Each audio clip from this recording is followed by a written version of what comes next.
everybody, and welcome back to CEOtaku 2023 here in Orlando, Florida. Just one last time, as this is finals day, and what better way to start us off than with some Guilty Gear excerpt. Rev 2 Top 32. I'm Salte Boy. This is Deadward. How are you feeling? Oh, I am so excited. This is going to be non-stop action here in Top 32. These are some of the best Exard players, and we've whittled them down to the best of the best, and now we got to find out who's going to stand among them. And like I said, this is going to be a bloodbath. There are so many top players that have all come out to CEOtaku, and it's just going to be back to back to back. Starting off strong here. All around good guy. We got Ryudo coming up on the Faust, is going to be leading us off. What are you thinking about that? You liking the Faust? You liking Ryudo? Oh yeah, for sure. I mean, we got a lot of Faust players here. You know, we got ElvenShadow showing up. I think Faust is an incredibly fun character to watch, especially like on stream, seeing how much they can adapt to their items. And it's really interesting because it's not just the opponent adapting to the items. It's also Faust having to adapt to the items. Like what exactly he throws out, because it can spell either a positive end or a negative end, and then you kind of have to like ride that balance. Exactly. And yeah, like a lot of other top players showing up. Yeah, Ryudo, ElvenShadow, I just said it.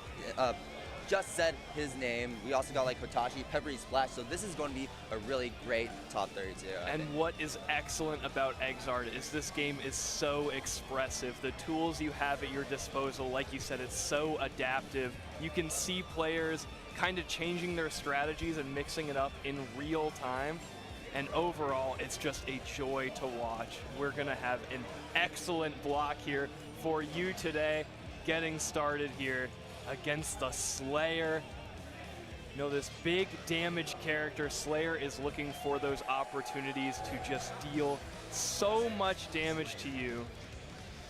And let's get this. Calm down. Here we go. Wake up. Get the coffee going, pumping in your veins. We got some Guilty Gear excerpt, top 32, between Ryudo and who's his opponent? Oh, I'm getting mixed. I don't know. I'm gonna need the player display right now. We got LuisAllCaps coming in here. Suck it up. There we go. Get that caffeine. All right, Slayer versus Faust. Yeah, as you said earlier, Slayer's going to be looking for that one big hit. He just needs that one big hit, and like your half of your health is going to just disappear in a second. So it's going to be Ryudo is going to have to play a little more carefully, maybe space him out a little bit more, throw his items out to really stop Slayer from approaching him with that linear movement of his. Yes, and what we just saw there from LuisAllCaps is the burst. That is a mechanic in a lot of anime games. It gets you out of a combo once for free, but then you need to wait for it to come back. So you see in that top right corner, that burst is slowly coming back for LuisAllCaps. Will not get access to it this round, as Ryudo's going to clean that up with the 5H. Yeah, what a tricky overhead feint into the low. Ryudo taking the very first round, backing up, shooting out the scalpels, throwing out mini Faust holding the ground. Bomb out, keep up that pressure. Mix up, that is a proximity, that kind of acts like a proximity command grab. Not a command grab because it is burstable. Oh, that was really tricky. Yeah, but thrown mid-screen, not into the corner, and Ryudo blowing himself up with his own bomb. Tricky air throw tech there.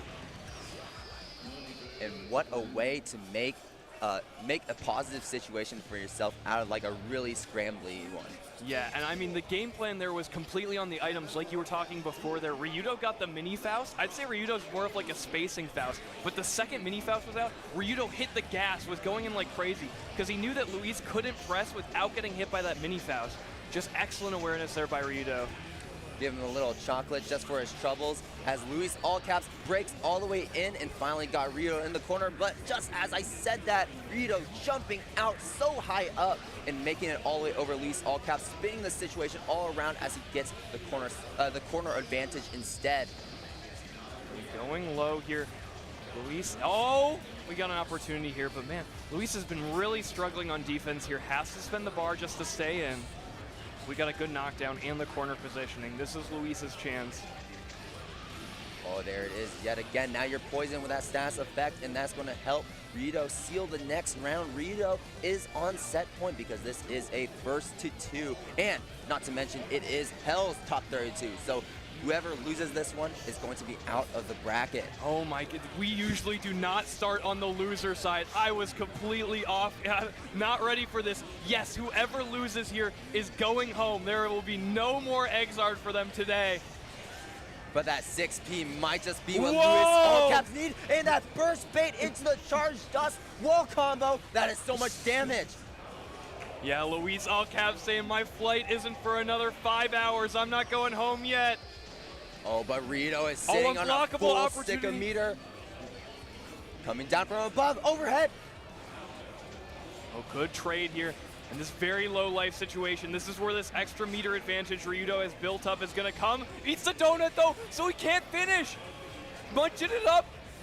LuisAllCaps went to Wawa's for the donut, but the bomb bag gonna clean it up there for Ryudo.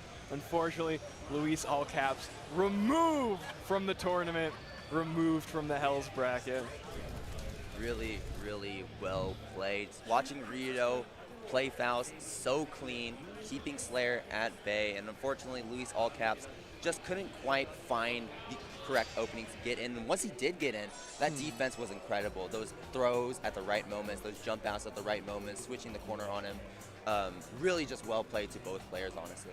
Yeah, that was excellent. I feel like Ryudo took an opportunity that he saw with the defense. He felt like LuisAllCaps, you know, couldn't deal with the Faust pressure. And so like most of the time I see Ryudo, it's a lot of like going for counter hit 6P, counter hit 5K. And there it was all rush down, all Ryudo, and just leverage that to take it all the way to the end there. Just like that, when he got the mini Faust out, just pressed the gas pedal down, yes. and that gas pedal stayed down. That was excellent, and it's such a scary situation because mini Faust, like, he could just keep pushing you away, like keep you in block stun, moving towards the corner, and that little boy just keeps crawling, does not stop. So we have someone I did not expect to see on Losers Top 32, and that is Yosagi playing against Frosted here. Yosagi actually won the last CEOtaku in 2022. So now on the loser side has to make such a run right now. And the first opponent here is no slouch. Frosted has been grinding this game for years. Joined about the same time I did and got so much better than me. It makes me mad. But here we go, Frosted getting a good hit, forcing an immediate burst from Yosagi. Yosagi already on the back foot a bit. Frosted, nice jump in. The grinder setup is set up, and he gets a good mix, good hit. Going to set it up yet again. It is looping. Yes, and talking about this before, Yosagi already spending that burst, so no, does not have that as an option to get out of the corner. All right. Oh, what an option right there. Going straight into a full combo, bring him down. Nice little Y-hander. Now, oh my gosh, right through the coin. That Stun Dipper. One thing to note about Johnny, too, is that there's a lot of character-specific rooting with this character. Just making sure that that Y-hander can't hit, though, is the most important part. However, Frosted is not going to let him have that chance, taking the very first round in their match in Hell's Top 32. Yeah. Yosagi struggling here in the neutral. Johnny, you know, one of the stronger characters in Exard, but does have a step dash, so can't run, and has some of the slower air movement. So against someone who controls neutral so well, Johnny can struggle a little bit. But once that coin lands, once he gets those levels, it's going to be lights out here for Kai. Yeah, it's very interesting seeing this matchup because, as you said, like Johnny has like some clear-cut weaknesses that they have to work around, and when they do work around him, he's like a fantastic character. But Kai, on the other hand, he can pretty much do anything. He's the most versatile character in the cast, a complete all-rounder. Yosagi getting that hard knockdown. Ooh! Yeah, went for the dirty reset there. That resets into air throw. And see, look, like yes, Johnny is struggling when he's at level 1, but level 3 is only one knockdown away, and you can leverage this into this huge life lead that Yosagi has established. S-Finder not able to connect there, and this is Frosted's chance once again at level 1, but Yosagi able to tie it up here. Very nicely played as we're going into the final round of the very first game between these two players. Immediate coin toss, and Frosted already on that punish. Yes, and once again, this is in the loser side, so whoever loses here, goes home, is eliminated from the tournament, and this is the CEO 2022 champion Yosagi! Here we go, putting in work right now. You got to get back to top 8. You got to get back to the throne. There's the level 3 coming out in the counter hit.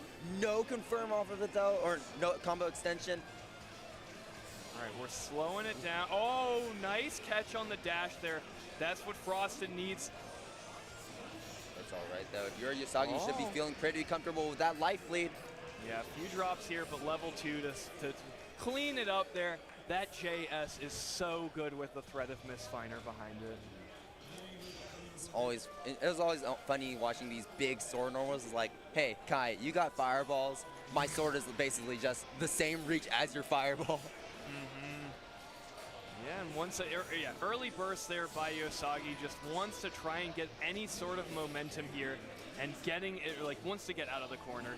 Kai gets so much scarier once the corner is an option.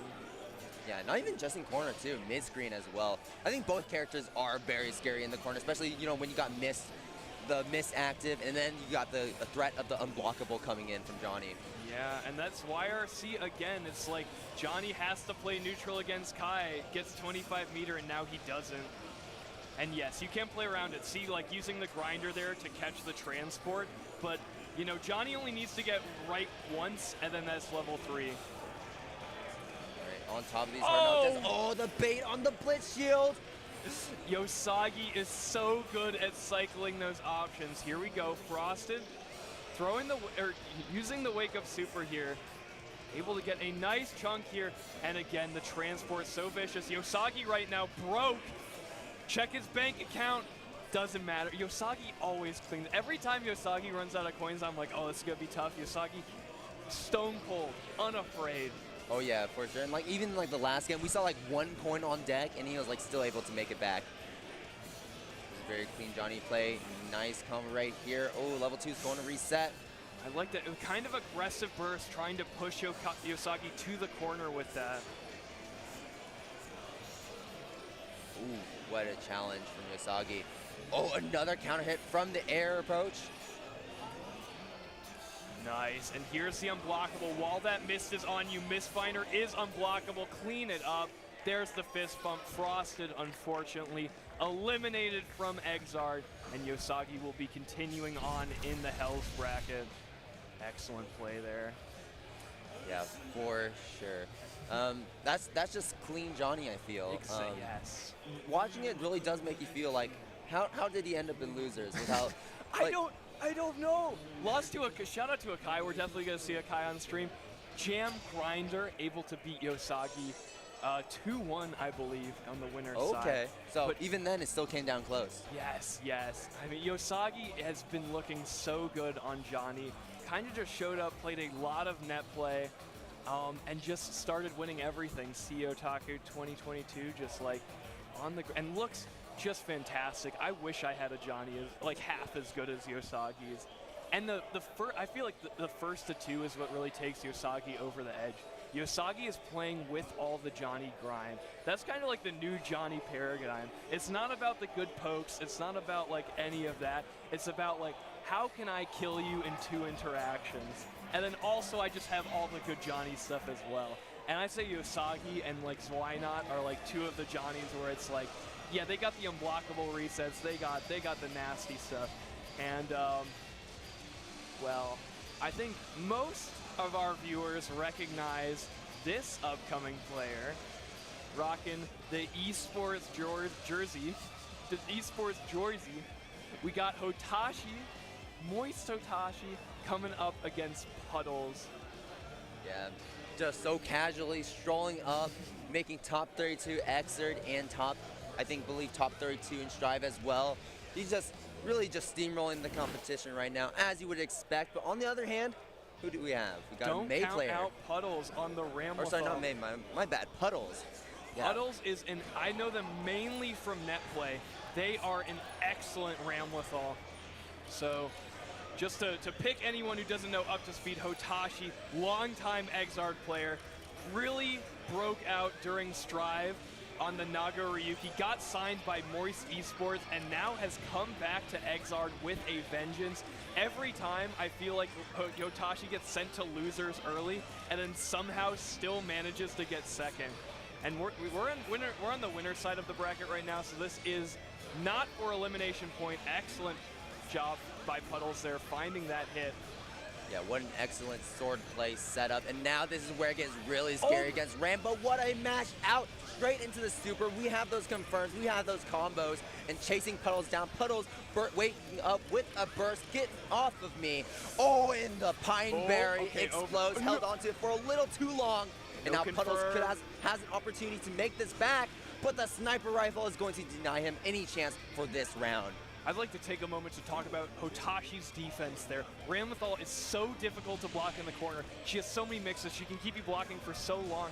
And Hotashi able to weather the storm and then able to mash out with the 2S as well. It's not about how long you can block, it's how long you can get out of blocking. And that was excellent from Hotashi. Sure. And what a way to use these swords to cover for yourself, kind of like a puppet character in some senses. And now you are in the corner against Ramlethal. Both of the swords set up just like last time, but is Hotashi going to be able to mash out? And he will! But the 6P to deny him his air approach, his air escape, and now the ties have swapped. Yeah, Puddles not able to get the knockdown there, which means we're going back to neutral. Now Ramlethal does play a little differently from other Strive characters in the sense that they don't really have the regular Gatlings. Think of it like Tekken strings, right? You got buttons that lead into like overheads or lows, but it's only that specific string. So you gotta know what to expect and know what they look like. All right, burst available for Puddles. We'll have to use that soon. Able to get out of the corner here. Yeah, watching the sniper, excellent from Puddles. Yeah, that rifle's so dangerous when you're at low health. Trying to navigate it here. Puddles not able to make it through. Tries to run in an overhead. The bouquet slapping him on the head and telling him to get back down. But we still have one more game to go.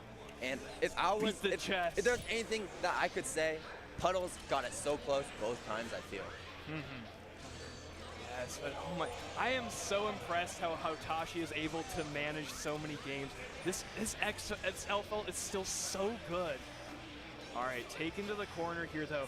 Puddles, this is a situation where you have to win. This is all Ramlethal has is the corner pressure. People think she is such a weak character outside of these 50-50 she can put you in. Check it out, delayed overhead. But we got to keep Hotashi in the corner, able to keep it under control. Puddles, this is the win con. If Puddles is taking this set, it's going to be looking like that. Yeah, and sometimes it can be a little hard to be aggressive in the corner too, especially when Hotashi can just mash out of the corner like that. If you hit Ramlethal on block, those swords just disappear. They don't activate. So you gotta be really careful about that. Okay, we're cashing out on the wrist right here, the overhead, but it's gonna be a black beat combo, not gonna finish. Yeah, no confirm, and the just block into the mash there, Puddles able to escape the situation. The blitz shield, the burst on the blitz shield, all right, but I'm not too sure about that option. Yeah, I don't really like that burst. Okay, use the Daro YRC to get right in, using it as a movement option, but it's not going to work out. The 5H is going to close it out with that far range to confirm at the very end. Yes, and the reason I didn't like that burst, Puddles was a round up, so now going into this round 3, Puddles is pretty low on burst. Yes, and this is the fight for winners too. You don't want to go down to losers, not this early in top 32. Yes, you have to play so many matches if you get sent to losers right now. All right, counter hit on the rifle, which means that Elfel gets to get in for free. And see, look, this burst still not back. You got to take one more mix. Toss and the grenade confirmed. That is so difficult. So much damage coming out here. Puddles will get to spend this burst. And then with the super, get that extra damage, but a lot of scaling. So it's not going to do much. Yeah. And the block on the burst, ending it with the super. Hotashi is now moving on through winners. Having burst that late into the game when you're so low on health is such a detriment because it's so linear as to when you're going to spend it. You can't choose the burst on the 3rd hit or the 4th hit because by the 4th hit you're dead. So they know you have to burst early, and just like that, Hotashi able to like run up, hold down back, because otherwise Puddles was just exploding. Puddles was just dying. Yeah, that was really unfortunate for Puddles, using that burst a little too early in like the round prior. And then the moment they did get burst back, it was like in the situation where it didn't really feel like they could use it at all. Yeah. Super, man. I'm glad that Puddles was able to show like the strength of Ramlethal.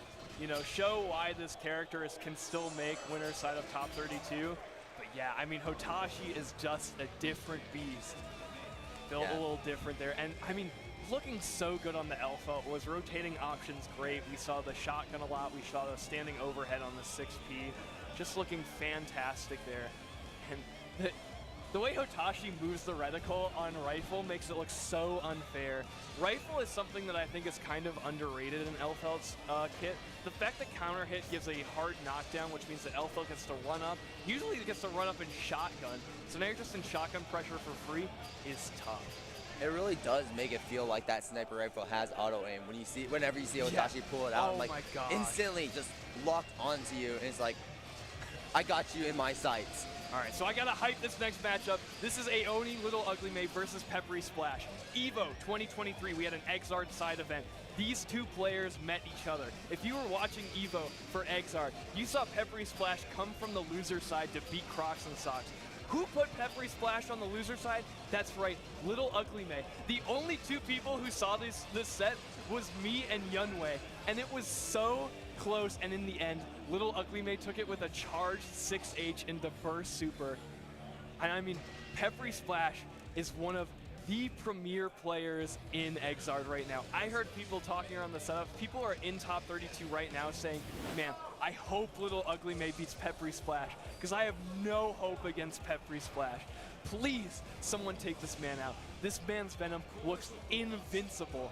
This young man reactions, playing one of the most annoying characters to deal with, Venom 6P, the balls, creating so much pressure, and LittleUglyMay rocking up on this mid-tier, but she's got big damage, she's got a lot of soul, starting off with the counter hit. Let's get into this. Right, nice jump in immediately, tries to set up with the Dolphin, and now PepperySplash using the burst, setting out the balls. Venom kind of acts like a zoner in a lot of senses, throwing out those balls and keeping you from like moving around and making it really weird to predict where exactly those balls are going to end up, so you don't know how to approach. Oh, reset situation going wrong there, and this is very tough for LittleUglyMay. Yeah, very linear anti-air there for PepperySplash. Oh, all right, catching that air backdash from LittleUglyMay, and now we are set back up into the corner, in the other corner, mind you. Oh, bursting close slash, very bold there by LittleUglyMay. Miss command grab, slowing it down here. Ooh, take the confirm here. But this neutral has been picturesque. I'm loving this right now. All right, not a big fan of Stinger YRC, and yeah, PepperySplash will take that to the bank for the round here. Yeah, very close, though. You're talking about how close LittleUglyMay got PepperySplash in his set before. We're seeing it right now in action. Look, this is blow for blow, and I'm hoping it's going to be exciting as it was in EVO. Good defense here, able to jump out and contesting the air throw there, but puts yourself back at the corner. LittleUglyMay, what is happening? Oh no, and now PepperySplash getting yet another Venom's combo. So good, corner to corner. Having to burst there. Just has to burst. There's no other choice. And look at this life lead. Yeah, you can't close that up. All right, take a second here, LittleUglyMay. We got to rally. We got the eyes closed. We got the fingers cracking. Going back to character select, it seems. Yeah, take a moment. Take a moment. This is good. Yeah, take a breather. Get that music swap. Choosing the music you actually want. Just do it. Sin theme, is that what we're locking into? Yo, and LittleUglyMay has got to just do it. Come on. Just do it. Just do it. You got it. Come on. Oh, and it was looking, LittleUglyMay was making so many good decisions at the start of that first round, but wasn't able to finish it, and now PepperySplash looks to be in complete control here. Come on. Let's the rock. LittleUglyMay rally. Let's see it. Coming Overhead. out from the East Coast. New Jersey, Lunar Phase. Great catch on the backdash here. Okay, blocking on the beach ball. Ball for ball there. Yeah, I got a ball of my own, but PepperySplash is saying, no, my balls are a little bit better, a little bit smaller, easier to move around, and now just chasing LittleUglyMay down. He feels like he's just stuck to him like a magnet. Yeah. Trying to keep it moving. Oh, reverse hit on the 2H there. All right. What a setup here. LittleUglyMay just has to block all of this, and the air throw, that is going to be it. No, not quite. Not even, all right. But that is going to deny the Blitz Shield. And PepperySplash now on set point. LittleUglyMay a little rattled here. Man, okay. Keep it exciting. Oh my god. PepperySplash not falling for the command grab. Corner swap here. That was a throw attempt. And these air throws are just on point, turning May into that pool ball. Get in the corner. Stop trying to get out of there. And all of this, this is why people are afraid of PepperySplash. He is on top of it. You are not allowed to get near him. You will get thrown. You will get pool balls tossed at you for a little bit of a concussion. Hope you wore some helmets. Come on. All right, we're keeping it moving. This is it. Chance for LittleUglyMay. Big damage and corner positioning here. Burst is coming back for both players. Mix unsuccessful. LittleUglyMay's got to go back to neutral. Oh! The air dash went a little too far, making it over PepperySplash and right into the spot he LittleUglyMay's not going to be able to use Burst. You can't use Burst. Oh, sliding in, but PepperySplash is ready for everything. How do you beat this player? These check-ins, good attempt there. Last attempt of Gold Burst, and that is it. The moment you saw that desperate last attempt, you knew that at that point it was over, and PepperySplash will be moving on into winners. And to all the people who are scared about him, scared about playing against him, you got him. You got him. Play the game. Man, the one at EVO was better. I'm sorry. This is CEOtaku, not sorry. EVO. No. Oh, it's donezo. It's over. So, this is CEOtaku. PepperySplash gets the win. Yeah, and I mean just showing really the player strength there, leveraging everything Venom has, and just my PepperySplash just seems to have the correct answer for everything. And also, like, most Venoms don't counter hit confirm the 6P anti-air, and PepperySplash does. And you just watch it, and it's like, it does so much damage. It does so much corner carry. How does he go corner to corner off of an anti-air? It's just vicious. Oh yeah, and you know this player, Vevion, rocking up in the L-Felt stick. This man loves Vevion. Facing off against Fu here, the kind of like the premier Coom player here in the USA. Shouts out to Cha Cha Cha. And yeah, I haven't seen. I don't think I've seen Vevion edit event in a while, but showing up here. I think you might be right. Rocking up on the L-Felt. We got more L-Felt. We have 3 L-Felts on winner's side of top 32. Shout outs to Akai. Can't say I didn't expect it, right? She is a very good player. Sorry, very good character. Just like her game plan is so solid, and like the offensive situations that she's allowed are incredible. Like Cooked Grenade puts you under such a clock, and you know, if you guess wrong, you take so much damage. As well, the shotgun RPS is just, it's criminal. You have to work so hard to defend against shotguns. And speaking of strong game plans, we have Kuma on the other hand. You know, you got the kick loops. Everyone knows about the kick loops, but it's the consistency, and if you're able to get them in the first place is what's going to matter. Yes, and this is, Fu does like the throw loops, playing it like Street Fighter 6 here. Yeah, now the game plan is starting. We got the energy balls showing up, controlling the space, making it like the floor is lava, the spin in to get in, and Vevion immediately bursting him off. Pineberry, sniper rifles, 5H, trying to keep him at bay, but Fu is just slowly making it in. Slowly but surely. Vevion just busts right in. We got the shotgun RPS going. What's it going to be? Is it going to be strike? FBI, get on the ground. Oh no! You blew yourself up! Held on to the Pineberry for a little too long, and now you lost your advantage. This is Fu's opportunity to make a comeback right now. Yes.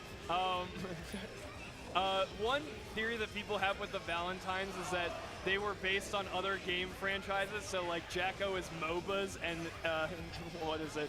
L-Felt is FPSs. So yes, you can cook your grenade too long, even in Guilty Gear Exard. That's an unblockable. That's unblockable unless you're ready for it.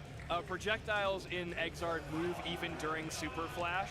So in that situation, the grenade hit Fu in the super flash, which meant that Fu was not able to block it. Oh yeah. And just using that as an option was so smart too, because it just cleanly beat that projectile. Yeah. And Fu has been using that as like kind of like a shield this entire time. So when that shield gets broken, it makes it that much scarier to actually approach with it when Vevion has meter. Whoa. We confirm these? Oh my gosh. Check out Fu. Getting the knockdown here. Yes, and this is what honestly both these players want, a much more explosive round here. All right, we got those. Okay, now you're back in the corner. Pineberry's out. We're not holding on to them for too long this time around. Tries to run up and hit him with the shotgun itself, but Vevion had the spacing down, knew that was fake, and pressed, making it his way, making that round his. Yeah. Vevion has to be a little bit tighter with the shotgun pressure because Coom does have a 4-frame 2P that's like a very good hitbox. So gotta space that out a little bit more and keep those plus frames a little tighter. Here we go, set up here. And just super jump out. Does it again. Fu is just really trying to get out of the corner right now. He knows how scary of a situation this is, and Vevion knows it, taking advantage of every single time. Fu just tries to overextend, tries to get out of the corner, tries to get a little too antsy, and Vevion is taking that first game. Yeah, and I mean, that shotgun's a win condition. You saw the chip damage that it did. Once Fu runs out of meter, you know, it's kind of checkmate situation there. Oh, the burst, safe, rooting right there. Yeah, all right. Oh man, Fu not able to avoid the path of the grenade there, has to hold this pressure for free. The throw, that is strike invulnerable, and the overhead into the kick loops. We got one, into a super, bring him back. And now right back on top of him, right back where he wants. Heavy knockdown, right back down to the ground, using the fireball to keep his pressure safe. Yeah, trying to find a frame trap there. One thing about Elfel, the pistol she has there, the 5H, is it's crouchable. So you see there Fu moving with the kind of like the crawl there. That's to avoid the 5H in neutral. Oh, good. Fu is excellent with the tick throws. That's one thing I'd say that's like very notable about their play style. Yeah, you can kind of like use the fireball as not just like a way to keep yourself safe, a way to frame trap them, but also as a way to bring them to you so that you are in that range for the throw and just threaten that strike throw mix. Look, so Fu had great awareness there. So the grenade and the ball there were going to clash. And so the grenade has two hitboxes. It has the impact and then it has the explosion. So when it exploded there, hitting the ball, Fu still had to block because even though the ball ate the hit, it didn't eat the explosion hit, if that makes any sense. But here we go. Yes, look, Fu is so good with these stick throws. And bring him all the way back. Stay on top of me. Overhead, you're not blocking that. 1, 2, the burst. Yes. 3, and back down to the ground. That was a blue kick, so couldn't keep it going. Yeah, not able to finish there. But this is looking like an easy Fu.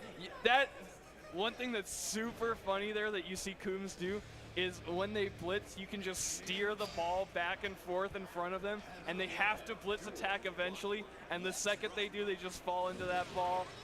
It's so, Coomb is so expressive with the ball steering. Definitely one of the exciting characters in Exard. Yeah, and also being a big mech. That's always funny. Yeah, we got a Gundam. An old man Gundam. Armored Core players, come on. We got your favorite thing here in Exard. Only thing missing are the 2 shotguns that Coom could be wielding.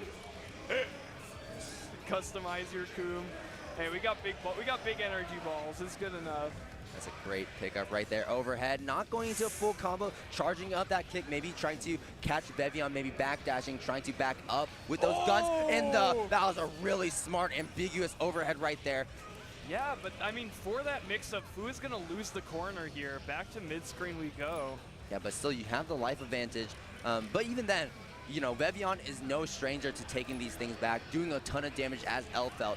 Very high damage character, and lots of combo extensions just like that with the Pine Berry, with that grenade explosion. All right, set me up. Going for the unblockable there, but Fu tech buttons. The scramble there. I thought that was all tied up for Vevion. You could very easily see a last round, last game situation here in Heaven's top 32. Maybe the first one of top 32 we've seen so far. But I don't want to make any hard call-outs just yet. Blitz shield, no punish on it. The blitzes have been showing up in this game.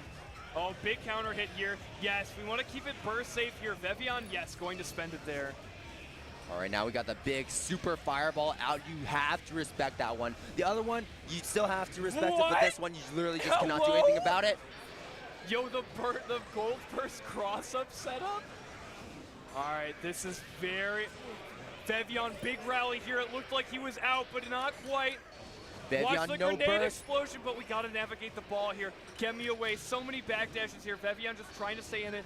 That ball being steered so well by Fu. That's a very favorable trade for Fu right now. And one more hit is going to do it. Vevion with a pixel of life remaining. Jumping over the kick. And the fireball zooming towards his location and sniping him away. No FD. Vevion getting chipped out. Oh, so unfortunate there. That life lead looked insurmountable, but that L-felt damage that Vevion can deal, that life lead can vanish in an instant. Vevion just needed like one good hit and it would have been, we'd be going into round 3 there. Oh yeah, for sure. It's both super high damage characters, especially when we saw Coom getting going, when we saw Fu like get in those kick loops, those orange kicks. We saw like three of them in a row. That was crazy. That's not easy to do for those uninitiated. When we saw like the blue kick come out, you have to end the combo right there. But when you get the orange kick, not only does it do more damage, but you can keep that combo going, keep the damage going, and take more advantage of the like that combo opportunity that you're given. Yes, and because that was Heaven's side, we will be seeing Fu and Vevion potentially later on in this bracket. But what we've got coming up next is what like I could realistically have as like grand finals here at CEOtaku. This is CrocsNSocks versus Mystic. And you could just list events that these players have gotten, you know, first at, have taken the entire tournament. Mystic, of course, I'd point to Frosty Faustings. CrocsNSocks, we're talking about Combo Breaker. Crocs has got a Frosty Faustings as well, I'm sure. Crocs has been on like, Crocs has been like, you mad? Crocs just wins all the time. But again, Mystic, you know, not top 8 material, champion material, both of these players. And these are both players who I'd say, like, if you want to have like a long conversation as to like what's good in Exard, like how do I condition my opponents, like what are my best options in neutral, stuff like that, they will both talk your ear off about it. And Mystic getting started here early in the corner. CrocsNSocks, nothing to give. On his way for a perfect, but just as I say that, CrocsNSocks gain that cross-up teleport, really tricky and not able to react to it. And wow, CrocsNSocks is immediately with 2 combos, 3 combos, bringing it all the way back, evening up the life pool right now, and sitting on a lot of meter. Yes, so does close have here. burst as well, so he can definitely take this back. That's it. All right, enough about these players. Let's talk about the matchup for a bit. Slayer, high damage, low mobility. But Baiken has a parry. That's what she's looking for a lot of the time. You saw it right there. That's big damage, and you get passive on defense because you're like, I don't want to run into the parry, so I'm going to be, you know, I'm not going to press anything, hope she does parry. And that's how Mystic sneaks in stuff like the backdash there. So we're going to see CrocsNSocks try and find these parries that Mystic is pressing just like that. That was a parry opened up there by CrocsNSocks. Because Slayer's a very high damage character, and once Slayer opens her up, she is going to melt. Oh yeah, for sure. Oh, tries to go for another command grab. Lots of command grabs we're seeing from CrocsNSocks, just as you said, trying to inspect that parry and trying to counter that parry. But you can't be using it just willy-nilly like that. You have to be rotating your options. All right, backing off here. Bursting, here for believes in the round. Yeah, believes in the... What's the player cam looking like right now? What did Crocs say about that? Oh my god. Burst it to stand still for 5 seconds and then still lose the round. Watch the club just approach his face. Rapidly approaching his location like, oh no, I messed up. She's got a fast instant air dash. All right, yeah, just like that. To Tommy, wake up. That is a projectile too, so it's even scarier. Yeah, Crocs struggling here. Oh man. Yeah, and those cannonballs, those JDs in the air is super scary. Very, very large range, and if they hit you even once, you get sent really far. You, Viking can get a really strong combo off of them. And yeah, so CrocsNSocks might have to play maybe a more grounded game. I'm not too sure. It is a bit hard to tell. Oh, an air throw. Wow, yeah. Really on top of that. Mystic, what smartly just gauging that spacing in order to get that one right there. Ooh, good bite here by Crocs. Bite gives Slayer a little bit of health and a guaranteed counter hit on the next special move. And again, with Viken's parry, it's not immune to grabs, so Crocs can leverage that for mix-ups. See, big parry there, but Mystic missing the confirm. You can get an instant air dash to Tommy there. Okay. Yeah, using this to Tommy's keeping him at bay, but CrocsNSocks finds a way in the parry. Get off of me! Yeah, things are looking super tough. Tons of meter for both players. CrocsNSocks burst here once again, standing still though with it. All right, are we gonna see? Oh my gosh! Wow, the aggression right now. Can't finish it though, needs one more mix-up. 6P, so scared of this parry here. Dead angle attack there by Mystic. And now no meter for either player. Did Mystic build the 25 with that D follow-up? I thought that was a gray meter down there. You know, one thing I want to say though is that you know, there's something to be scared about when it comes to that parry. But I love how CrocsNSocks towards like the very last half of that round was just not scared of it, just kept going for that strike and taking advantage of Mystic when Mystic is like trying to expect him to let up on that offense. Yeah, Crocs is getting brutalized right here. And once again, you know, Mystic, like champion level player. Trying to slow it down here. Crocs finding an opening. Is that it? Miss, not no, quite. No, not quite. But it's one more hit. And Yosagi, we don't even need the meter anymore. That overhead can kill on its own. Oh, gold burst. Gold burst. No, this is really bad. Mystic has a full stick of butter. Gold burst back. CrocsNSocks back. Oh. PRC. Oh, Can you stay safe? The bomb doesn't hit the block. Punish on Sakura in the back row for Mystic. Oh no. Awful there for CrocsNSocks. Still in this tournament, getting sent to losers. But the problem with losers is you have to play so many more matches to get into top 8. So CrocsNSocks is just gonna, you know, he's got a marathon ahead of him if he wants to make top 8. That was seeing that in first to 2, winner's side of top 32 blows my mind. How did that happen? You said it's like, that could be a grand final situation. It kind of did feel like that, right? A grand finals before.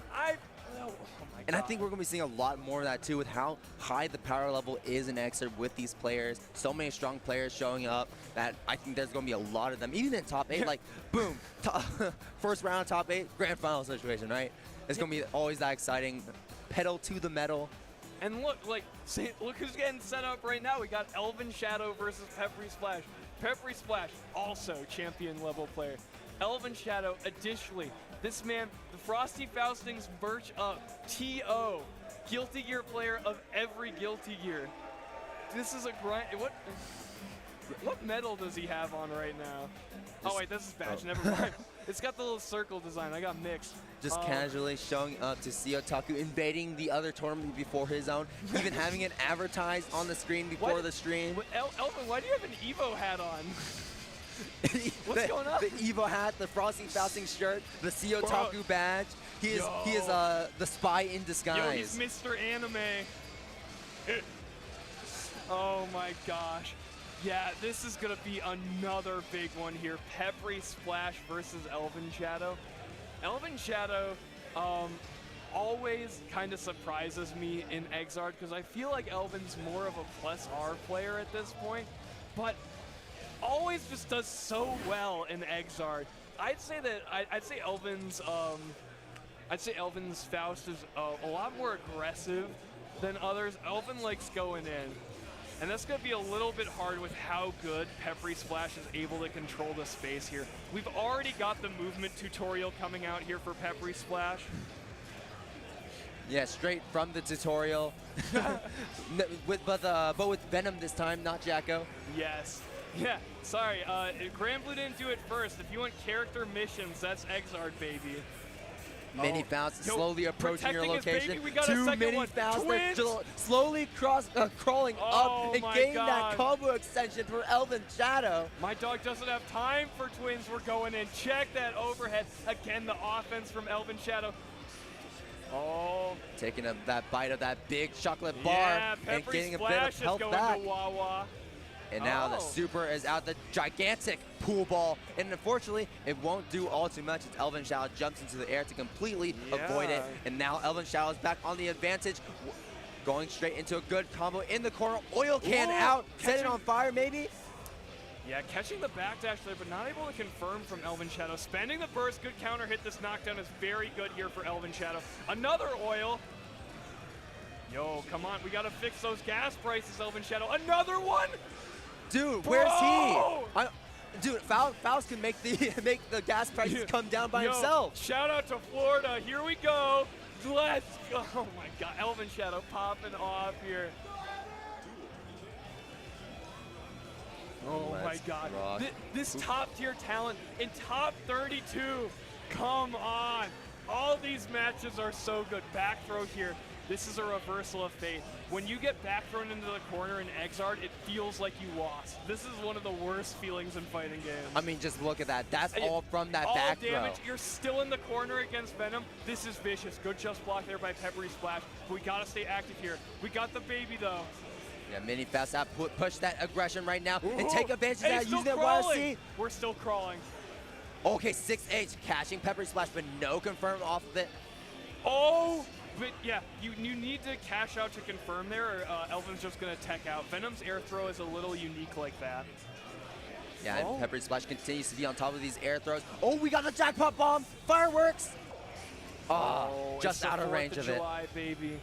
Yeah, all right, round for round here. Let's see who's going to draw first blood here. When I said the jackpot bomb, you're like, what the heck? What's a jackpot bomb? There, certain items that Faust can throw out can become a jackpot item that has like different properties, and they're super rare. Yes, we saw that like the candy bar, you know, the big crunch bar from Wawa. Moving up, Black Hole. This is super difficult. PepperySplash, still no burst available.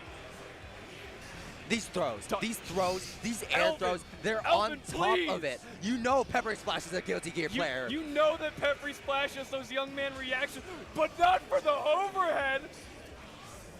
The Golden Hammer out, not going to hit though. That Golden Hammer does mean a guaranteed stun for Faust if he does manage it to hit. All right. Here we got the knowledge check here. ElvenShadow falling for it. Unfortunately, burst available. Gold burst is not punishable. It's okay though. You're playing at a range that Faust is a little more comfortable with, maybe. Yeah. So in most fighting games, when you block a special move, you take a small amount of damage. It's called chip damage.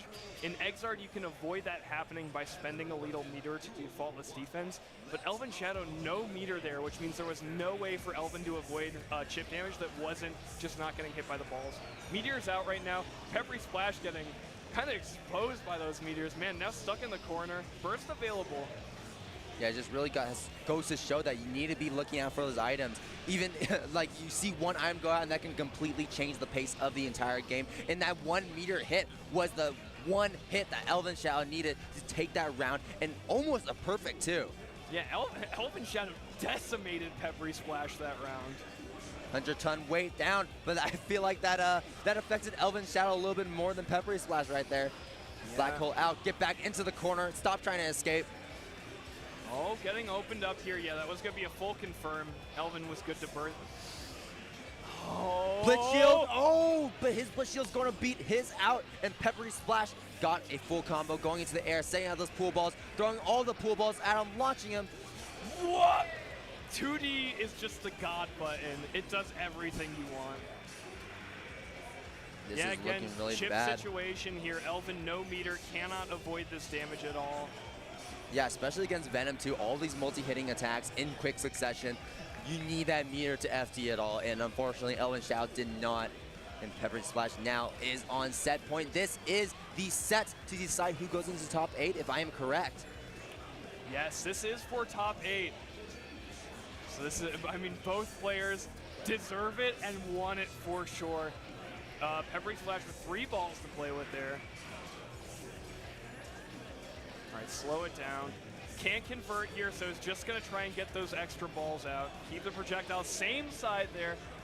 And again, Elven's so good with the Faust offense, even able to open up PepperySplash. Jumping out, the bomb won't affect him, but that was because such of that a good placement, air stall. yeah, exactly. Yeah, Blitz cost 25 meters, so because ElvenShadow had no bar there, was not able to contest the Blitz attack there by PepperySplash. All right, but this is going to be big for Peppery. Oh no, the Yeah. gold Oh! burst. Now we got all the items coming Playing out. stocks. This isn't Evo ElvenShadow. There's no gambling here at the Windham Resort. Oh my God, no air throw there, and Peppery crosses under. That was brutal. Super of his own, and now this is really bad. This combo isn't going to finish it, but you have meter and you won't have any super too because all the FD is getting drained by that super, and that was a checkmate situation for ElvenShadow as PepperySplash has secured winner's side top 8. Punches that ticket for top 8. Who could have expected? Again, we were hoping. Players wanted to know who is going to beat PepperySplash. The answer is no one yet. No one yet. Find out in an hour or 2. Yes. Oh man, and this is like, oh man, PepperySplash just looking unbeatable there. So much awareness, and like, I'm always so impressed by PepperySplash with like the small optimizations that he gets. Like I felt when ElvenShadow messed up there with the air throw, the fact that PepperySplash micro-dashed underneath to get the close slash to corner ElvenShadow there, that was like something that most players would not think about doing, but that immediately won PepperySplash the game. The second he did that, it was over for ElvenShadow. Didn't have enough meter to defend against Dark Angel. It was just checkmate situation. Yeah, it's like, you give him an inch, he takes a mile. He just gets greedy. He sees that opportunity and it's like, takes it. Does not think a single second. Yeah. And all those decisions, they almost never just turn out bad for him. It's like those small moments are what decides these games. Yeah, it feels like the PepperySplash just like does not need time to think. It's just like something happens, immediate response. He's a robot. So good. Man, and in Strive as well. Multi-game, just like Hotashi here up on the cap once again.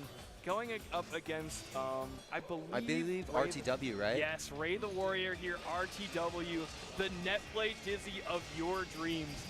This Exard is like a lifestyle for RTW. Man plays Guilty Gear all the time. Sitting down here against, again, one of the most dominant players here in Exard, Hotashi. Yeah, how do you feel about this matchup right now? Elfelt versus Dizzy. So both of these characters, once they get you into the corner, it feels like you're never getting out. Shotgun pressure feels unbeatable. Dizzy can just like tick throw you like 17 times with one ice fish, and then she can ice spike YRC to keep her turn. Like both of these characters' offense in the corner is Hotashi. Where are you go?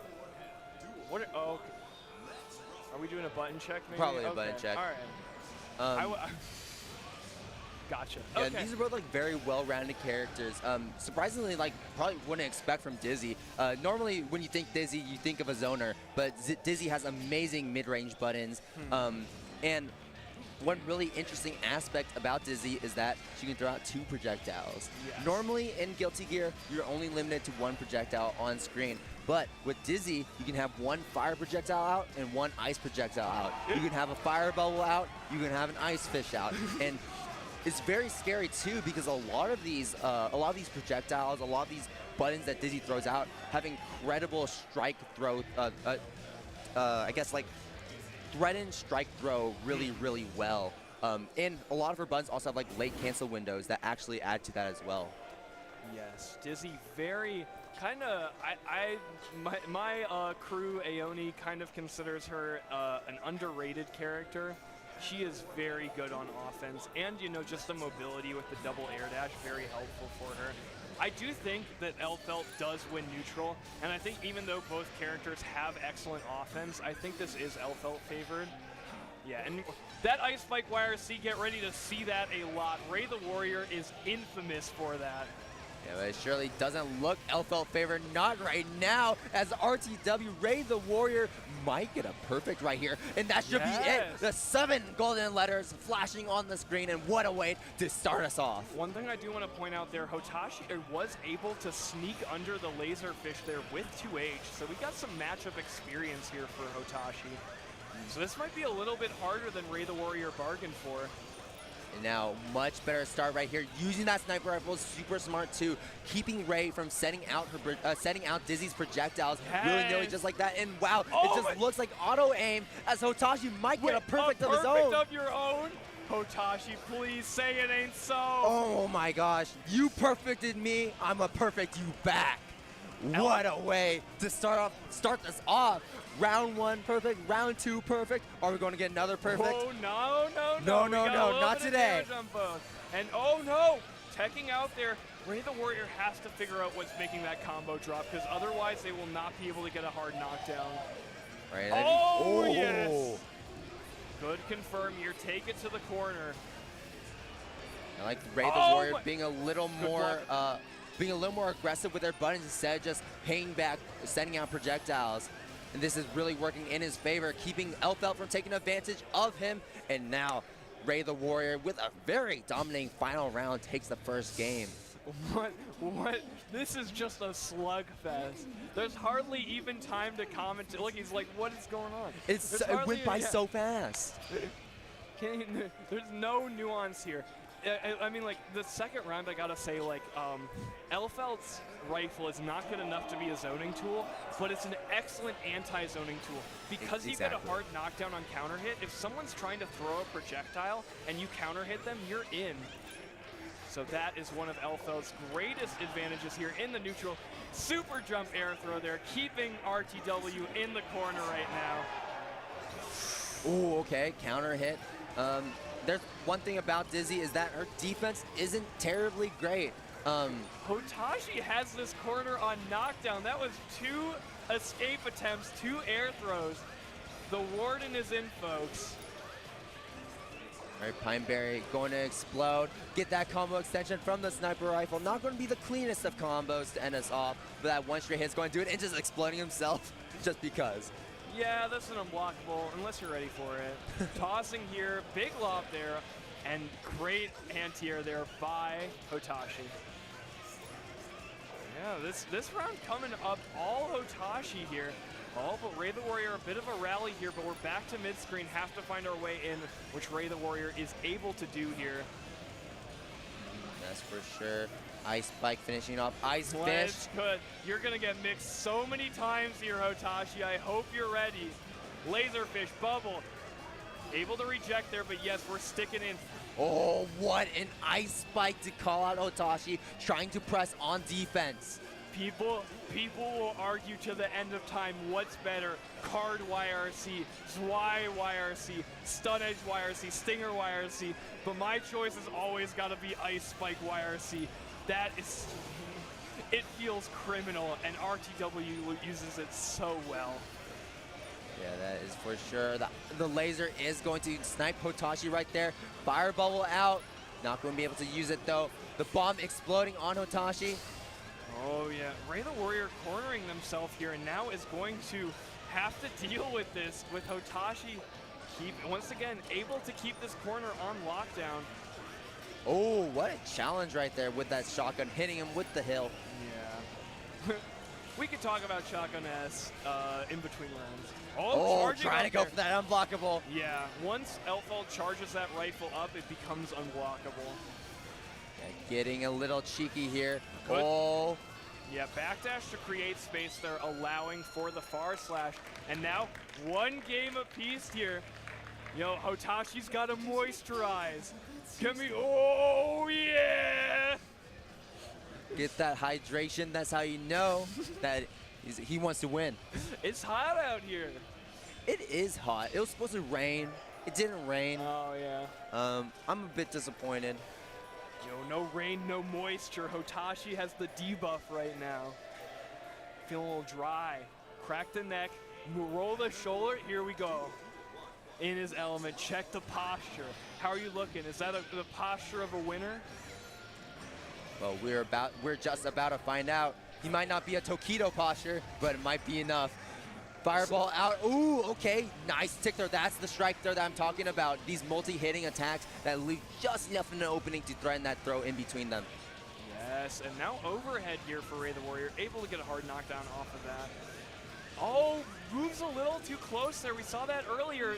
RTW did not get rejected the last time. This should be it, I believe. Yeah, clean it up. The multi-hitting fire projectile there. Very clean. Ray the Warrior on set point for top 8. Yeah, yes. It should be the fight for top 8 as well, just like last time. There's a lot on the line right now. You don't want to go sent down to losers, not just before it. Roll through there.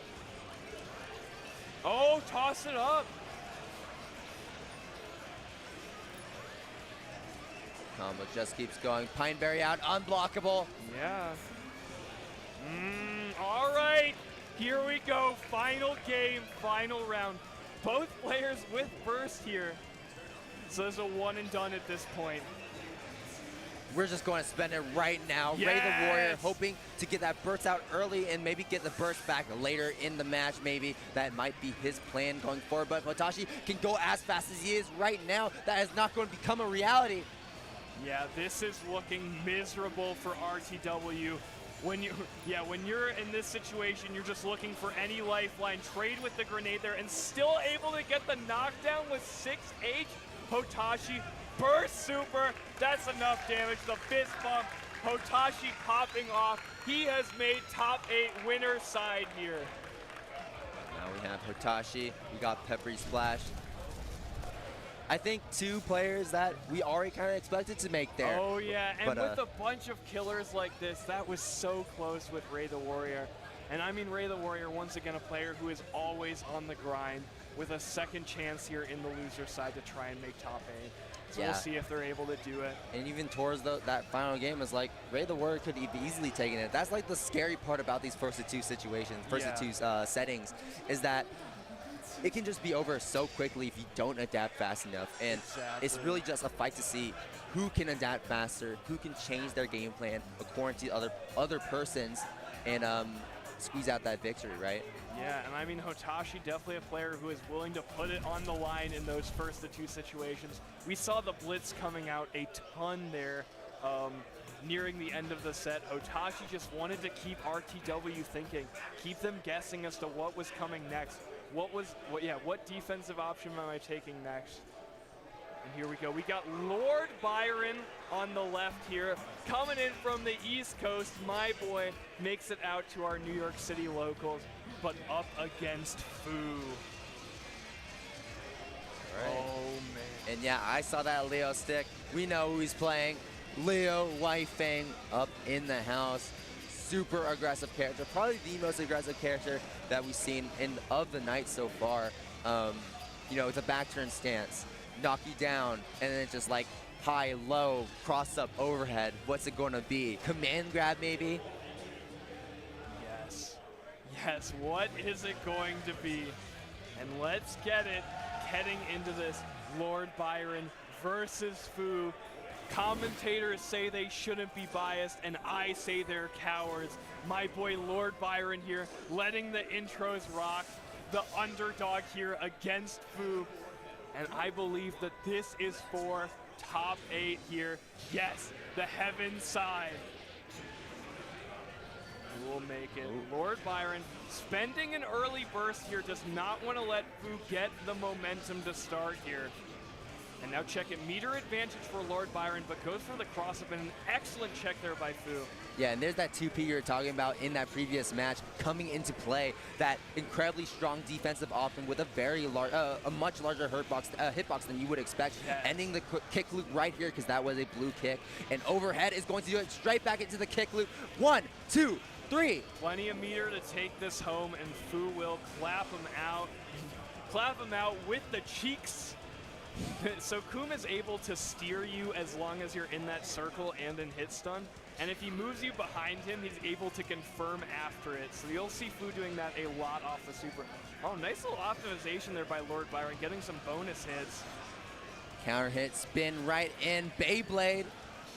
Yeah, let it rip. Shout out to the Beyblade tournament here. Woohoo! Now, just like that Beyblade, maybe we're going to see a burst, but not in the traditional sense. Maybe a burst in the perfect, in the steamroll. Oh no, baiting out that burst. Fu waited so long for that one. Predictable, predictable Byron. Forced to block the orb. Trade with the... That's what makes it so scary. You've seen that in Strive. It's the same story in Exard. That's what makes it so scary when you have a character that can do Oki, can do a meaty with a fireball instead of a strike, because it can just stay on the screen and hit them out of those invincible DPs that would normally be strike invulnerable, that would normally get them out of those situations. Oh, baited once again. LordByron cannot get these bursts to connect. You can, if you're LordByron, you should not be feeling good right now. These bursts, getting baited, it will do a lot to your psychology. Yes, and not only that, you know, it's a persistent resource, you know, meter, whatnot, you know, like, it goes away after the round, it's not that bad, but burst, it carries between rounds, so when you lose it like that early, it's very bad for your success options here. Byron guessing wrong on back turn, going for the parry and Fu not mashing. Now Fu returning a burst of his own. The fireball was not close enough and was not able to stop LordByron from fighting back. Yeah, Fu was kind of banking on being able to steer that fireball back, but not able to. All right, now we are getting started. No heavy knockdown. That's a bit interesting, but we are baiting out that DP. One, and into the super. Clap those cheeks. Knock up here, and a good hard knockdown into the Orb Oki. Yeah, we're going back into it. 1, 2, stun! And Blitz Shield stealing that burst. That was a really smart option too, because now LordByron is not going to have burst starting into the next round, even if it's just a little bit. LordByron burst early on in the first round, and now the third round, and LordByron finally has burst back. See, this is what I meant with the persistent resources. All right, yes, oh, there it is, the fireball coming in clutch. Unfortunate reset there. LordByron in the back turn trying to run this. Risk cranked. We could get a big confirm off of this. Check the setup now. LordByron. Oh, we have some meter as well. Wire see the fireball.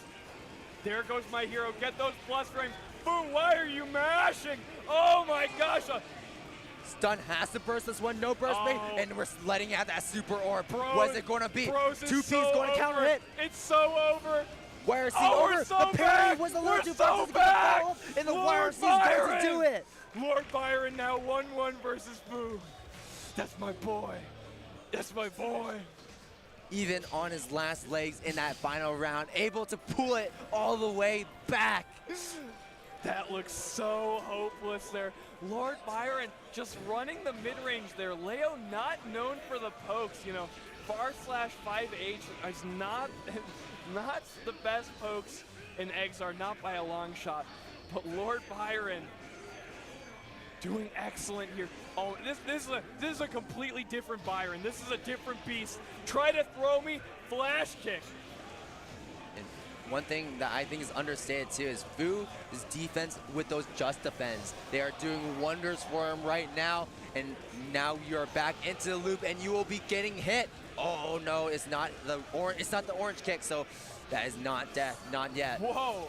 All right, this should be blocked, yes. Oh!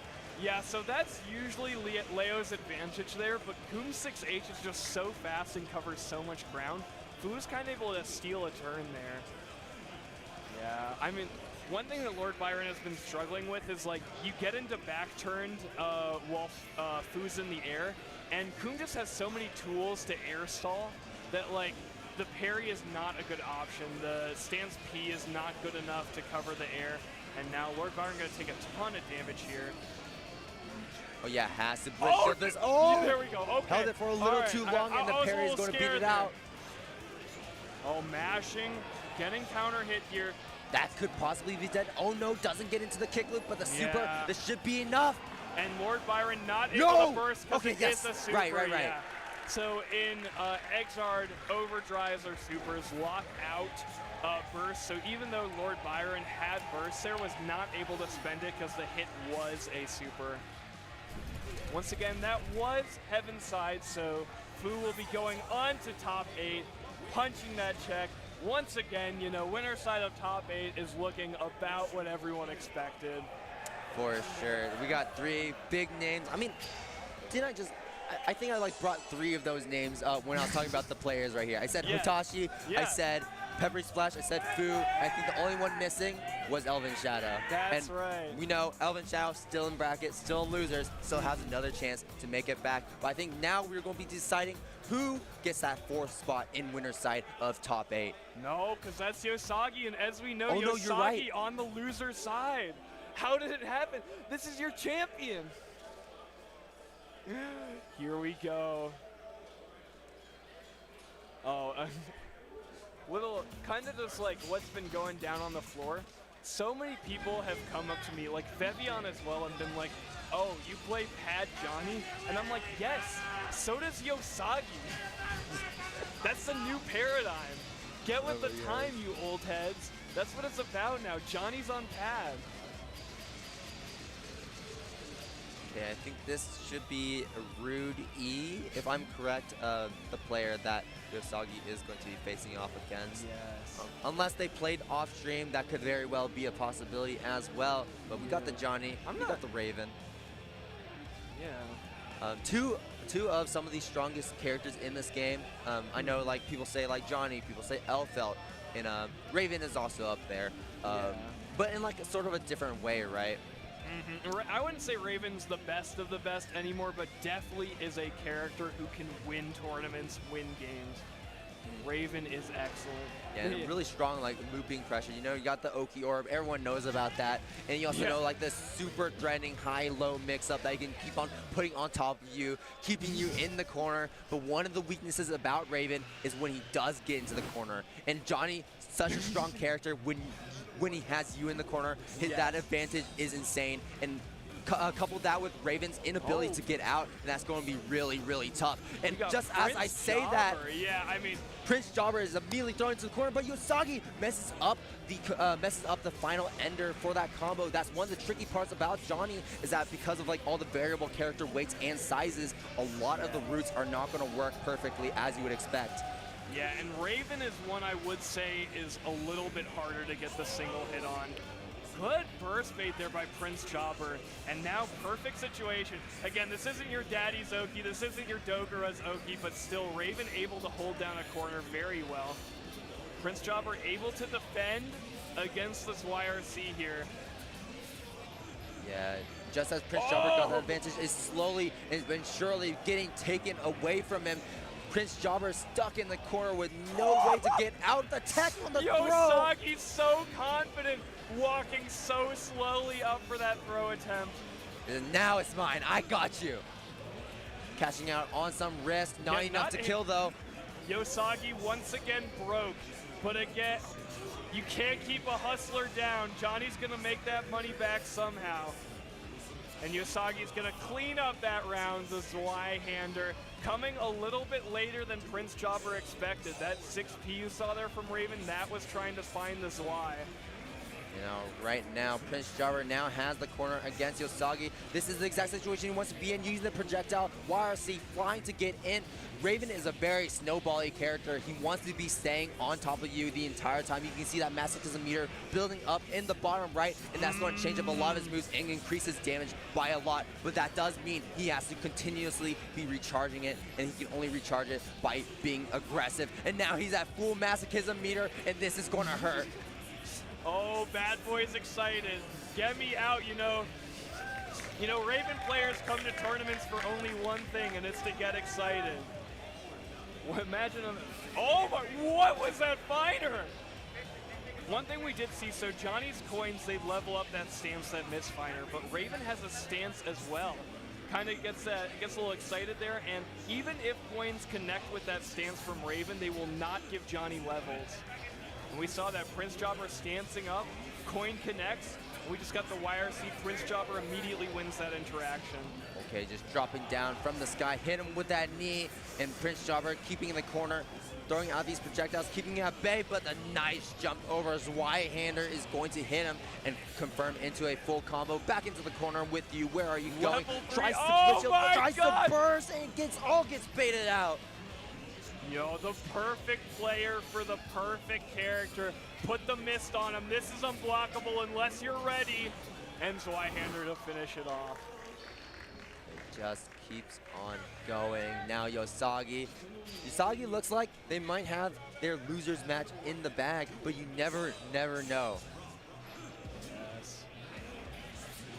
Just looking good rally here by PrinceJabra, getting off to a great start. Baiting the burst again.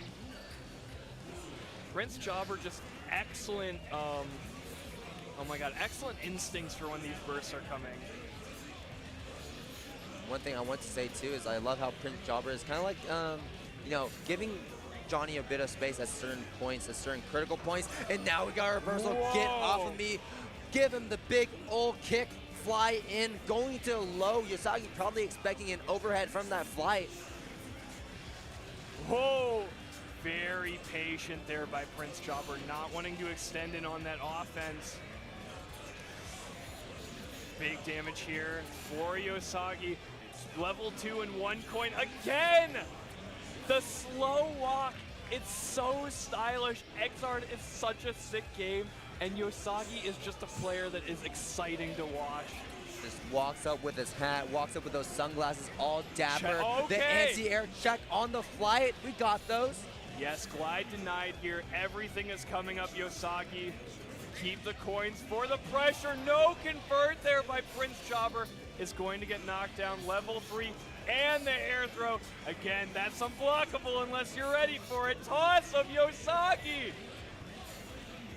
Back down onto the ground with you. Eat another mix for me, please. Oh, you thought you could backdash against the perfect life form? No. Now PrinceJabra's life is on the line, and Yosagi knew immediately when to anti-air those flights and just not letting him push any more advantage. You try to anti-air me, I'll anti-air you. Yosagi cleaning it up there.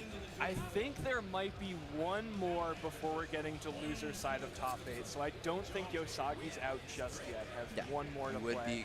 I think you would be correct. We gotta check the bracket. Coming up next, KTP versus Puddles. We've got May versus Ramlethal. KTP, kind of the other top May here, as well as LittleUglyMay.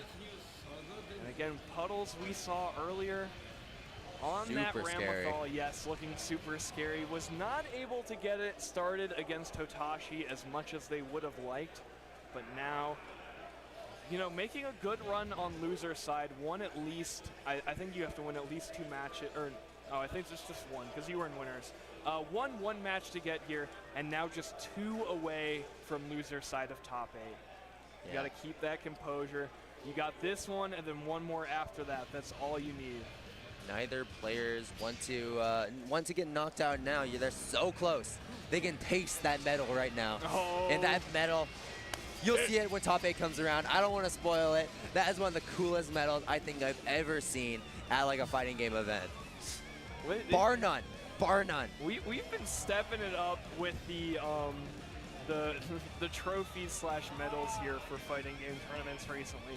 I feel like it's just been an arms race as to who can make the coolest trophy. And the branding for this event too. Oh, just yeah. On point. Chef's kiss. Like, Jabali does us good, the anime community. Yeah. You thought it couldn't get any better from last year's. I think it got so much better. Somehow. It lines up perfectly. We're at CEOtaku 7 right now. 2013, what a run. And here we go, KTP versus Puddles. Let's get cleaned up here. Again, we saw Puddles in the winner's side. Got, you know, a little freed up there by Hotashi. But again, You know, the path to top 8 is still available here. You may be on Hell's side, but there's still a spot in top 8 for you. Getting tossed all the way to the other side. How does Maven throw you that far? I guess it makes sense, the fact that she can carry a big anchor like that. Oh, the air throw. And the sword is out, but now Puddles doesn't have any swords, going to have to get both of them back, going to back up. And what a nice anti-air right there. Completely denying KTP that air approach. Oh, but that's a big counter hit, getting it started for KTP. A ton of meter to spend. Double and Senga finish it off there. Yeah, making sure that kills. Yeah, again, we saw the Ram offense. You wonder, why do people think this character is weak? You saw the meter there for KTP. In Exard, if you're moving forward, you're getting meter. And if you're moving away, you're not getting meter. So while Puddles is trying to space out, trying to get those swords out, KTP is just running it in. And in those situations, you know, KTP is going to have a lot more meter to get more damage, to force more situations. That is for sure. Now Puddles is on the back foot. Low life remaining, but Puddles playing it patient. I like that patience right now, but you're going to have to get in at some point, and KTP decides to make the approach first, jumping in with the beach balls as added support, emotional support beach ball. And now looks like we're just going to wait a bit. Oh no, we're getting right back into it. Just taking a swig of water. I mean, you might have wanted to slow down after that one. KTP going so fast. Now, once again, it's all KTP right now. Normal grab, command grab. What a sequence here. And you're going right to the corner, unless you burst out, which Puddles does.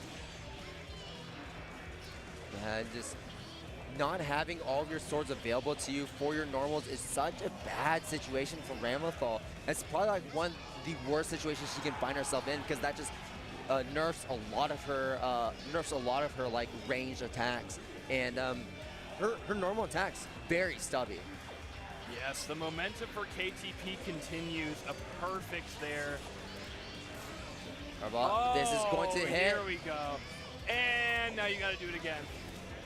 That is some of the struggle with the burst mechanic, is you finally get your big hit, your big opening, and now you got to do it again. Puddles, though, no hope here. Life is just being erased. Took that eraser to the whiteboard, just wiping it all off. Yeah. You don't need that. Broke the fourth wall like Deadpool and Marvel, just kind of wiping that life bar away. Oh, but Ramlethal with meter is a much stronger character. Get the swords back, so we will get a double setup here. Go for the charge dust wall combo. Both swords set up, and now Puddles finally can get the situation they want, using the super to get their swords back. Oh, finally opened up and not able to finish, and the command grab will do it there for Puddles. You always forget that Ramlethal has a command grab until it actually lands on you. The reason you forget about it is because it's really bad. It comes out so slow, but just the fact that she has another thing to mix you with is really important for her. Yes, it's always that extra option, right? It's always that extra mental stack, and especially when it's like a move that's not used as much, it can take them off guard a lot more. Oh, but that's charged. Yeah, so we're not going to be able to act out of it. Good toss there by Puddles, creating the situation with that instant block. Guys have turned the throw, and this should be enough. Hit him with the dolphin, and KTP is moving on. Unfortunately, we're going to have to say goodbye to Puddles in the bracket, but what a showing for Ramlethal. I think that was fantastic. That was looking tough. It felt like it was only the 2S, only the 2H that Puddles was finding there. That looked tough. Yeah, but when they finally got the thing they wanted, it worked wonders. It worked. It worked wonders, but it was about getting that. It was about getting that. That was so hard. It was about momentum, and KTP had all the momentum. Yeah, KTP knew. You knew that KTP going into it had that game plan thought out. He's like, I'm not going to let Ramlethal do anything. I'm going to be just throwing stuff out. And and when you remember, Ramlethal, if she blocks a move, the sword doesn't come out. No. So that just makes it even harder. The other thing is Ram likes to be a little annoying because she can set swords like no matter where she is on screen. So she'll like super jump away, just like set swords in the corner of the screen. And May, when she counter hits you in the air, you die. So you're just getting chased down the whole time. Yo. All right. I've been waiting for this one in losers. Oh, man. ElvenShadow on one hand, and who we got on the other side? We got respectful to ElvenShadow. I'm using the definition that is like anyone who's remotely close to 30. But we got the Zoomer versus Boomer matchup coming up here. You don't have to do him like that. Come on. ElvenShadow. I prefaced it. I'm being respectful here. He's at an Otaku Look, event. how many tournaments has Vevion run? That's what I thought. How many Frosty Faustings are we at? Like 25 right now. Like 15, right? It's 15, yeah. Right? I'm trying to remember. I'm like thinking like through my head. I'm like, wait. Yeah, how many Frosty Faustings has there been? Maybe he is. I mean, honestly, people say millennials are like, oh, millennials, they're so young, and then they're like all like 35. Oh, man, we go. You can't do him like this. Come on. Oh, my God. Come on. You can't do him like this. No. But this Faust, so good. This Faust has got it. We saw earlier, up against PepperySplash, Elven was rallying. But now, facing facing Vevion, we saw both of these players in the winner's side and now forced to scrap for their lives. We're in the Thunderdome right now. Oh. Only one may leave. And do keep in mind, this is the fight for that top 8 loser spot as well. So this is even more on the line. That overhead is going to do it. This should be enough to kill. Yes, we got those photo combos down. Here we go. Sorry, Vevion. You're going back to TikTok after this one. Oh, come on. You can't do him like that. Do the dances. Come on, rot your brain. Woo! Hammer 4 grenade there. You think one would be stronger than the other, but you'd be wrong. Hammer out. Give her a little chocolate for her troubles. A little poison watch out too. for the poison. Oh, cut her up. Overhead, that will hit. Yo, put Subway Surfers on the screen. I could block that overhead. Here we go, spinning in. Doesn't end out working for him though. Vevion now has that corner advantage. The Pine Berry is going to explode, and ElvenShadow going to burst right now, using that black hole to bring him towards him, and using that reversal super to not care about that at all. Oh, Dead Angle attack baited there, and Vevion cleaning up this round. We are even up right now. Let's make this happen. Oh! JT destroying J2K. They're walking it in now. Okay, just backing up as fast, throwing out those items, swimming in the air, pull her back. Oh no, but the bomb is going to stop that fishing line from coming back. Chop her up. Okay, little bit of scramble here in this round 3. Yeah, that LFL command grab so quick at I believe 18 frames and throw in full, so it's difficult to mash against it as well.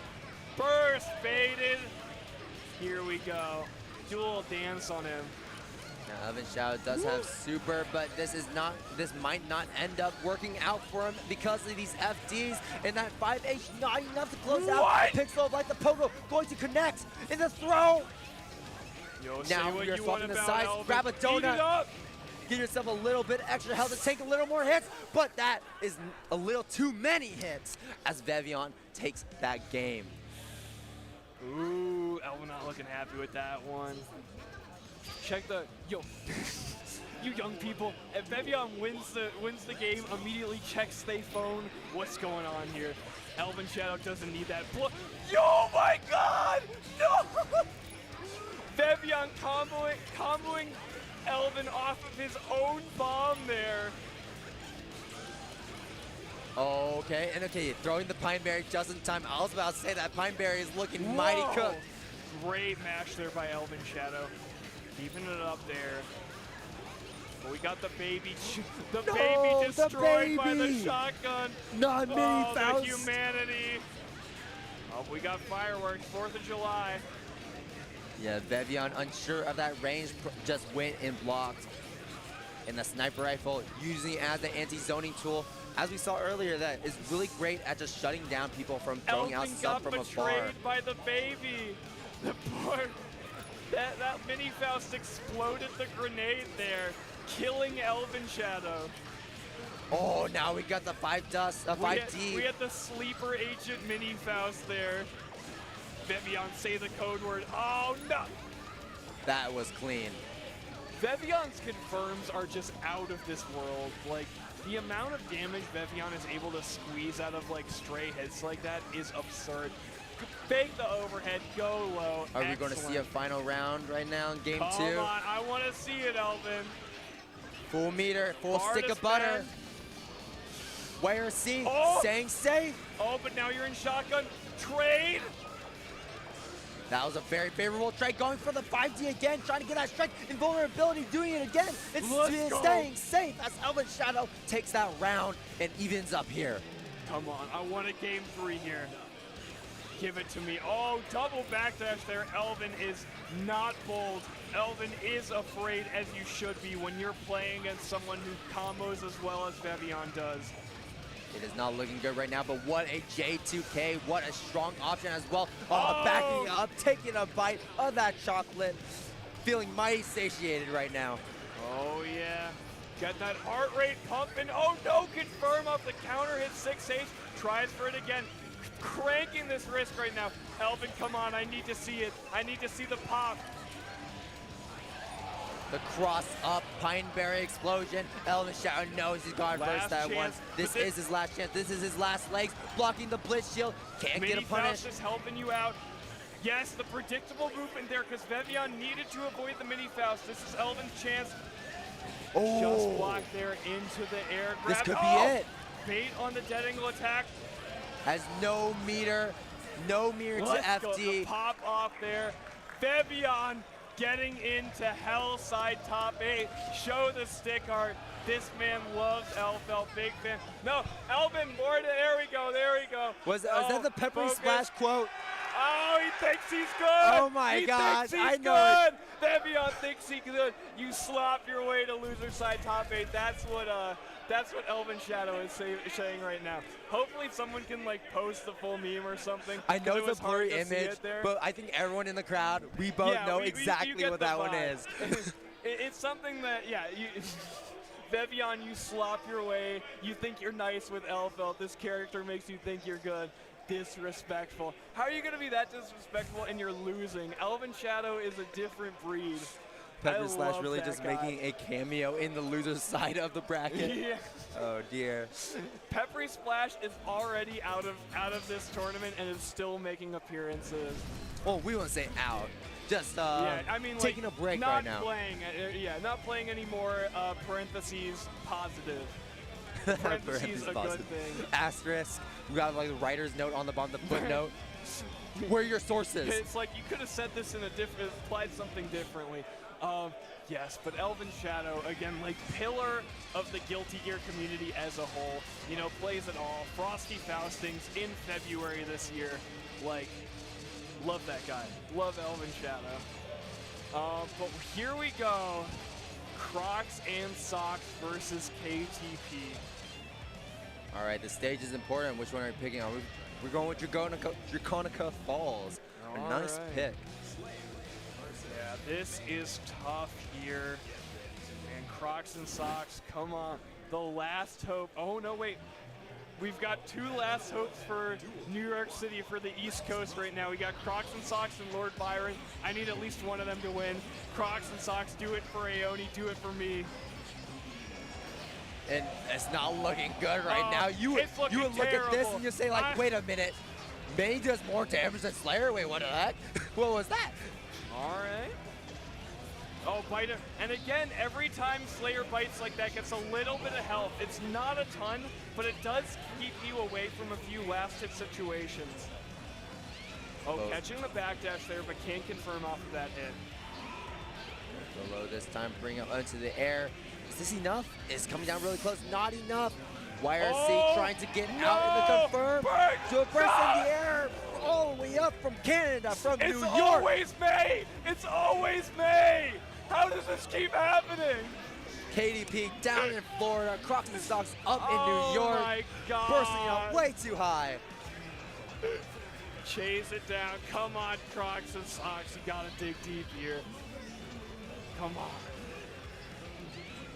Overhead pile bunker. This is exactly what he wants. Charge does get that combo. This is going to be very close. It will be it. Perfect PERFECT. We're going to be seeing that a lot more, I think, with how high damage these characters are. Yeah, we're going to find out what it means to be dashing in, getting stuck by the Dolphins here. Drop them down. Which side am I on? Pile bunkering right through. Doesn't like the beach ball. All right, good little drop there. Yes, full charge there. Slayer likes jumping on defense a lot because he can utilize that BDC, which means that you can generally go for big moves like that that cover the air, like May 6H, and Slayer just has to block them. Right. Oh, okay, we're just backing up right now. Tries to go for a 6P, but that 6P is not going to beat a low like that. Yeah, sorry. Even Slayer 6P doesn't meet May 3K. Yeah, head and vulnerability, but not feet. Gotta watch those toes. All right, keeping the movement here. Just trying to get some meter here for Crocs, I think. Like, I feel like KTP has had a massive meter advantage this round. Just every time a ton of bar, but now we're back to equal footing. No shenanigans, no bar on either side. What in the? What a jump out. KTP doing the, forcing a burst and no burst. We gotta figure out what's going on with Crocs right now. I don't know if he's tired, if he stayed out late too much last night. Needs some coffee in his system, some 5-hour energy. Doesn't even like look happy right now. But like that's the second time we've seen CrocsNSocks just stand still in neutral and like, you know, get IED'd at and lose. Like something's going on right now, and hopefully we can figure out what it is before this game ends. Right. Just defend on the Dolphin, but that's not going to help all too much as KTP still has the corner, but CrocsNSocks, wow, what a way to get out. Oh yeah, but again, not finishing the combos here. CrocsNSocks is going to have to scramble more than they want to. Now this is really bad. CrocsNSocks does have burst, but no meter. KTP, on the other hand, has a full stick of meter to spend, and they are going to spend it taking that round. Just going to sneak it in here. KTP gunning for this top 8 spot, and now so close to it. What a way to start off here. Dizzy is a factor right now. CrocsNSocks could get stunned. The classic there. KTP, I mean, it's all coming up KTP right now, working on this perfect. Crocs going for the BDC bite, but it cannot beat the Dolphin cancel. And now you just got to deal with 3K Roman cancel, just like killing you. Yeah, there's not much in this situation that you can do, and what a way for KTP. And big perfect there. Yeah. KTP going to punch that ticket for top 8. Man, you hate to see a champion like CrocsNSocks go out like that, especially like, you know, he's my homie. I don't want to see him losing like that. But congratulations to KTP. I know they've been grinding for it. They've been gunning for top spots on that May. So sick. So congratulations to them getting that top 8 spot on the loser side. Yeah, and what a way to get into it. That perfect, riding that momentum all the way throughout. That's what we're going. That's what we would like to see. You know, momentum is a pretty important thing, I feel, in fighting games. It's not really something you can measure, but you know it when you see it. Yes, yes. And just key here. Now I think this is the last match, the last set. Actually, no, 2 more sets. Yes, before, we've got Yosagi as well versus Ray the Warrior. I'm glad that they kept that for the last one because that is going to be crazy.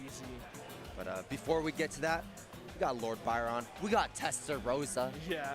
How much could Deadward possibly lose here? The final bastion of next level of lunar phase of East Coast. LordByron. And coming. one thing about Testarossa plays Jacko.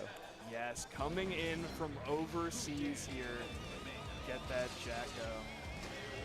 Jacko kind of just plays her own game.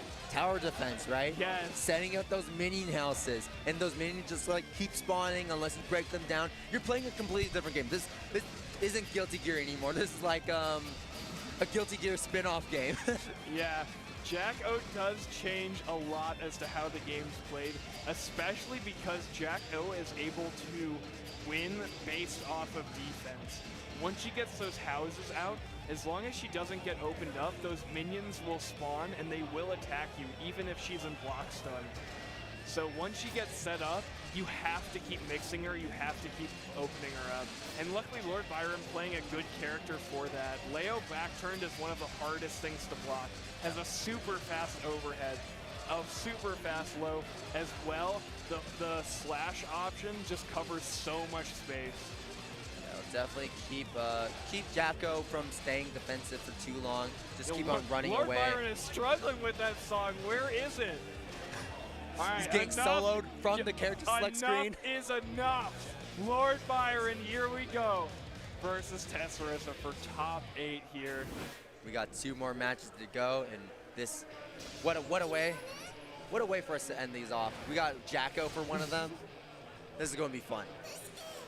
Yes. We've got the villain here. Jack-O, not the community's favorite character. And same thing with Leo, to be honest. These are both kind of lower tier characters who are just so difficult to deal. Like, you will lose to them. And let's get it. Let the intros rock, because we're anime. This is CEOtaku number 7. Let's get it. Testarossa versus LordByron here. Oh my! Oh, what? And what a way to start it off, LordByron. You better keep this momentum, because the houses are down. Yeah, going to just go whack the houses a bit. Going to go punch Jacko. How dare you set up these houses? How dare you set up these minions? I'm just going to keep opening you up. I do not care.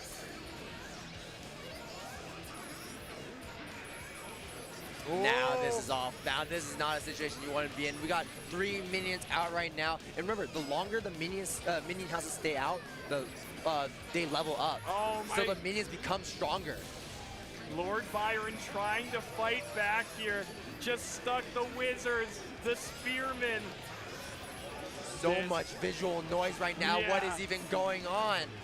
I can't even see Leo. Where is he? Was he even in the corner in the first place? Yeah, I mean, you see Jacko use 5D, which is the universal overhead. Right there, it usually, people would not consider it a very good mix-up, but because Jacko has so much stuff that distracts you, it becomes much better. All right, getting the Sword Fighter house down. And we got all 3 now. Yeah, it looks like Testarossa tried to pick up that house and run away with it, but LordByron just so quick, right up on top of him, keeping Testarossa away from the houses. And this is a situation, right? Testarossa just has to not be opened up, and look at how many minions spawned in that time. Oh my gosh, they just keep on coming. This is the tutorial for Guilty Gear. Oh no! And LordByron cornered himself there. He is in a dangerous situation. We got danger time! Oh my gosh! Dice Game's vision, but the minion protecting the command grab. LordByron bursting to stay alive here. Let's go! And short addendum there. It looked like it was hopeless for LordByron. Like Testarossa could just stall it out, like wait for minions to hit him. Luckily, minions cannot deal fatal damage. Jack-O has to hit you for you to lose the round. So minions can take you down to 1 HP, and that's it. That's all they can do. Let's go! LordByron here rallying with the parry. Lots of meter to spend here. Take it to the corner. All right, we're pulling out that keyboard, but don't stay on there too long. And LordByron takes that first game. And we saw great interaction at the end there. LordByron faked like they were committing to destroy the house there. Hit it twice, needed to hit it a 3rd time to destroy it. So Testarossa starts moving in, wants to at least punish LordByron for destroying the house, try and counterpoint. LordByron though, just immediately starts dashing in, says, I don't want the house, I want your life. There we go, cleaning up that first game. Let's see the rally here from Testarossa. Excellent knockdown. We got 3 houses right now. Toss the house at him just because. And oh geez, this is not looking terribly good. Using the super, and that will connect. Oh, but that trade, so no confirm available there for Testarossa. Still all right, though. Going to have them all explode. Yeah, Jacko able to put the houses in her pocket and take them right back out. Got that Mary Poppins pockets. Wait, I don't even think she has. Where does? All right. Just sitting back there in her fortress. Where do they go? Where's the hammer space?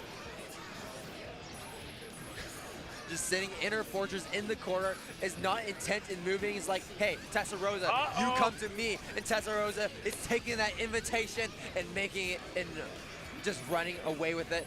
Sorry, but someone else has taken possession of the castle, and it is LordByron. Never mind, because since the time that I thought of that call and saying it, LordByron has lost the round here. Looking tough, but again, LordByron, a game to play with, you know. This is not your tournament life just yet. The pressure is on for Testarossa. Yeah, again, see, tries to destroy the house, and Testarossa just punishes you for it, coming in with that sweep there. Right. Just keeps on going. It's not a lot of damage, but it's a lot of hits, because LordByron is trying to like make his way around the minions, and those are leaving very clear openings for Testarossa to take advantage of. All right, and that game 2 was a completely different story than the first. Testarossa is playing excellently on this Jacko. Yeah, I think Testarossa is definitely taking more advantage of those minion placements in the sense that just playing more defensive and countering LordByron's when he's trying to weave through those minions, because he can only go through like maybe like 1 or 2 different openings. Yes. Like whittles it down and makes it a lot simpler for Testarossa to counter. And LordByron is on top of him though. No minions on screen, so this is a good situation. He has to keep it up though. Parry will connect. Yeah, there are kind of 2 philosophies you can take against Jacko. You have team destroy the houses no matter what. What they would do in this situation, they would get a knockdown, they would backdash twice to destroy a house. That's one strategy you have. The other one is you're doing what LordByron's doing. You're like, I'm confident that my character can mix you up, and I know that the minions go away once you get opened up. So I'm just gonna ignore the houses, you know. If I lose the round because there's too many, I'll accept that risk. I'm just gonna try and mix you and take this round. For sure. Spit him out. I don't like the taste of you.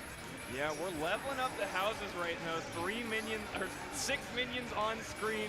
And this is like the worst situation you can be against Jacko. You know, you got the minion houses on the other side of the screen, and you're in the other corner, 6 minions on top of you, but LordByron finds a hit. Yeah, all of those minions just disappearing like that. And how the tables turns the oh, the command no way! Look, but the minions are far away. They got a lot to walk. LordByron bursting to keep them away. That parry gets rid of projectiles. Now another one! LordByron has to finish this. Burst is coming back, but not fast enough. We got Burst. You got it. No! LordByron! No! And it was gold! It was gold. She's got the meter. The command grab! LordByron, the choking hazard. Oh my gosh! We are going to a round 3 here. Oh no! He could have just ended it with a super and finished it right there, but now Testarossa is on his way back. We are final game, final round between these 2 players, and it's coming down so close. Testarossa already has 2 houses out, 3 houses out, and is looking super strong, is standing in the middle of them, letting the minions take all these hits. We got a charge, does bring him up into the air. Swallow him up, spit him out. LordByron is gonna think about this tonight. Oh my gosh, what a choke. But no, we gotta rally, please. LordByron is fighting for their soul right now. This could be the worst day of their life. All right, into the houses right now. So close. Okay, opened up here. You just got one more mix. One more mix. Do you think, oh, and we're breaking out. Yeah, but we don't want that minion. Burst, baiting the burst. Redeemed LordByron, redeeming themselves. Does not have to kick themselves. Does not have to stay up tonight. Look, head in the hands. He knew what was up at stake there. He knew what was at stake there. He baited that burst in round 2 too hard. He messed up. He made a mistake, and he was able to fix it. Check out. That's someone who made top 8 by the skin of their teeth. A hard-fought battle. LordByron able to make it. Head in the hand. Like, you can see it. Red face. You can see how much, like, missing that burst bait and letting Testarossa take that round 2 was going to weigh on him. That was so stressful. Yeah, you definitely could feel like you can definitely feel he's like thinking he wasn't even going to make it in the first place. And wow, yeah, these drops are so deadly. The nerves getting to these players. They know what's on stake. They know what's on the line. And yeah, I mean, you see you see tennis players doing all the time, like throwing, smashing stuff. They get so emotional. It's the same thing with fighting games, a little bit more subdued because there's usually less money and less sponsorships on the line. But yeah, LordByron was gonna think about that. But it's still that competitive spirit, right? That competitive spirit. And again, you traveled, you know, in a long flight. You had to go through airport security, you know. You had to wait all day to play, and then you've beaten, like, at this point, like 8 or 9 people. You've been playing Exar for so long, and to go out like that, so close to top 8, would have just been devastating. Yeah, it's like that same feeling of like, 3rd place feels a lot better than 2nd place. You know what I mean? Because like 2nd place, you could have won the entire tournament. In 9th place, you could have gone to top 8. It's those could have gone that just will weigh on your mind. And yeah, and LordByron made a decision there that could have lost, you know, that entire set. But let's enough with that emotional stuff. Let's get to cold hard steel. Yosagi, previous year's champion, up against Ray the Warrior, the net play threat, the grinder. Yosagi binding taunt. Here we go. What a way to end us off as well. Yes. Here we go, the final top 8 spot on the line here. Who will it go to? Yosagi or RTW Ray the Warrior? It's hard for me to tell. I don't know. I cannot tell you. It's gonna be a close one. At the very least, it's not against Elfelt, so you don't have to worry about those sniper shots interrupting your projectiles. You know what I mean? No siree. All right, the final match of top 32 for Guilty Gear Xrd Rev 2. Let's get it. Let's make some noise. Here we go. Yosagi starting off strong here, building that risk and getting that early throw here. Oh, flips him with that overhead. Stay on the wall for me just a little bit longer. Take some money and come back down. Going for the, so that is kind of cute there. Ray the Warrior did super, immediately canceled it with YRC just to get a little invincibility and see what Yosagi was doing. Okay. Level 3 is on deck. Well, spent it already. Now. Yeah, but level 3 on deck, spending it. Thought that Ray the Warrior was going to try her move, try and press. The anti-air is going to be a lot, though. Is that enough? Yes, it will. That's one of the classics there. Double air dash characters love to air dash back, try and bait you into coming forward, then air dash in and hit you with a button on your approach. And especially on Johnny, where he has a step dash, so he can't stop his movement, it's excellent. And the offense is just too much right now. Yosagi in such a dominant position. Can't miss the knockdown, though. But it's looking all right, though. You're Yosagi. You're feeling pretty good. You got a wife. You got some kids. You got a house. Full life. Perfect. And now you are 1 game up. You are so close to top 8 right now. And you got Yosagi. I believe that Yosagi's going to run it back, that you can get the opportunity to become the champion again. Gold Burst, that is so unfortunate. Johnny with 100 meter. I mean, he's already the best character in the game. Now he's better than that. What does that even make him? Here we go. Still more bar to spend. Oh, and this is an awful situation right now for Ray the Warrior. There are so many burst bait OSs happening right now. No opportunity to use that burst. Overhead. Okay, going to use the guard thrust. Get off of me. Let me set out some of my projectiles. And that's why Hitter's going to hit up from the top ropes and hit Ray the Warrior. Not wearing your safety helmets. This is a construction zone. We are cooking here. Oh, and Yosagi is cooking it up. Caught there by the JS. But look at the life lead Ray the Warrior has to close here. Could just block and the mash afterwards, but level 2 so scary here. Okay, we got the bubble out, the icicle spear. And this could potentially be one more mix. Never mind, we got no bar anymore. Yosagi trying to play as patient as possible. We got those ice fish. We're not biting on the strike throw, though. Yeah, Ray the Warrior was hoping for the strike there. With a confirm like that, you might have been able to just kill Yosagi outright. But off the throw, you have to do it again. I think Ray the Warrior hoping that Yosagi would mash there. Pick it up, easy level 3, and the burst as well. Johnny, sorry, this is champion level play here. YRC trying to use the pause button. Is this enough? We got a lot of meter on deck. It is stunned. Are we seeing an insta kill? No, we're not. But please, say my name. And we tie it up here with the perfect, guys. He's just too good. And Yosagi now getting our last golden ticket into the loser side of top 8. This is going to be a go-getter of a top 8. And it's already been so exciting. These matches have been incredible. Coming down the line, so many heartbreaks, so many people left behind, but we are set up here. Our top 8 is ready to go. It's going to be a good one. Got it it's opened going to up be a here. Good one. Let's see who we're going to be closing out. Top 8 will be on a different stream, so don't go anywhere, but if it's Exar, do go somewhere. We're coming up with Uniclear Top 32 next. Thank you so much for tuning into Exar. It's been an absolute pleasure to be here with you. These matches did not disappoint. Not at all. I've been Deadward. I've been here with Salty. I think that's about it. That's all we got, folks. Have a good weekend. Yeah, stay tuned.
Hey everyone, and welcome to Undernight Top 32 here at CEOtaku 2023 in the wonderful Orlando, Florida. It's been a weekend, been a lot of great sets. I'm Tabby, and I'm joined with... I am a Cookie, and hello again. We were just here yesterday. We were, yeah, actually, yeah, it's the same duo here yesterday. You'll still be here. You're on all of them. You're on all God, of them. I'm on all the uni blocks this weekend. It's going to be a lot of work, but we have a great top 32 ahead of you with a lot of amazing competitors for the potential last uni-clear major. Yeah, for at least one of the last. I think there's still a couple small events you're going to see regionally across the board. And then maybe Frosties? We have no idea. Frosties is up in the air. Frosties is like the 50-50 on if people care about clear or if you make the impossible happen and everyone runs a day one Uni 2 bracket. Which, that's obviously, I think our bias, we want to see the funny day one tournament. That Twang was like, I'm the only one who has experience. And I'm like, so you're going to win? He's like, damn straight. No, there's a couple people in Japan that are playing on the training training mode build. build. You and the Japanese you players. And the Japanese players. Imagine they just come out the Frosties randomly. Odonpu flying out and then just like having the optimal celestial routes from TGS. All right, but yeah, we've got a couple of, we got our first match sitting down already. A couple things to note off this top 32 if you're looking at like the rest of the bracket.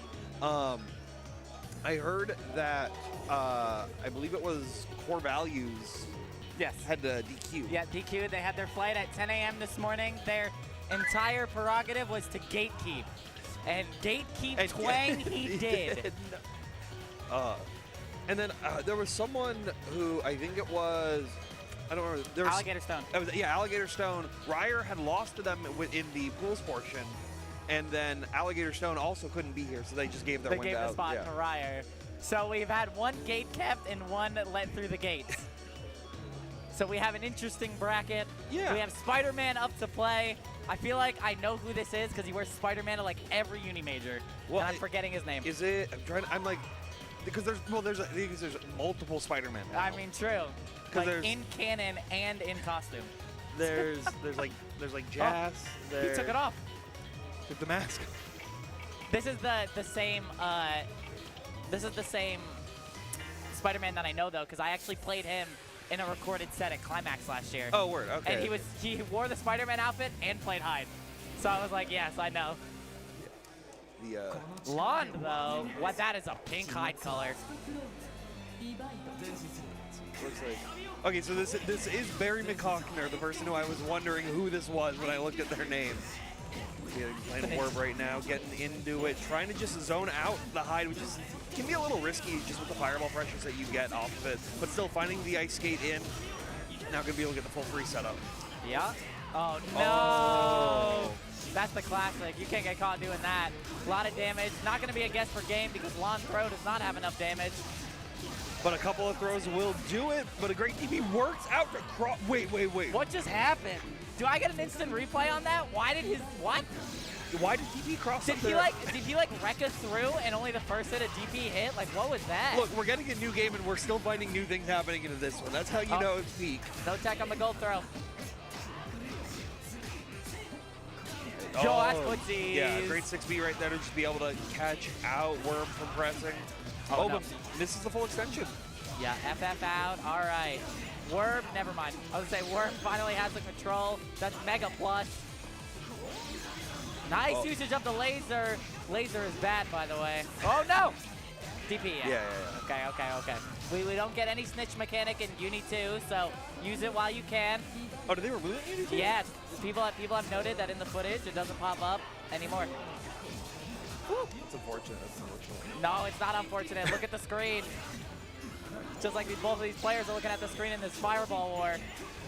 And now you see we're being like, okay, I can't actually play the Fireball War. I know as soon as they have any kind of meter, I'm going to get blown up by it. I have to be more aggressive.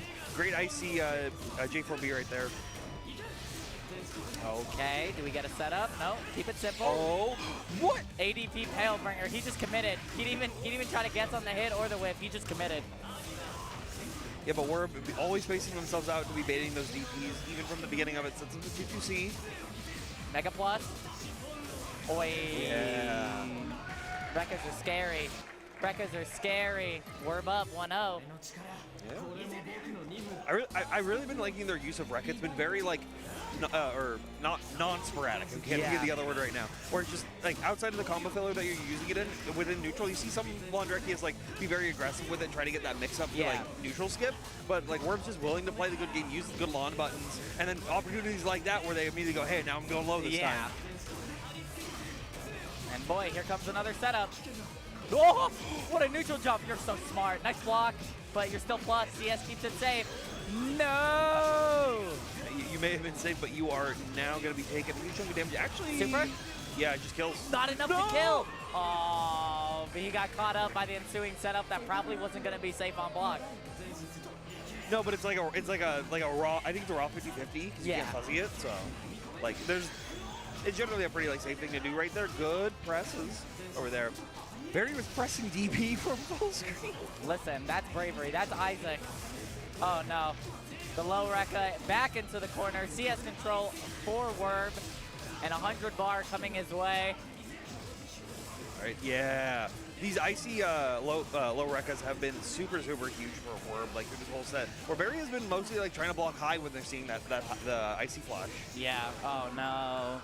2-0 just like that. Worm over Barry, and Alondrakia moves on. Yeah, and that was on loser side as well. Yeah. So. That man is drinking. Stay hydrated. True. Stay hydrated. I'm more surprised that there's more than one Lond in this bracket. Yeah. Because typically, for most brackets, it's like primarily Foxov as a Lond that will make it out of pools. So I'm excited to see that we have more. Yeah, and that's also showing that it's like the Lond players are like rising up in their like general skill to be able to get through. Because for a lot of people, it took a lot of time to figure out that character and really get it to its full potential. And now, in the literal end game of this, we're finally seeing them sort of make it through. But it looks like we're also... As we get 3 more characters introduced. Oh, God, yeah. Yeah, well, technically 6 more over the course of like the next year, right? God, yeah. Don't remind me. But speaking of being introduced, we've got Star and Ryer on now. Yeah, we have a matchup that's bad for Gord. Yay. But I know Star has been playing Gord, and he's been actually putting in a lot of work because I see him net playing in the Wazda Discord a lot.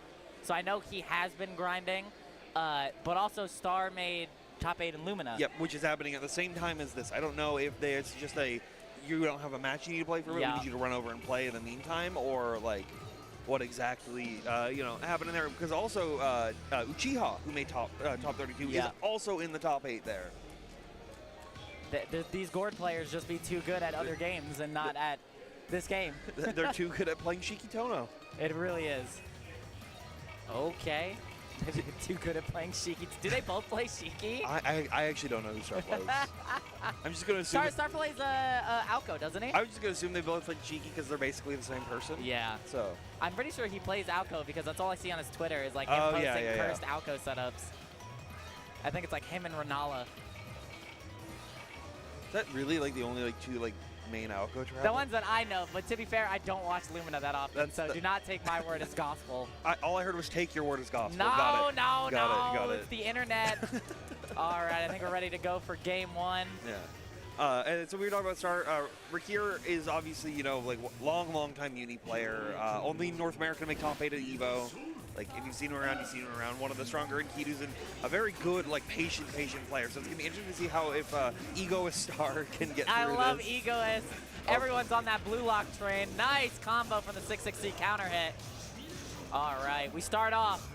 Yeah. Oh, yo, counter hit 5B. We take the grid break. Half health lead already.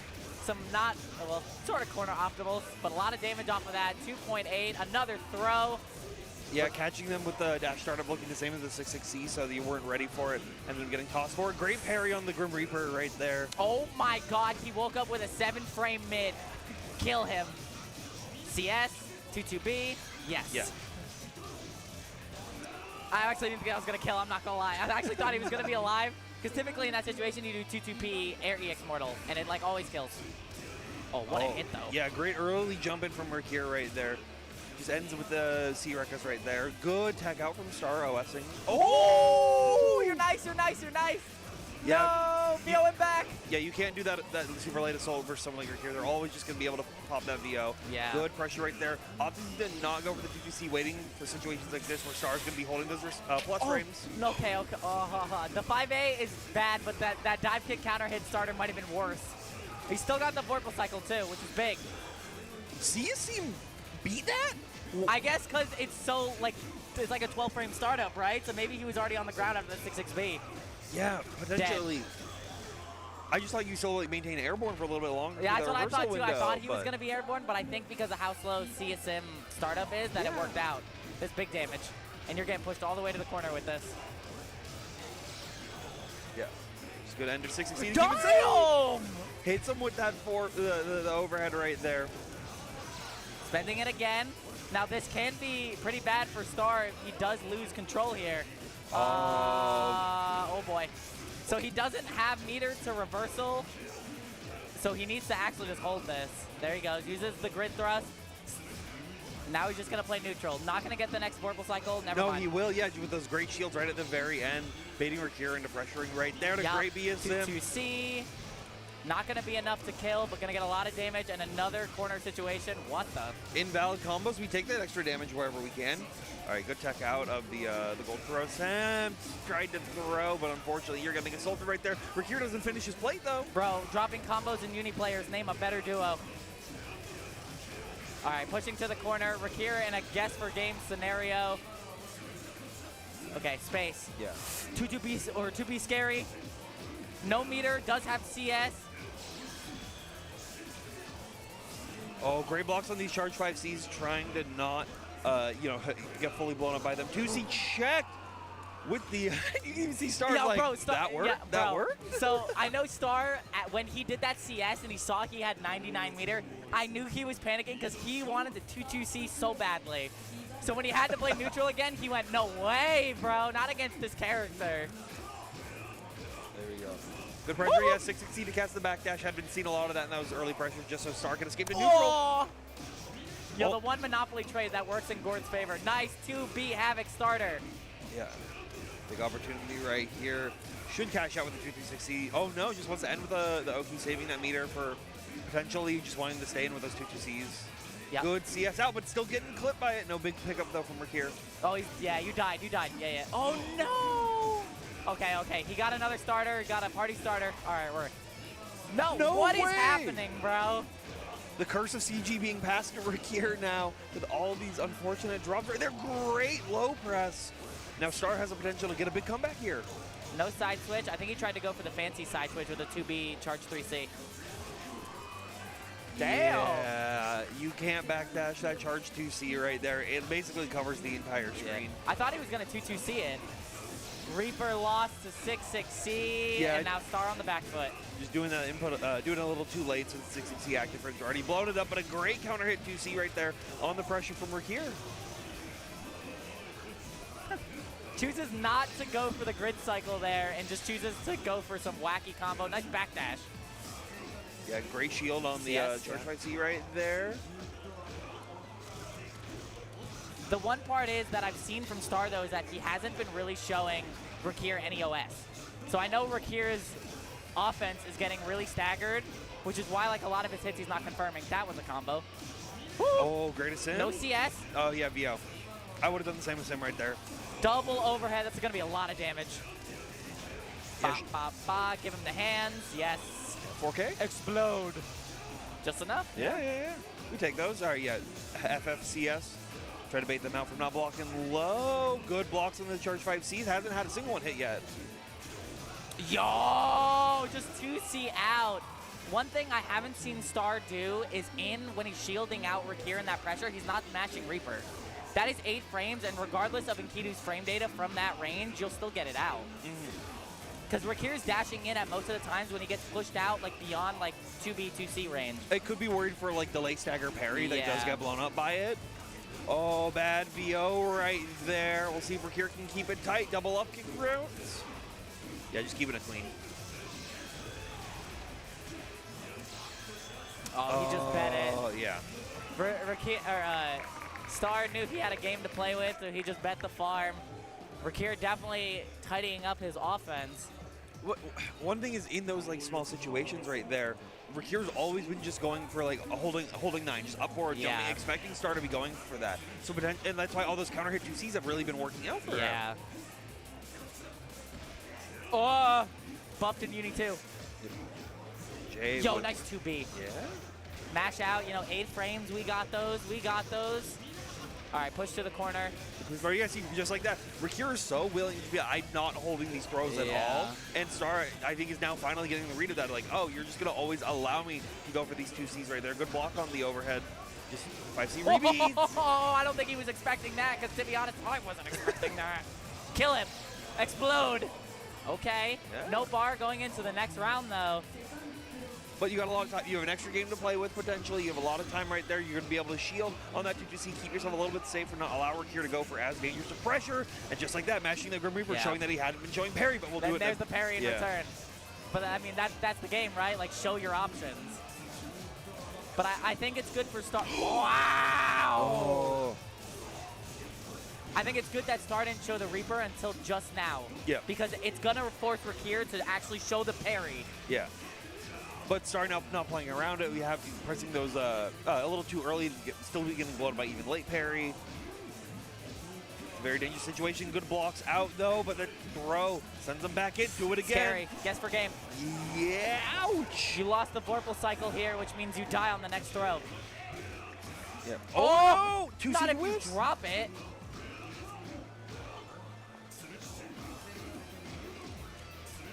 All right. Good blocks once again. Staying very safe. Pushed out. Grim Reaper CS. And now you have to be very careful for that whiff 5C. Buff in Uni 2. Yeah.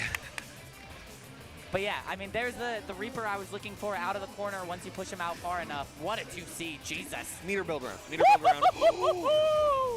Push him all the way to the corner. 1, 2, skibbity-doo. All right. Good stagger once again. Plus frames. Yeah, parry. and now parry coming out. What a mash. Yeah. Counter hit, those counter hit 2C frames have been always working out in Star's favor very, very effectively right now. Still being able to maintain the cycle, but we'll have to spend it quickly unless they keep it. I don't know if that was Reaper or actually 6B. Oh, I thought he actually won it. Whoa, what a shield! Oh, what the, what? Both players. What the? The Uni special. Knowledge check him. Knowledge check him. Do it. What a mash. He's dead. 1, 2, bot. What a combo round. Damn, that's in 4K. Had the extra VO buff right there to get that 4K, but didn't even need, I was just like, oh, you're just going to do a hit. I wax like, that's we're what good. I thought he was going to do. And he just, that was a route. Yeah. I was actually surprised the FF hit there off of the Charge 3C. Yeah, it was like really, I think it's specifically because they had the cycle off that Charge 3C right there, so it was just slightly big enough with the large Enkidu hurt box. Yeah. What a match though. Damn. Yeah. Like back and forth the entire time. Really, really good play from both players. Like, yeah. Star taking it over Rikir 2-1. I actually think I actually thought I had Rikir winning that. Because Rikir typically does well in the Gord matchup. Yeah, I don't know. Rikir was just playing very like off his game. Not off his game, just very like he had the soul of Isaac inside of him. Just like all those like multiple assault on your wake ups. Yeah. Like, where it's versus, I think versus some characters you can actually get away with that a little bit better. Yeah. But a character like Gordon, where they're already going to want to be pressing that 2C as their Abare options in a lot of those situations. I definitely think he was trying to force a layer in situations that hadn't been conditioned in Star yet. And once you can't crack that layer, then you just have Star reacting to what you're doing. And if you're assaulting or full jumping forward on our wake up, it's like we can dash out of the corner, we can 2C you, we can Reaper on reaction. So I think he was trying to play on a different layer that he didn't get Star to actually condition him to do that yet. Because Star's defense actually was really good. Yeah, Star, like, I think Star's also a player who because I see him literally walking back to Type Blue in a top 8 right now, they were able to like restart on layer 1 because they had to stay fresh right here. Just like we're staying fresh with our next matchup, Defy versus Spoinkman. One of the favorites to win the tournament here in Defy on the banana hide. And then Spoinkman looking to potentially make a big upset. I mean, he's done it before. We saw, was it CB last year or CB? It was CB last year. Yeah, CB last year. Spoink made an incredible run, so he's definitely got it in him. 2A trying to, keep the pressure going, but it just allows Defy to reset full screen. Try to play that fireball game. Good jump over EX Pizza right there. EX Pizza. Pizza time. Nice block on the 6B. Keeping it safe as well. Good blocks on all these overheads coming through. Nice dash block attempt to try to get out. CSDP. Yeah, with ADP, wow. Okay, gets a throw starter, never mind. What a read on the backdash. Plus frames. You have a great shield, trying to keep it a little bit closer right there. Those shields are always really risky because you can get just blown up overhead. Nice 3C anti-air and gets the pickup off of it. Yeah, wow, nice. I don't even know if that was OS or just reaction, but that was real nice, especially the recognition on the counter hit. Great press after that forward tech scramble right he's there. Dead. Yeah, you died. Oh, but spending all 200 for it, like, it's a little risky with that much time left on the clock. Yeah, I definitely think it is risky, especially against a player like Defy's caliber. You don't want to get put on the back foot. Oh, but great. I think Spoink is believes in his own neutral well enough to avoid it. Which, yeah, having the confidence to believe in that is like very, very important. But Defy right now gonna be able to get some free damage right here off this 2-2C extension. Gets the charge on the cycle as well. Good tech out of the gold throw. Real backdash is the 5 or the 2A. But he does get a starter. Okay, Defy in control. Spoink does have that 100 bar, so a reversal is on the table, but reversal 2A. Right. Oh, great press. Spoinkman's been at this like perfect footsies range, always been catching Defy low right there. Like every hit has been that starter. That's what I noticed yesterday. Is he's actually playing at the peak of Ryer's ranges really well. Like he hit a lot of tip 5Bs yesterday. He's blocking out, not wanting to deal with any kind of laser shenanigans, so not worrying about it. 2-2B keeping it safe, like the 171. He loves jump back JA. He is loving that right now. Good shields, nice 3C. That's an OS. He's definitely OSing. Oh, yeah. Oh, yeah. Oh! Pizza time! Okay. Yeah. No meter either side. Guess for game. Okay. Yeah. Just gave it up. And we're now back in the exact same situation that we were in the previous one, but Defy already using EX Fireball super early right there. Also a similar situation to what we saw in the previous one. And that is like a fundamental decision a lot of these Uni players have. Just because you build meters so quickly through routes, and then as long as you're maintaining the cycle into your favor, you can generally not have to worry about it as much. Great dash straight CS. Wow, you're brave. Oh my god. I was going to say, if he hit that starter, that was so much damage. Nice recognition on the green shield. Yeah. It was deep enough to still be plus right there to get that big throw. Oh yeah, he's fishing for an OS so badly. Spoink not showing it, but is it going to work out in his favor? Delayed mash to beat the delayed OS. Dead. Yeah, CVO, IW. Yeah, keep it clean right there for Defy. First game going in their favor, but Spoinkman's definitely not out. I love Defy's facial reactions. The immediate... Okay. The immediate look to the camera, the shake of the head, the roll of the eyes, and now we're back into it. Nice start. Yeah, to decompress in between those little games where you can to get these great openings like this. Invalid combo once again. It's not invalid, it's just happy accidents. Oh my god. Oh, decides not to go for it. Oh no. That could be bad though. Did he set up a 2-2C? No. No, I think just rather would keep it, wants to save the meter potential for the damage extension, knowing that they need to win more damage interactions than neutral interactions, importantly. Very, very scary. Good backdash out right there. I think Defy's just very confident in their ability to play neutral because of tools like Laser Beam being a follow-up to stop a lot of what Ryer can do. Great counter hit 6B right there, recognizing the punish opportunity. Nice use of the 2-2C, keep in the corner, secure the cycle! Even off of the forward tech. Yeah, and had the 2A for the kill, but wasn't ready for the full pickup. J2 God. Keep it in the corner, keeping it clean. Nice jump over. Yeah. Okay. Spoink needs to not let up here. He can't get hit once. Oh! Big grid break. This is huge for Spoinkman. You're spending it. You're spending it. Absolutely. No, you're dropping it. No, our defense is solid. FF. All right, keep it safe. He was buffering something. Yeah. Oh my God, that beat out the. There's J over the pizza again. Yeah. 3 seconds left on the clock. The 5B to secure it. No way! The challenge off that at 2 seconds is so crazy to me. Just like, you had the life lead, just back away. You're not getting chipped out by Fireball to lose the health. Oh, great no. starter. Slight drop. Yeah. Okay, throw back in the corner. Throw him again. I want that combo.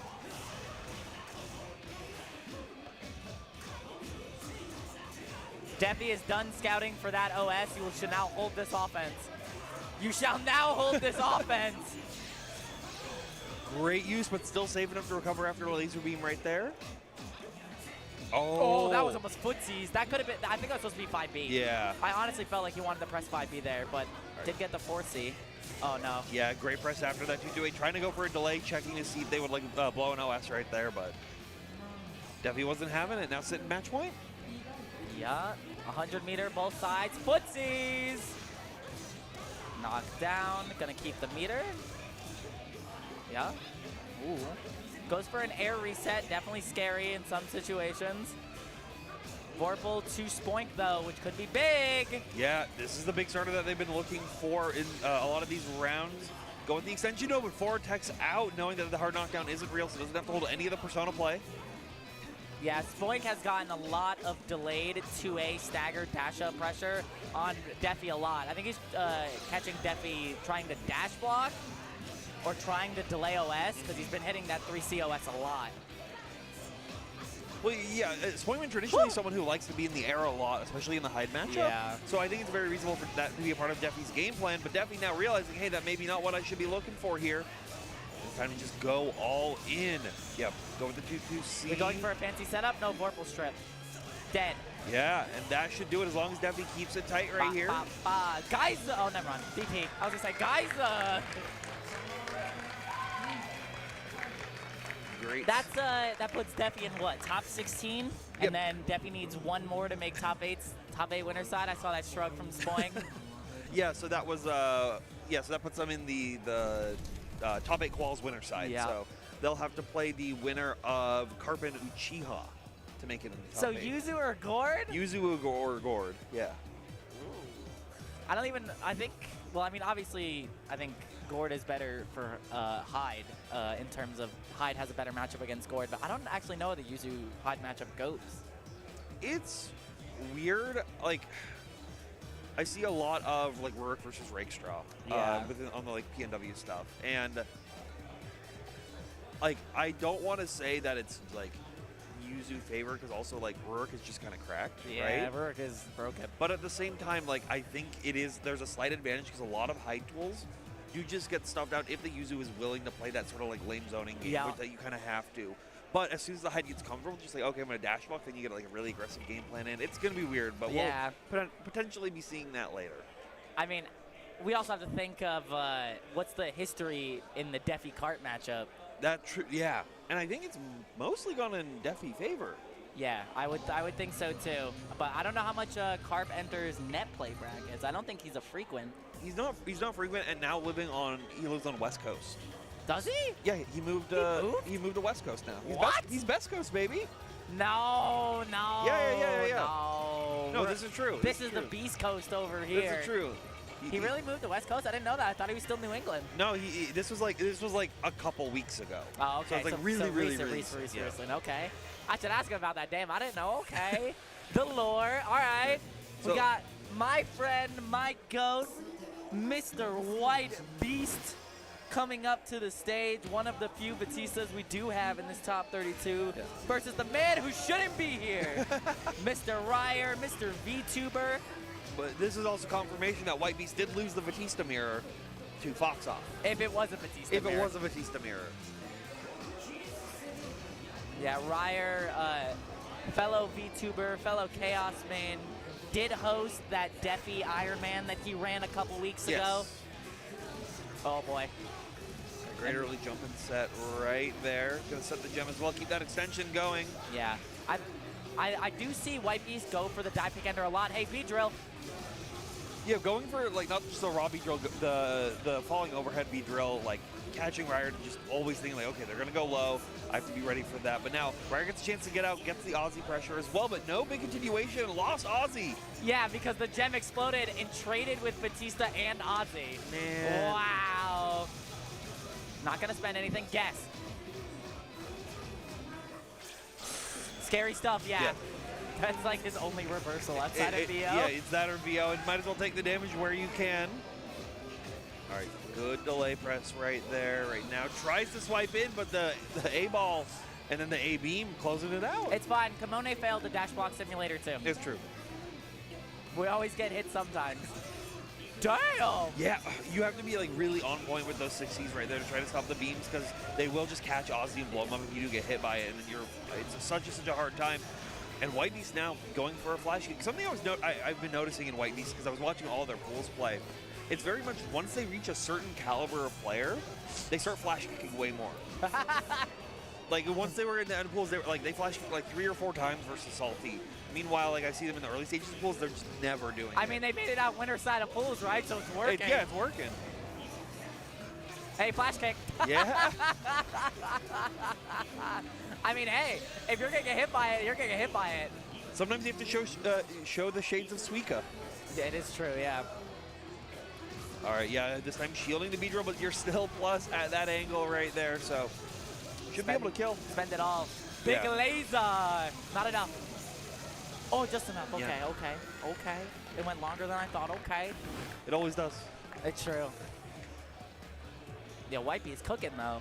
Yeah, you've been playing really, really on point. You know, like when your one loss is currently to like Fox off. Yeah, you're not doing too bad.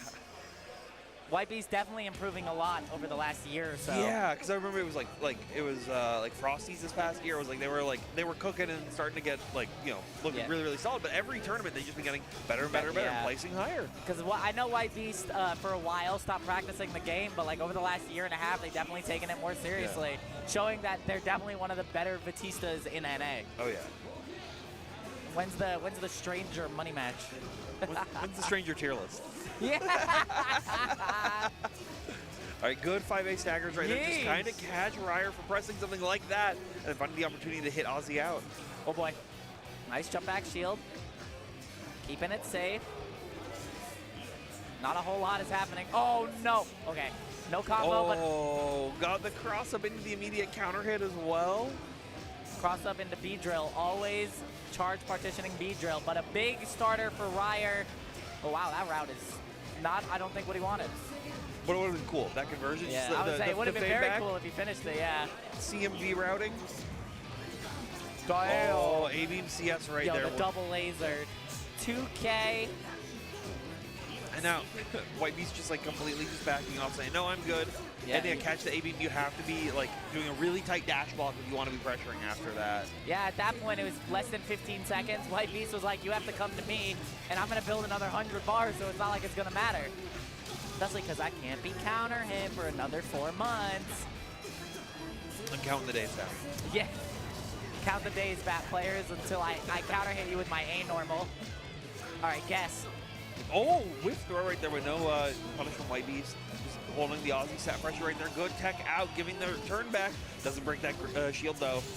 But they will break that one. One thing I have noticed from WhiteBeast's defense is he's so willing to match that 5A. Oh yeah. Like no fear match that 5A and that 2A. It's a Guilty Gear player in him. Yeah, it really is. And Ryer really can't find any footing. He's getting caught in the air, he's getting caught on the ground. He can't set up Ozzy to get full screen. Nice Vorpal strip. Yeah, like WhiteBeast is just playing like super, super solid. 60 goes through and just completely destroys C-Ball. Stopping all of WhiteBeast's zoning game plan at the time now. Still has VO, needs to make something happen with it. CSIW save! No! Landed 2 safely. Are you dead? Oh, you don't have meter. All right, but now you have to get past the zoning. 17 seconds left on the clock. Good luck. Yeah, it's a lot of health. You have to have like 2 really, really big hits. A simple down back, a stand tech, which shows that he's not OSing. 6 seconds left. Can take another throw, can take an assault. GG's, a uni round indeed. WhiteBeast, 2-0 over Ryer. It's like the most quintessential uni ending. Yeah. Just like, oh, 17 seconds left on the clock. All right, time to ignore. Literally just block assault. Just down back, take all the throws, and you have yourself a win. Yeah. That's just Uni, baby. That's just how it be. And Celestial is not going to change that. You're still going to get timed out. Celestial's just gonna make that like even worse. 'Cause Yeah. you're gonna get the 7K hit and then just like back off. It's like, all right. Yeah, exactly. Oh my God, it's gonna be like the walled infinite in EL. Oh God. You're just gonna get the hit, and then you're just gonna go, go, go. Even if you drop it, it's like you've wasted like 60 seconds of the match. Yeah. Did you have a life lead? If you didn't, you did now. Is this an Aurier mirror? Oh, it is. Yeah, wow. Spoink back up to the mat versus SmartSteer. Who did they eliminate? Was it Brandon? I think the SmartSteer eliminated Brandon and losers? Yes, that's what it was. Yeah. Which means SmartSteer won their first match against I have no idea. Yeah. Okay, just button checking. I looked through. I was like, wait. I know Ju is eating this content up right now because he's got 2 of his sub characters on the screen. He's entering the encyclopedia. What are we doing? Are we buying colors? No, just swapping control okay, sides, making sure you're on the right one. Yeah, because people don't understand how a PS4 sign-in works. All right, baby, here comes the mirror. What colors do we got? Yellow versus green. The Packers, baby. It's the Midwest special. The Packers, not the cheese. All right, Aurier mirror coming up. Loser side, top 32, Spoink versus SmartSteer. What is this, Midwest versus Canada? Midwest versus Canada, Midwest, right? I guess. Is Yeah, I'm going to be honest. Is SmartSteer Toronto? I have no idea. You know, you'd have to ask Ryer because the only person I know where they live, well, outside of the Vancouver guys. Yeah. Like, if you're not Vancouver, there's a 50-50 chance I have no idea where you are in Canada. No, it is. It's Ontario. Okay. So it's Midwest. All right, SmartSteer finding a hit back, push to the corner. Okay, good early throw right there for SmartSteer right there. Good blocks though from Spoinkman and a great challenge as well. Yeah. To reset back to that mid screen. Oh my God, went for the reset with the JACS. You're still going to get hit by it. It's still going to happen. Oh, yeah. What a match. We've been seeing a lot of people just like auto block to go for the overhead challenges, but SmartSteer recognizes like, hey, I know my own character. I'm going to try to challenge it, but it doesn't matter when Spoinkman finds those great little pickups right there. Yeah, nice OS from Spoink to close out the round. I love the walk back to the immediate dash block forward from both players. The one brain cell coming into key. I mean, that's one thing. Like Aurier is a character that can deal with Aurier tools well. Like it is honest footsies that is going to be It really played. is honest footsies. Never mind. It was honest footsies until you got hit by a J2C. Yeah, until the anime activates, right? Yeah. What? That was gonna be the most wild setup if that actually worked. Imagine like JAFF over. All right, Spoink with another big hit. Oh, and a big grid break as well. Is he gonna get the Vorpal cycle in time for this? No, he's not. Spend it though? Yeah. Invalid. Doesn't matter. Perfect. He is jamming. He's feeling good. He looked very, very confident through the whole set. There was a couple times, like he got hit, but it was never like, he never was like, man, that was really good. That was like a bad situation. That was a great starter though. The walk back deep assault right there. Just trying to get this early opening. Oh, he's a masher. He's mashing. Trying to break the uni players love blocking propaganda. True. Damn! Big. That's high counter from the tip. Yeah. Good blocks. Oh my goodness, that instant overhead right there. Yeah, he did it again. J2C putting in work again. Spoink on set point. And potentially the fastest set we've had so far. Second right there. Catching SmartSteer with the same stuff that they were catching in the previous match that we had him on stream for. Just blowing up those shield attempts. He popped VO, I guess to try and strip, but it didn't end up working out, and Spoink still got the cycle. And now a big hit. VO is no longer a thing. Hold this block. Yeah, I have to hold that 50-50, and unfortunately no one ever does right there. Great low press right there, though, from SmartSteer. Recognizing, like, hey, you got a mash? Okay, I'm going to start doing it. Guess per game. Oh, great challenge. Yeah. Nice.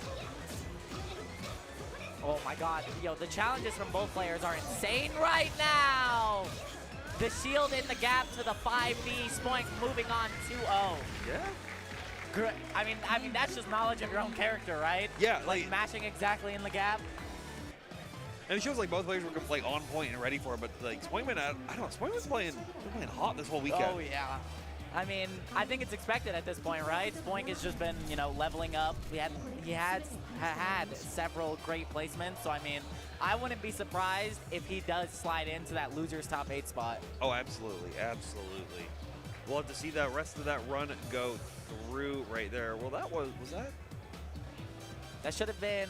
That was losers. Yeah, I was. Yeah, that should have been. I think was it 1 or 2 more sets for them to qualify? 2 more. Yeah, more sets, so that was like a 20 tied for 24th place. Yeah, okay. That SmartSteer got. Numbers. Speaking of numbers, I don't know how bracket placements work in a single elimination bracket. Because when you hit top 8, you eliminate 4 people. Are they tied for 7th or are they tied for 5th? It's tied for. It's tied for 8th? Yeah, see? It's a thought-provoking question. tied for 5th. Okay, tied for 5th, yeah, because it's 4 people ahead of them. Yeah, Because yeah. they're in a single elimination bracket. Because everyone who didn't make top 8 is still tied for 9th. Yeah. Okay. Nice thumbs up. We need to, can someone, like, if we didn't have the graphic come on screen, like, I need that Photoshop of that thumbs up. We get the Onyx dude cut out. Yeah, I was going to say, you did that for us. Yeah.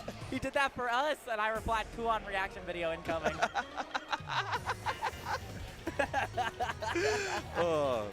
Silent versus Revert. Yep. Okay. Yo, Hilda. Remember desync What those is, pads? oh, yeah, okay. We better be doing that. Okay. What other game? What game is that? That's Genshin Impact. Yo, let's go! Let's play Genshin Impact. Quick, show me your Grand Blue grids. Grid check? Grid check.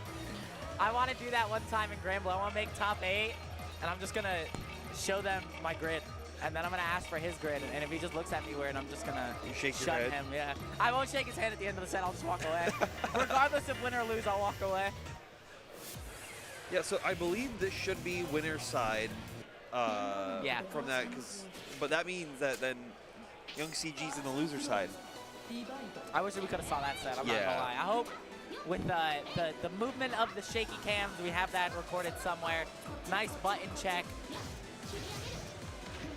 Yeah, I see all the usual shaky cam heads over there. Shout out to Chris Bardo and Twang and all those other guys. Yeah. There's always a variety at every single event. Twang was busted out the tripod right before top 32, so we definitely have a lot of people recording on deck, which is nice. The community movement. We get as many matches recorded, and it's almost like we've had an entire tournament stream, which is nice. It's honestly like I don't see a lot of other communities doing that as well. There's not as many that are like dedicated. Like it's like, oh hey, make sure we record like this one, but it's like, let's get every single set recorded if we can. I hope we continue that with Uni too. Yeah, I want to make sure that momentum stays up right here. Just as the momentum is, we're picking Park offline, baby. Jack Ingoff versus Revert. Not the Park. Yeah, this is still winner side. Heaven's top 32. Linnae versus Bonon. So this is also a top 8 quals match. Ooh. Top 8 winners qualifier. Silent did not make top 8 in KOF, so he does have something to, work for here. And he wants that run back last year. I believe he got 9th as well. Yeah. So he wants to try to make sure to get that run back as well, get the repeat of the other previous events that he's been doing very, very well at. Good CS off there, try to keep the pressure. Revert just staying very, very calm right now in their pressure, but a great challenge. Yeah, nice match. Recognize the stop on the, what is that, Muujin? Yeah. I don't remember like any of her move names. It's Muujin, it's Kuga, Helmbreaker. Slash.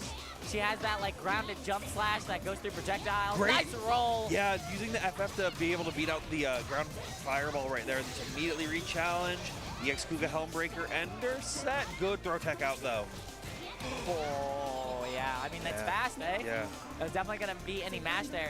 But what I did like from Revert, though, was the delayed throw he did after the vorpal cycle went to his side. That was really smart stuff, and he does get a great starter. Woo! Caught him mashing. Half health lead already for Revert. Going to get himself 100 bar, and now we have choices for the vorpal cycle. holding right there. Tried to shield and sneak it at the last second, but Reaver was already prepared ahead just to make sure they could keep it right there. Good CSFF just to roll through, but no big punish on it. I actually wonder if DP wouldn't have reached. Yeah, I wouldn't have, because like Lane DP's very stubborn like that. It goes very vertical, but it doesn't have a lot of horizontal range. That's dead. Yeah, as long as Reaver keeps it tight right there and is putting in the work, Reaver taking the first game. For what it's worth, I haven't seen Revert drop many combos. No, Revert is like someone who is generally very, very calm when it comes to that kind of stuff. However, Revert is like, they're still a younger player, right? They're like 20. So, oh my God, I made you spill water. Yeah, 20, huh? 20. Damn. They're like 20, and they are very, very, like, they still have a little bit of tournament nerves for that kind of stuff. So they're going to be doing aggressive things like those DPs right there on the non-obvious situations. And Silent's going to take a big advantage on that with this hit right here. If there's one thing Silent does have, it's his most optimal punishes. That is 3.8K for no metered. And now you're in a guess for next hit confirmed scenario. Vorpal cycle coming to a close. Does go to Revert, is soon to get 100 bar, but shields again. He's losing a lot of meter on those shields. He's lost like 100 bar from shielding. I don't actually know if he wants to get out or not. What is happening? He wants to build that Celestial. He wants to get the full grid gauge. Yeah, true. Well, now he can do Neta combos if he so chooses. No, I think he's just going to spend it right here to gain a bunch of bar back right here. Now already back up and already lost about half of what he gained. Nice smash. Takes his turn back. In control. Can use the CS to make anything plus. There it is. Gets a good run, stagger, trying to check for the OSs from Silent, but they're not even showing it, but they will at that point take their turn back, try to keep themselves alive. 10 seconds left on the clock. Yeah, you can just keep this, you have CS as well, you just gotta keep this very, very safe. Yeah, and that chip should them be out. enough.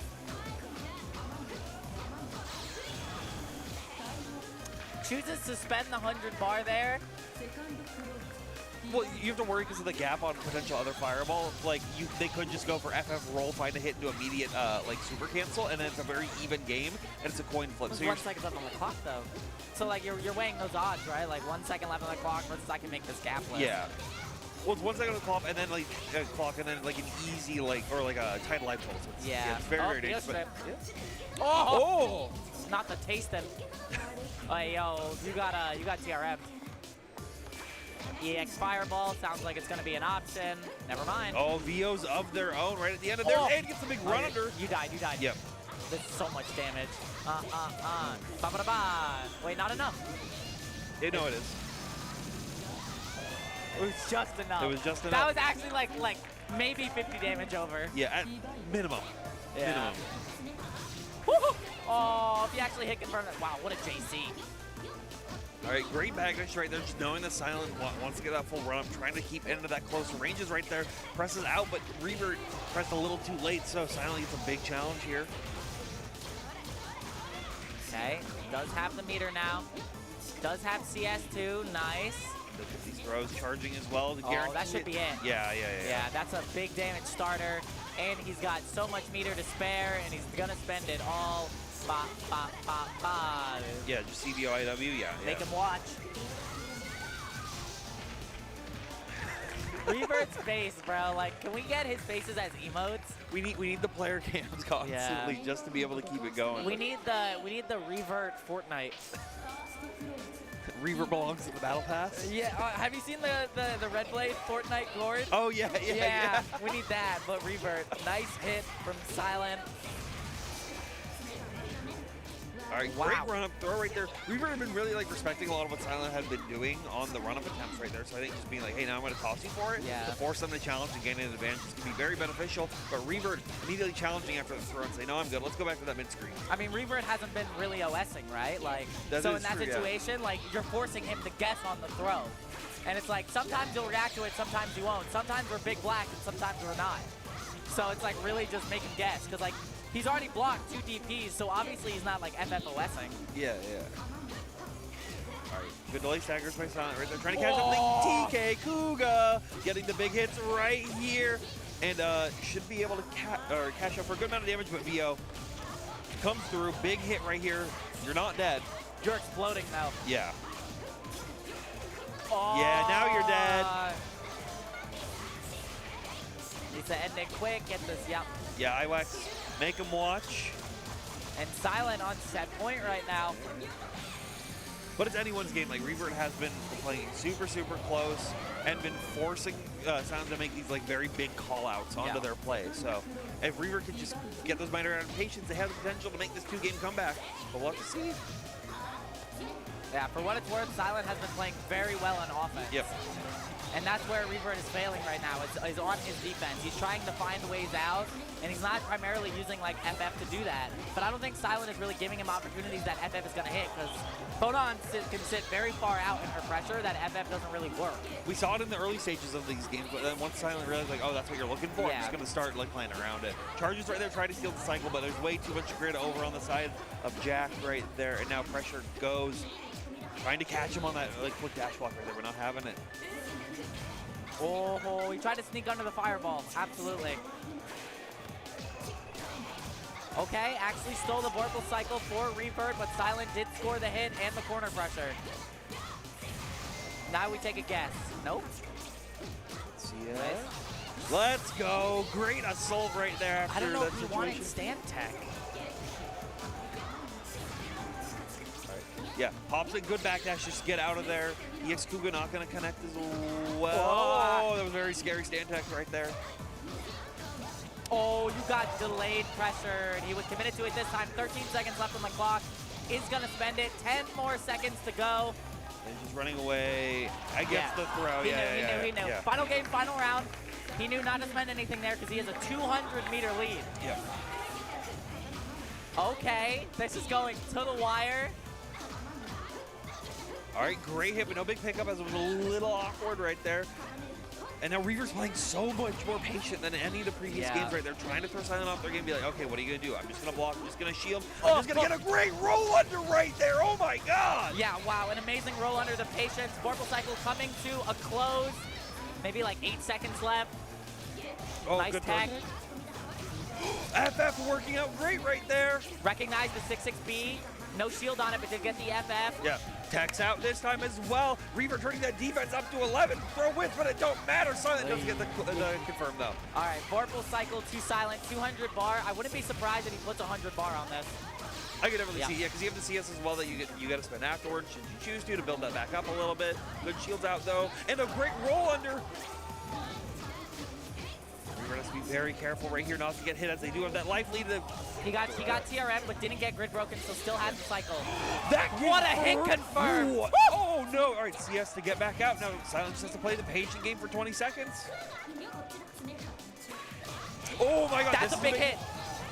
He's gonna get the Vorpal cycle here. 10 seconds left on the clock. He is gonna build the meter. Doesn't spend it. Yeah, has to drop to be able to kill the confirm. So Silent just has to do one grid break right there to take it and make top 8 winner's side. Silent exiting halfway across the ballroom, but damn, an amazing set from both players. You know the set is good when I enter the mode where I just pull my hands up and I don't talk. Yeah. I don't talk. I just look at the screen. Because you just want to see the. Yeah, you need to see what happens. My God. It's always so stressful in those situations. Oh my God. Both players felt that. That was a close set. Yeah.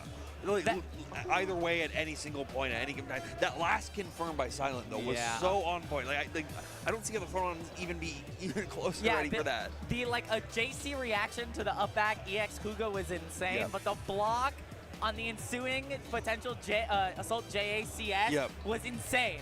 I thought he was getting hit. I'm not gonna lie. I got hit. Yeah, you got hit. He didn't though. Oh. Yep, so that is my heart. That is jacking off, making it into the winner's side of top 8 there. And we do have a couple other matches that are going to be on deck. So we have Defy versus Carp showing for one of our top 8 quals matches. Okay. Then we have Fox Off versus Star. Oh, no! Not the Gordon Batista. What? You don't like Gordon Batista? It's so upsetting. You don't like Gordon Batista? And then we have Big Black versus Rorik, who we now have on deck. Yeah. This will be Yuzu versus Byakuya. Yes. Now, I did talk with Rorik. and they have been playing more combo through the entire pool. So Yeah. I believe I saw them getting some warm-up games in earlier, which you are going to need. So that I Yuzu actually know needs- the reasoning that he played Merc in pools. Grand He Blue. said that he doesn't want to play Yuzu because he entered Grand Blue. Yes. And he wanted to do well in Grand Blue, and he thought the mental stack of like playing an optimal Yuzu Riha was going to deter his Grand Blue play. And I mean, fair to him. Made it out, top 32 winner side, also 7th place in Grand Blue. Yes, yeah, so got that medal, and is trying to aim for another one here off the set, but has to go through one of the toughest opponents in this bracket. Yeah, absolutely. I mean, the man with a lot on his mind, he's wearing a hat, which you almost never see him do that, so you know he's a changed man. He's keeping all the information contained. He can't let it escape. Yeah. But I mean, the man with a lot on his plate, you know, the last 2 majors taken over him by, well, Defy both times, but also Pesto at Combo Breaker. So, I mean, there's a lot he has riding on this, right? Was the last big event he won Climax? I think so. I think it was Wow, Climax. yeah. And then he lost Combo Breaker, he lost CEO. So, I mean, this is, for the potential last Uni-Clear major, it's like, can he come back out on top? Or, like, are people catching on to his gameplay? Yep. And I'm going to be honest, when Big Black came to our last monthly a couple weeks ago, and he dropped every combo, he did. Every single one. He was getting the drops out then, so he doesn't drop them now. If he drops it now, I swear. Okay? Single website and one on the ground right there. Does get the throw as well. Should get a full grip of grid off it as well, but a great throw from Rorik right there. Oh, misses the confirm, but we got a saucy reset. Yeah, just teleports out. He's not OSing, so he is reacting to those throws. Which, honestly, I think it's fine in the early stages of these kinds of rounds to not want to go for the OS, to not show your opponent that you're even thinking about that. Then, I mean, Big Black typically doesn't OS. He's actually, like, on defense, Really? he almost Actually? never Oh my God. OSs. Like, if you watch his defense, you'll recognize that he doesn't OS, but that's what Pesto and Defy have defined as one of his weaknesses. Because he doesn't OS, he's willing to play so patiently on defense. oh, trades right there. But yeah, even Rorik knows, that, okay, I just got to build the meter how I can in this set, because I'm not going to be able to make the comeback in these 10 seconds. Yeah, he's just going to eat these. Yeah. Yuzu throws deal him like 2 quarters worth of damage. Yeah. But yeah, that's one of the weaknesses they defined is that he's very patient, so you can steal your turns back really easily because he's not willing to OS. Like, he's willing to match 5A, but he's not OSing that. Good elbow, great assault JC right there though from Big Black. And it's just gonna keep it calm. Should spin the bar into web set. Yep, 1, 2, 3, 1. Okay. The TG setup. Great Abare 2C right there. Meter, yeah. Yeah, and then just flip right there. Good CS to be able to check on the reflip attempt right there. At 2B reaching to high earth and back or whatever. Now, those far websets are very like weird in this match because I think there's a lot of characters that's very good on shutting them down, but Yuzu gets to enter like an optimal stance point right there with it, so it's very scary. Good VO over there off the 3C attempt, not trying to hold that 50-50. Yeah, he realized he matched that, recognized it immediately, going to stake the round. If he doesn't drop it, okay. Oh, yeah, it does drop it right there, looking like Florida locals. Yeah, it is looking like my Florida locals. Guess for game. My shield. That's where very careful. Good reaction tech right there. And we're not able to punish not having the meter on deck. Yep. Correct. Yeah, it is looking like our Florida locals. That's what I'm saying. Like, I don't know what's happened over the last couple months, but like so many players are just dropping so many combos. Well, I think a lot of people like have been less. Honestly, they've been less practiced. There's not as many people who are like Omega grinding like they were this time last year, right? I also think it could be a combination of what they're practicing, right? Like that too. People have stopped practicing their combos because they're entering like that next stage of like hunting for OSs, playing the neutral, like staggering your pressure, like getting optimal defense, figuring out what breaks what against what person. Exactly, and that's what you need at this top level of Uni, where these games we're seeing are going to 90 seconds every time.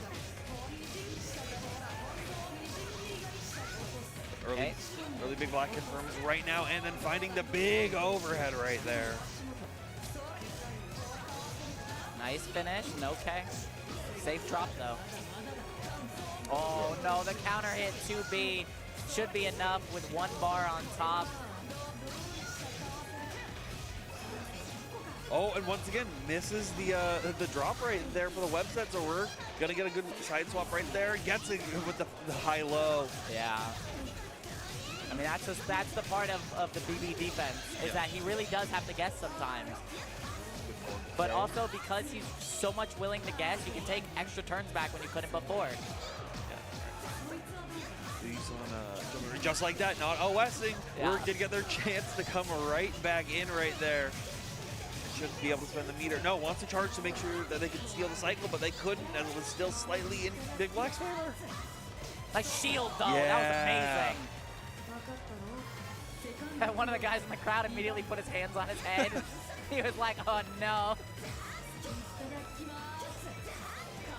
Oh, nice dodge on the 6-6C. He has been putting that to work against the range of Yuzu. All right, we're definitely putting, no meter. End the combo early, nice. Another hit for Rorik. He was finding something to work at the end of the last round, but he didn't have enough health to really take it to fruition. So let's see what he comes up with now that he's got a full stick of health again.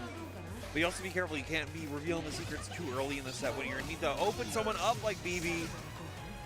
And just like that, finding their big opportunity to get the full side swap as well, has a grip of meter and grip of grid on deck, but misses the combo. What a mash.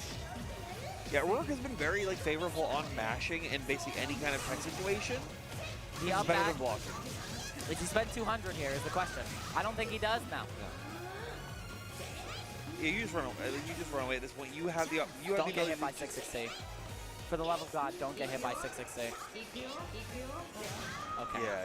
He tried to go for web set, and Rorik immediately recognized the startup with a bateau. 200 bar on either side. Another counter hit. Should be big. Should Rorik choose to spend that meter on there, but will at least get the full quarter carry? Yep. Does spend on EX slashes. 4K. And good tech out of the throw right there. The assault went over the 2C. Yeah, oh no. It's like all my KOF games all over again. Drops the combo. Oh. Another reset though. Yeah, web set, forced to block. Oi! EX flip out right there. Does get the hit as well. 200 bar still on the side of BB though, and it's gonna get another vorpal cycle. Rorik really needs to make something happen because one hit for BB could spell disaster. See, oh, good spacing out of that 3C. Not going to get anti-air just yet, but the 6-6C will connect. Guess for game scenario. Throw in this upcoming situation is so scary. Okay. Throw is still scary. I think you just want to set that life to the exact point to where a throw or any kind of hit would just confirm right there off a single press. And that is Big Black making it on that winner's side top 8. Yep, good stuff. Rorik did have a few ideas brewing in the last reaches of that game, but maybe it's too little too late, especially against a character like Byakuya. It's, well, especially versus a player like Big Black, who, like you said, is just very willing to down back that whole time. Yeah. And while sure you can steal turns, is stealing turns versus somebody who's willing to block for 99 seconds going to be that effective at the end of the day? You know, it's up to what you can create off of it. I really think, like, the sets of BB, Defy, and BB Pesto are like really like specimens to look at when it comes to how to break a character like BB. Because you go up against him and you think like nothing works. He's blocking my overheads. He's blocking my throws. I can't stagger him. I can't open him up in any way. And the second I leave like a potential gap, he's mashing 5A. But it's like there really is things you can do. You just need to think outside that box. Yeah. Because the pressure that Pesto and Defy run against BB is so much different than they run against every other person. Yeah, the wish box. What does that say? I don't remember. There's a good photo of it, though, that has the, what it says, but. This is Silicon loser side. Okay. So Silicon had to play BB, so that means he lost. Yeah. Yep. So this is what, losers qualifiers? This is round before losers quals. Yep, round before, so. Oh no, our bracket is, it's so Jowarida. There's, so loser, or winner of this will have to play loser of, oh, they play Reverb. Winner of this plays Reverb. Okay, so what, Nana versus Chaos? Yeah. And then potential Chaos versus Linnae or Nana versus Linnae.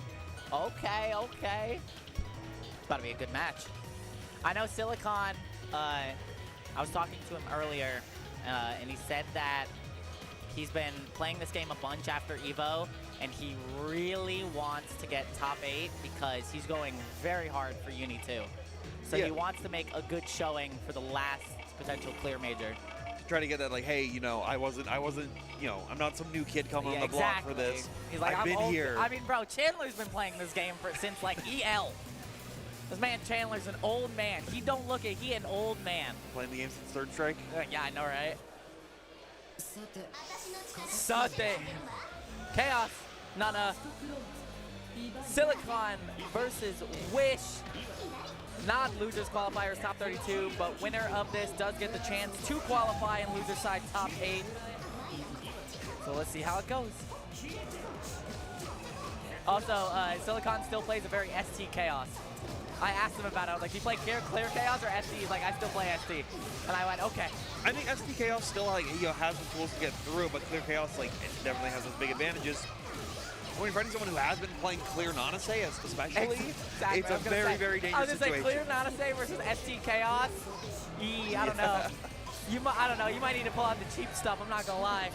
Because Nana has a lot of cheap stuff right now. Nice 6C. Meter? No? No, we'll just send him full screen, then get the Aussie set right there. And a good book. Tell the child to read right there so you're able to keep the pressure going into the corner. Scary stuff. Okay. Aussie pressure. Oh, TRM. I barely saw the red. Should be enough to kill, though. Wish in control for a while. Cracked on defense in round 1. 200 bar on either side. Yeah, it's gonna really come down to see how much is Wish willing to go and fight against the ST Chaos, because I think a lot of stuff you're doing versus clear Chaos, ST Chaos does have things that can potentially get around that. Like if you're worried about the delay Aussie set stuff, and then they just go for random high-low. Yeah. But I mean, Silicon hasn't showed, the class. Wow. Shouts the dive kick killing Aussie. Oh, the 2C though. Nice side switch. They're not gonna get the knockdown off of the 6-6C. TRM'd again. Yeah, good DP out right there. Gets the EX follow-up. This is potentially what Wish needs right now. That 2C though. Yo, FF roll? No, doesn't need it. Throw. Throw from Wish this time. Yeah. All right. Now just the late stacker trying to catch Silicon pressing, but instead Aussie will come through on that backside. I mean, that is one of Chaos's defensive options, right? It's like jump assault and then just throw Aussie out. Yep.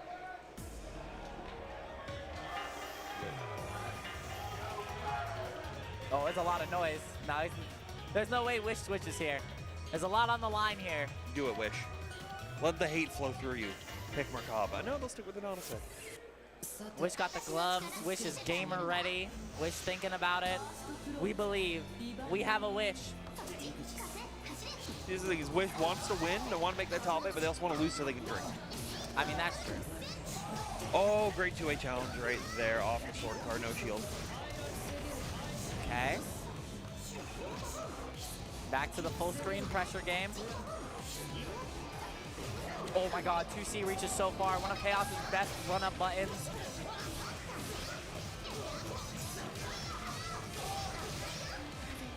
Okay, Vorpal Cycle. Is that like a whip air throw? What was that animation? Oh no, the grid break. You hate to see it. The drop from Chandler, but another restart with a 5B counter hit. We take those wherever we can get it right there. Now Aussie going to be trying to pressure out. So Wish just playing very, very cautious, trying to do whatever they can. Tried to 5B out the Aussie early right there, but they were not out just yet. And Silicon, match point. Yeah, wow. Silicon on a tear right now. Oh, whips the Aussie though. And was that 5B? Okay. Gets Fireball Ender, sets the arrow fireball, but couldn't go for the 6-6B, 6-6C mix. Yeah. The Aussie will come through and connect right there, keep him in the corner. Oh yeah, good grip thrust. Just get out of there. It's worked again. That's like a third or fourth time that has worked for Silicon. Oh my god, the super delayed 6C. All right, now you guess for game. Staircase. Yeah, charges to try to steal some of that cycle towards the end as well. Good shields though from Wish, keeping them alive, trying to find these chances to 5B, but finally gets opened up by Silicon.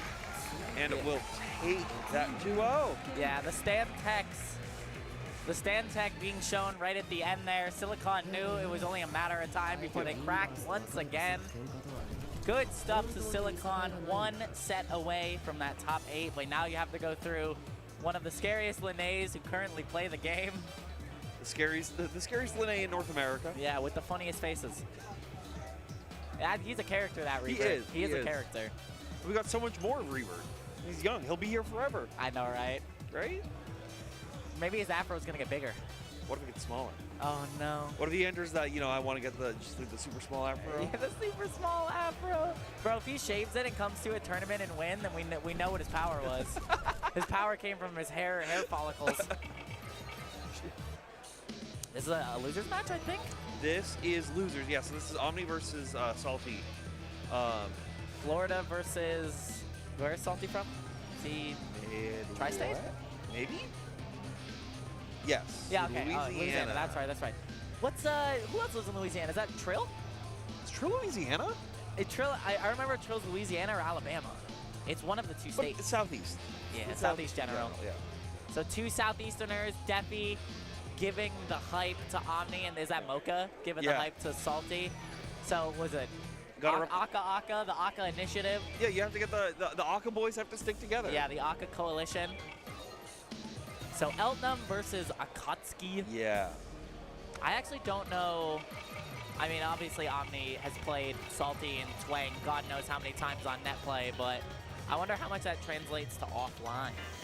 So it'll be interesting, right? Like I think Omni's a very obviously very, very solid player. But Salty is very aggressive when it comes to their Akatsuki play, more so than other people, and is willing to take these risks and challenges that other people usually are a little bit more like, well, Aka can't usually press there, but he'll go for step dash press. Yeah.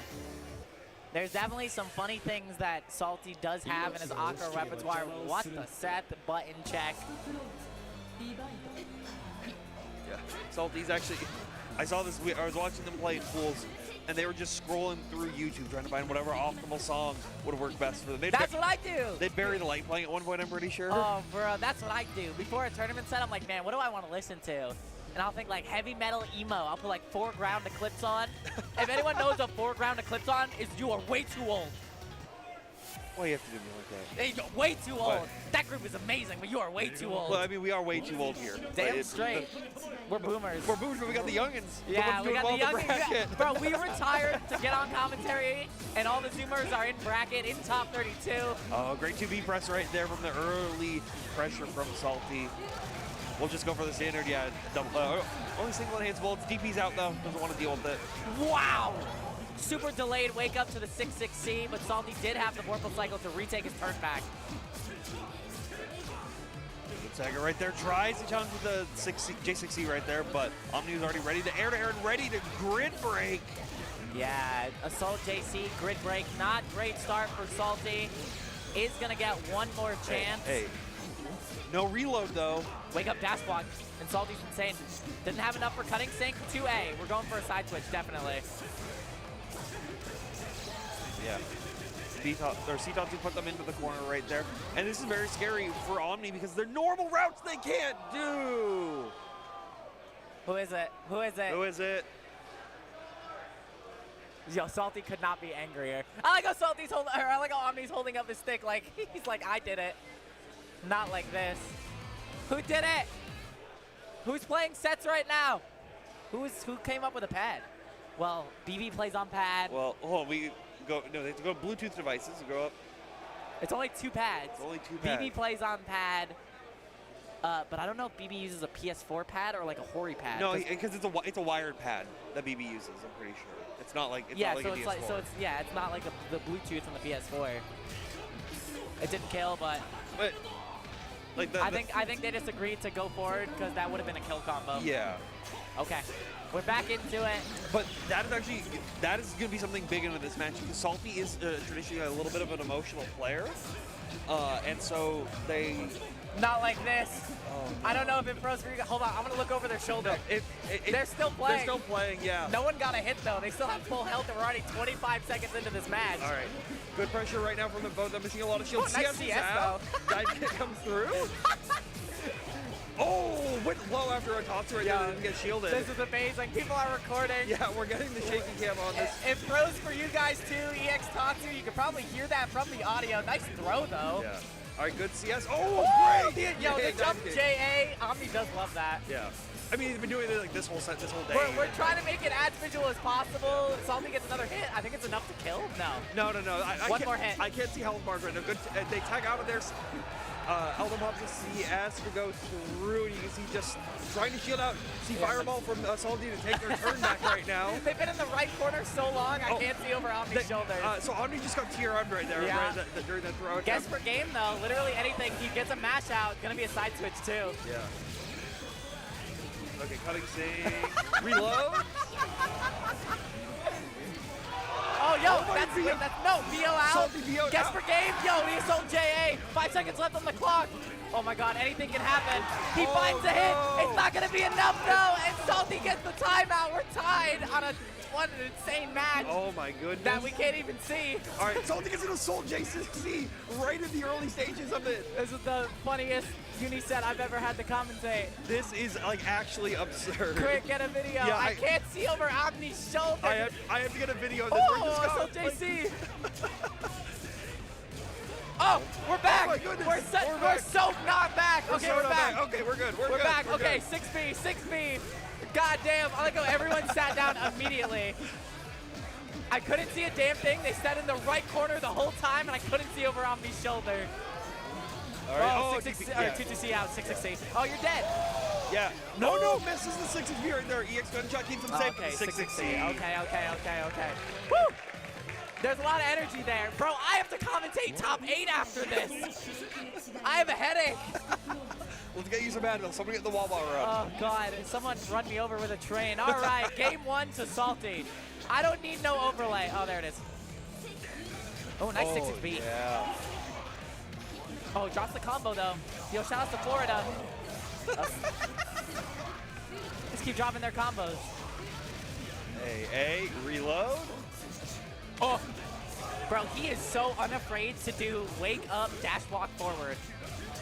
Like, I mean, you have to as a Kotsky, though. That's the thing is, like, cause it's 1-0 Salty. Bop. A lot of damage here. Woo! Yo, 2B starter in the corner. Gonna be mad damage. Has a lot of purple bullets on hand. Drops it. 2-2-C out. Wake up. CS cutting sync is a thing. Oh, good dash block right there, but doesn't have to be careful with the overhead. See Fireball to take their turn back. Doesn't sync it on reaction. Dash Throw is really B. scary. Oh, Eitatsu was able to connect. Nice tag. Yeah. Guess for game. Be very careful right here. Just wants to be spaced out, but Omni doesn't. He's gonna hit. Doesn't even need it. Should be enough to kill, and a close round from Omni. And the tears are erupting. Yeah, Omni had to turn the volume up. They needed to block that crowd noise out right now. He doesn't even have headphones on. Well, does he? Does he have AirPods? Oh, no, sorry, Salty. I said Omni. I was gonna say. All right. Back into the corner. Whiff on the throw. What an immediate match from Omni, by the way. Woo! Rising JA. We're gonna get a side switch here. Never mind. Yeah, Salty been doing so many of those charged J6Cs that they were able to just fully challenge him out. But a great C Fireball confirm right here. Tries to get the 6C extension, but it's not gonna work out. Both players dropping combos like crazy. Oh, good challenge on the dash attempt. Yo, nice side switch. I love that route. Definitely gonna put meter on this. Oh, no way. Potential command grab, 6B CS. A lot of options on the table. Doesn't get the shield. That's not how that works. No. Oh, no. Shouldn't be enough to kill, but now you don't have a lot of resources. Yeah. Good block on the overhead from that deep, though, from Omni right there, but didn't block on the frame trap. Yeah. And Salty tied up now, sitting match point. Okay. 200 bar on Salty's side. Nervousness setting in for both players. The funny number! Say it with me, 42-33. Someone just yelled it. Nice mash again. Yes. We pray for not another drop. Please get some purple bullets going. All right, nice and simple, a clip. Omni's challenges have been so good, but Salty's DPs have also been super on point as well. Yeah, that throw in that situation is super scary. Green shield doesn't find it. Ooh, 2A. Omni's defense struggling a little bit. Oh, Nice great 5A jump. challenge again. Yeah, just constantly checking those overheads. Goes for the low sets right here. Good backdash out of the 2As. Assault not shielded. Scary stuff. Caught the backdash. Not going to get a combo. Throw is so scary here. Yeah! Hits him with the 2A right there, and Salty's popping off. Salty eliminating Omni. 2-0. Yeah. Loser's side. Salty, so now he's sitting at that 9th place part of the bracket. In that potential match, they're going to have to fight Rorik. Zakotski, I look like a hot mess. That whole set was a hot mess. That was insane. That was insane. I'm glad we I got gotta people. fix myself. Oh, man. It's like the crowd just. I don't. The So crowd, I don't know what the stream saw, but I think it was just frozen. I think it was frozen for everything.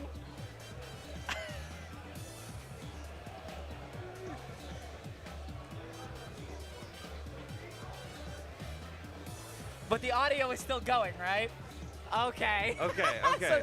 So they got our visual play-by-play. So we'll have to get Lid's shaky cam footage and then There were overlay so the many commentary shaking, over it. So many people pulled out their phones.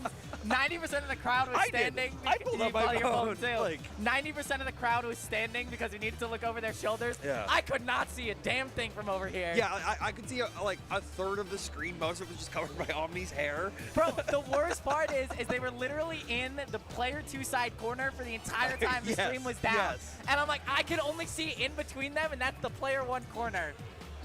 Oy, what a set, what a time. And I don't even think they noticed. Like I think people. I don't think they tell noticed them, either. like- They're gonna go look at the stream later. They're gonna piece the first set from the stream, and that's gonna hard cut to the shaky cam footage, and then go back to the stream. Yeah, just put that up on the VOD. That'd be so funny. Like just like with the normal audio all synced up to the shaky cam. Yeah. That'd be amazing. People were popping off for that set though. Shout outs to Under Night. Yeah. Oi, Undernight chaos. 2023, baby. We're still here. Chaos. Oi, we should have another match. There's WhiteBeast coming up to the stage. Yes, this is WhiteBeast Ryer. Oh God. If there's one person I know who has Batista experience, it's Ryer. Here, yeah. I don't know how much Enkidu experience. No, Oh, it's no. WhiteBeast Carp. So. That means WhiteBeast beats Star. Okay, so Defy Carp was played off stream. Okay. So, yeah, so our top 8 now for the match is Defy, winner's side. Yeah. Silent winner's side that we saw, and then Fox Off beat Star. Okay, on winner's side, On yeah. winner's side, yeah. So So where's Star and losers? yeah, so that means WhiteBeast did beat Ryer, and this is now a top 8 quals match. Okay. WhiteBeast beat Ryer, damn. WhiteBeast beat Ryer. I wish I could have saw that. Well, hey, he's Alex Lane, the WhiteBeast. Yeah, true. So is Star still in the bracket, or? Star is still in the bracket. Yeah, they will have to play the winner of Bryce Spoinkman. Oh, that's a Midwest kill matchup. Yeah, I saw Bryce walking around, so I think they may have played. We're just waiting on start GG to update on our end. True. Ooh, baby. Star's standing right there, so I think he might be on deck for his tournament match, or his. Oh yeah, potentially. Okay. Yuzu versus Batista. This is interesting. This is, for me, I have to recontextualize that this is not Rorik versus Suika being played. Yeah, exactly. Because how those two play and how these two play their respective characters are completely different. Yeah, exactly. Like, WhiteBeast is a memer, but not to the extent that Suika can meme on people. the thing is, he pulls pranks, but he pulls pranks in between the more standard portions of the game. Yeah. Like, Carp, on the other hand, is a much more defensive user than Rorik. Rorik has switched to playing more defensive, but at the end of the day, they're still looking for that strike throw. They're still looking for that, like, quick high-low mix. Yeah, right? exactly. Whoa. All right. Carp off to a strong start. Has a half-health lead already. But not the parry.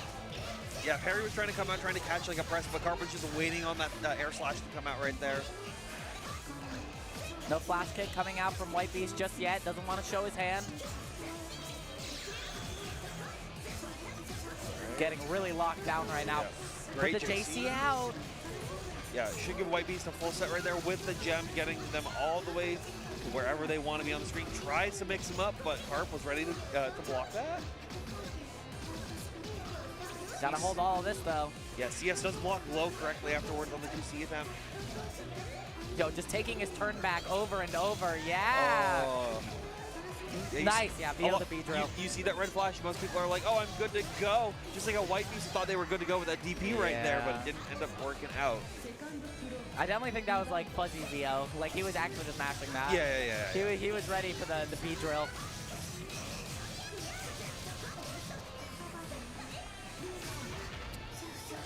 B-ball counter hit, EX laser. Wow. Nice anti-air laser. Gets the vorpal cycle even though you're in the corner. Stage position does matter for concentration. And I like that, just actually getting up close to get the trade to prevent him from still being able to continue the zoning with like A-ball set. Good VO on reaction to the CS. WhiteBeast, I'm not a DP or WhiteBeast. You've done it like 4 times this game. Yeah, Carp didn't punish. Yeah. Oh, great hit with a low right there on the slashes. Nice, okay. Throw will kill. Might not need it. Wow, JC actually works. Okay, this is WhiteBeast's last chance, and you can set some funny stuff up in the corner like that. Yeah, CS. Oh, you're dead. Yeah, you died. You have to cash out 200? No, just 100. Right? Yeah.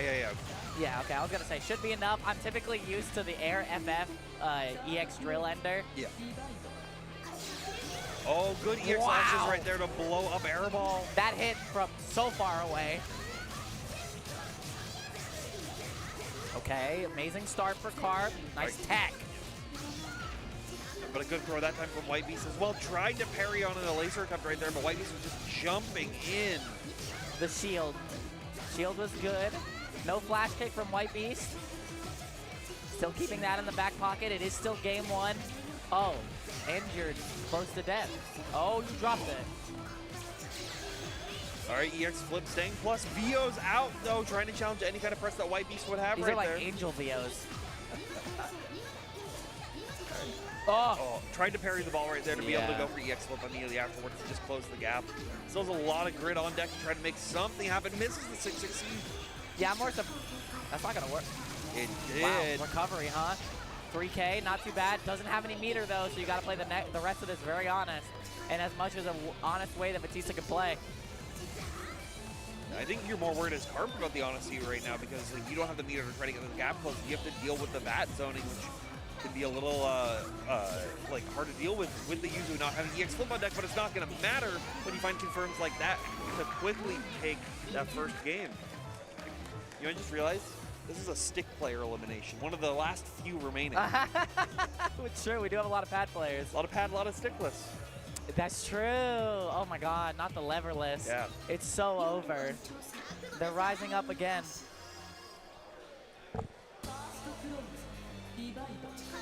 Wow. Like a WhiteBeast dashboard and immediately Carp said, nah, I'm going behind you.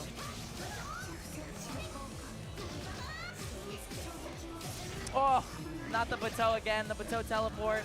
WhiteBeast tried to do something. Wow, 5C delayed counter hit. Not going to get a great Oki off of that. So just get an air gem, then gets the other gem to go for the 50-50 right there. Carp was not blocking correctly. WhiteBeast's going to, take the extension wherever they can. Almost, $33.99. Yeah.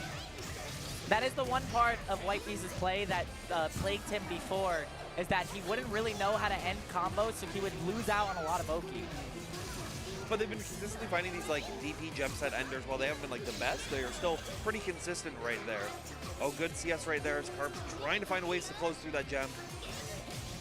No gem set. Tries to jump forward, gets hit, and now you gotta hold this. Flash kick. Okay. Yeah, the patience on Carp was looking for the low, hits him with the unblockable. So willing to do nothing in the down back scenario, not showing the flash kick. Carp will take an unblockable, thank you very much, on set point. Yeah, it's showing it here now, so forcing WhiteBeast to be worried about it, going to give you a lot more leeway on someone who's just willing to down back like that. Boop. Yeah, oh no! That could have been mad damage for that. Oh, nice blocks. Congrats. Staying very safe, trying to just back off and gain a cycle where they can because they do not want WhiteBeast to have it. And Carp does sneak it right at the very end right there. Good CS, but yeah, WhiteBeast was ready for a throw attempt right there. You had to risk that, right? You're that close, fastest button is going to be throw. Oh, this is a 4B right there. He was playing for the cycle there. WhiteBeast playing for the cycle, using the cranium. Does have a life lead too, so the cycle is very important right now. Yeah, good charge right there. Oh, gets clipped by the ball on a 2A check. That should give Carp the life lead. Should put a 100-meter on it. Yeah. Close enough. Yeah, there we go. EX flip, at least staying, you know, relatively safe. So WhiteBeast only gets the 2C challenge right there, trying to mix them up right there. 15 seconds left. So Carp needs to make something happen, and that low check actually might be the one thing they need. No. I don't know if he tried to 5C it or not, but no, dropped it. This is scary. Oh no, you actually lost the round. Yeah, you lost the round. No way. Oh my God. Carp with the last second throw makes what, top 8 That's loser top 8. side? Top 8 loser side. That's WhiteBeast out at 9th. Oh my, good, you know, good performance. Good from performance, WhiteBeast, absolutely. But still, just that ending, just so unfortunate at being like, oh, I have the life lead, I'm good, and then the 1-5A check into one hit, building exactly 100 meters, the literal last second of the game. Use the super. Feels bad, man. Oh no. No, not this matchup. Oh, yeah. No. Oh, yeah. Bro, Star has just had bad matchup after bad matchup, but to be fair, Gordon does not have a lot of winning matchups. But they're even at best. The only matchup that they've lost so far is to Laundrek. Yeah, to the Fox of. The Fox off. So, you know, not too bad, but both of these players, I think, of equal skill. Oh, yeah. And both of these players, I mean, on a tear. I don't know how Star did in Lumina. I don't know if he's still out. He's probably no, out. it's over. I saw Scrot was walking by like to play Street Fighter and was walking with the trophy. Okay. so I was like, I wonder if it's, oh yeah, it is. Quick, someone grab Star's medal and show it to me. But I mean, hey, top 8 placing in Lumina, not too bad. Yep. I see Jeremy over there, that boy Uchiha, so not bad to him either. I see the medal. Star entered on winner side as well, so worst place was 5th. 5th, yeah. So Aurier versus Gordo. Loser side, top 8 qualifier. Spoinkman versus Star X underscore.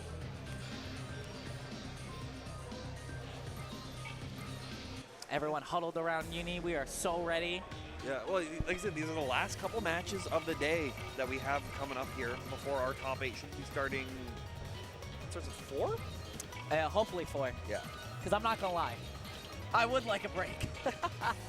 There ain't no rest for the wicked, Cookie. Oh, God. I will sleep so hard tonight.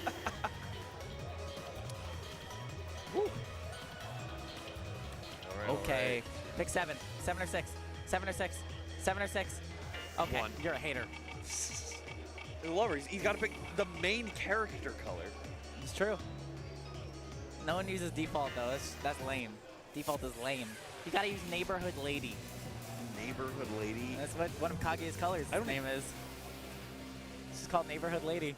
I think the only one I remember is like Stealthy Chaser. She has a, what is it? What is it? A secret business? Oh, yeah. Oh, great start! Yeah, gets a big counter hit with a 3C right at the get-go. No. Okay. We start. Push to the corner. Immediate throw. Bop. Wow, tries to go for the optimal even from a little outside of the corner. And one thing that Star's doing really great here with those TRMs especially is in the neutral situations, they were never letting Spoinkman get to the optimal REA range that they had been playing at and then been working so well. Now at that time, they got pushed out to that and Spoinkman immediately challenged and immediately worked out. I mean, Spoink was definitely showing that's the he wanted a reversal. There's no way he inputted 5C and didn't want a reversal. There's a reversal, by the way. Doesn't use 236C, and now you have to hold this. All right, guess per game. Potential 2-2C setup.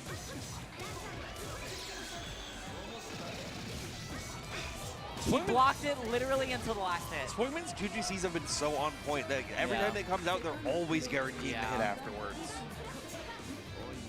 Start fumbling the round on a potential misinput.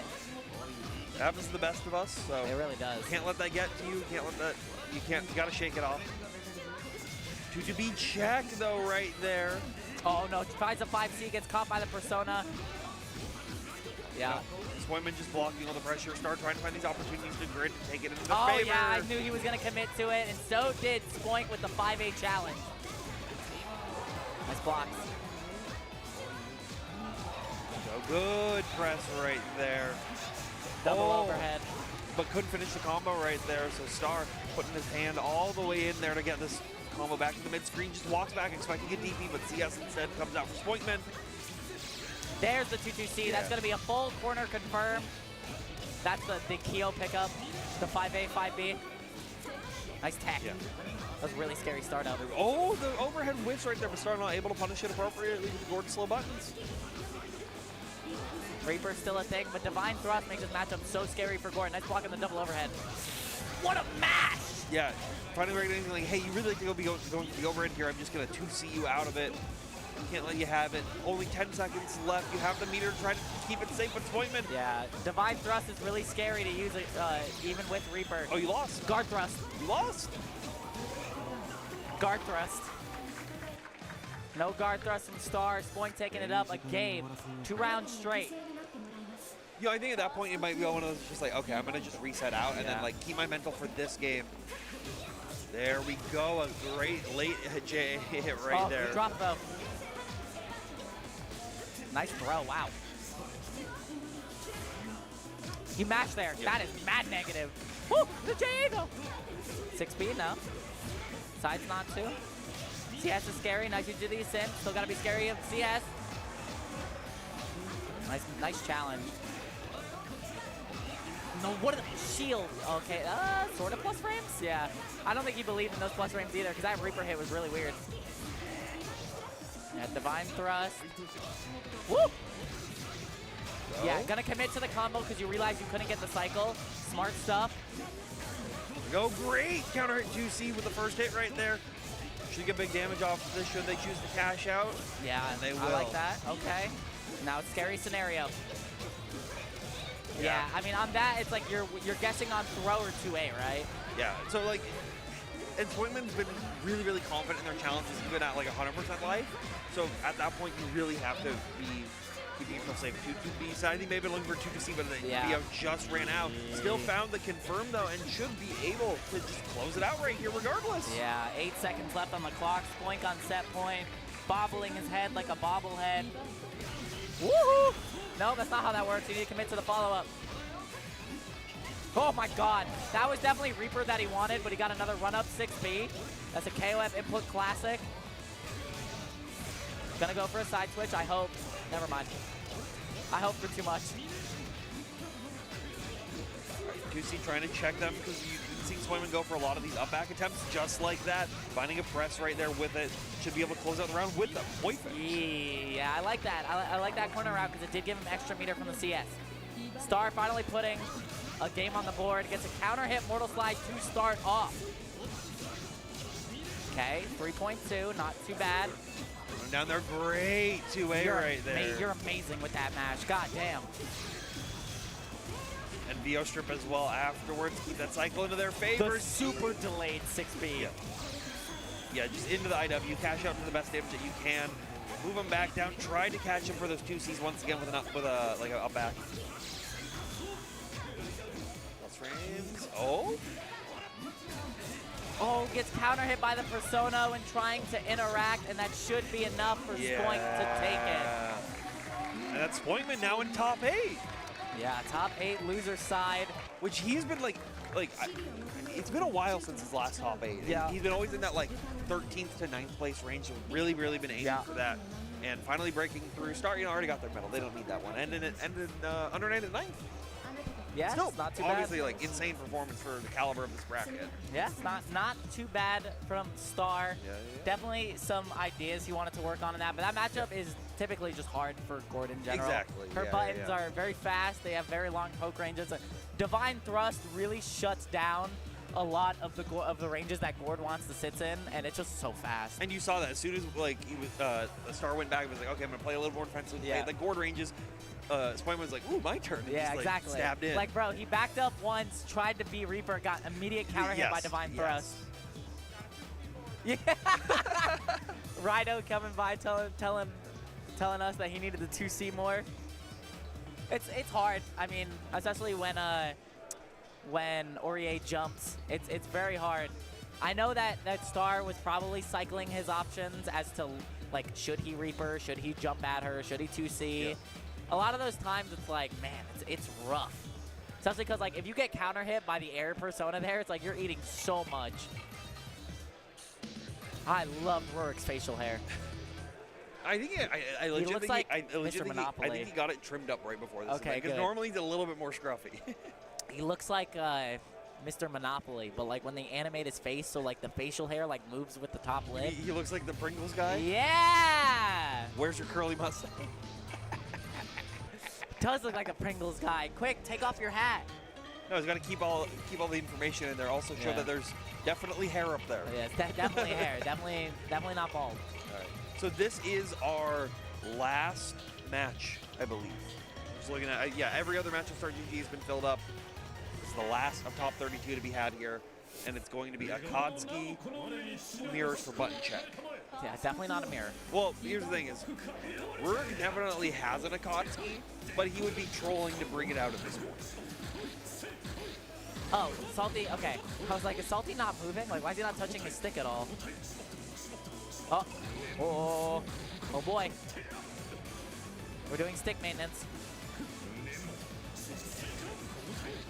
Be better to find that out now than to find it out in the middle of the game. It's true, it's true. You pop open your stick in the middle of the set. Getting comboed, just flip open the lid like the hood of the car. Yeah, it really is. I've definitely seen some people do that. I saw someone do that with a dragon, but they grab like a pack of Skittles out of it, and then That's they pour some crazy. into their hand. That's OD. That's a power up. That's like Popeye with spinach. Yeah. He just like pulls out the can. All right, our last top 32 set to fill out our top 8, and Rorik starts off with a counter hit throw. And this is a matchup that Rorik not only has a lot of experience in playing, a lot of the other top Akatsuki players, but like I was saying, Rorik has an Akatsuki that they play to a tournament level. Like this is a matchup that he's familiar with the ins and outs, but Salty has that dog in him right now with that 2A. Salty has a lot riding on this win. The pop-off versus Omni Deegan off to a great start with that assault over the 2A. Good 2A checks right there. We're playing very, very defensive right now, just wanting to space them out to keep them safe. CS keep their turn, but a 2A challenge. Yeah, he's take it back. Is going to put the meter on it. Still has just under 100. Is going to win himself a Vorpal Cycle 2. So now this is all on Salty to try and find his way to play the game. Yeah, good CS. Just Vio's out of there to get them off, but the Hitatsu comes through. Only a 2-hit into the IW, so it's... Which makes it do less. Wow. Yeah, only 100 less. Wow. Yeah, first hit Hitatsu doesn't deal a lot. Yeah. Oh. Wow. That was like tip grounded 5C. Oh, great DP. Yeah, I mean, he DP'd a lot on Omni, too. He's definitely not afraid to do it. It's one of those, like, I think a lot of people are scared or thinking people won't DP at those low life totals, especially someone like Rorik who's, like, really, really cautious of a lot of the decisions that they're going to be making. So, it'll be interesting to see. Green shields are very scary right in these situations. Rorik's definitely going to be scouting for that next time. Yeah, you can't do anything there. You might have been able to Tatsu out, but then you have to guess on what plateau. Oh, tried to DP just like that, thinking they would go for a 2A challenge, but Rorik already made that adaptation and was willing to block. Oh, nice block though, but counter hit right after. No combo from Rorik. Salty has one chance left. Never mind. Yeah. Okay. Well, he's still got one more chance. He's got one more round in this game. Yeah. Okay. A lot of meter on both sides. Very, very patient here. You can see Salty just like waiting for Rorik to do something. Rorik more than willing to walk back, get into stance, throw some slashes out, tried to challenge after the wow, amazing. Doesn't actually get a pickup off of it, and he actually got all of his meter back. So that was just free damage. No follow-up with the fireball. No shields. Oh yeah, EX flip, just check the Tatsu right there for the come up, and then gets the opposite side low right there. Salty's not ready for it, it's always a little quick. 2A checks right there. Yeah, not afraid of the DP that time. Sometimes you have to make that guess. Nice 2A challenge. Rorik picking up that Salty does often do empty dash block. Yeah. Yeah, and there we go. Immediately DP's back out. I was thinking, okay, you know, we're not respecting anymore. Fine. Get tossed back into the corner. Let's get these life totals a little bit closer. Oh, you're dead. No, misses the confirm right there. But CS into the IW, and EX flips, gets out of it. Genius. He knew. And he still has 100 bar. Counter hit 5C, and Rorik's big brain underneath that ball cap, putting in work. And he's getting hype as well, recognizing like, yeah, I got that. He do got that. Nice recognition on the IW start up to 214C out. Rorik up a game, and Salty looking at his Google Doc.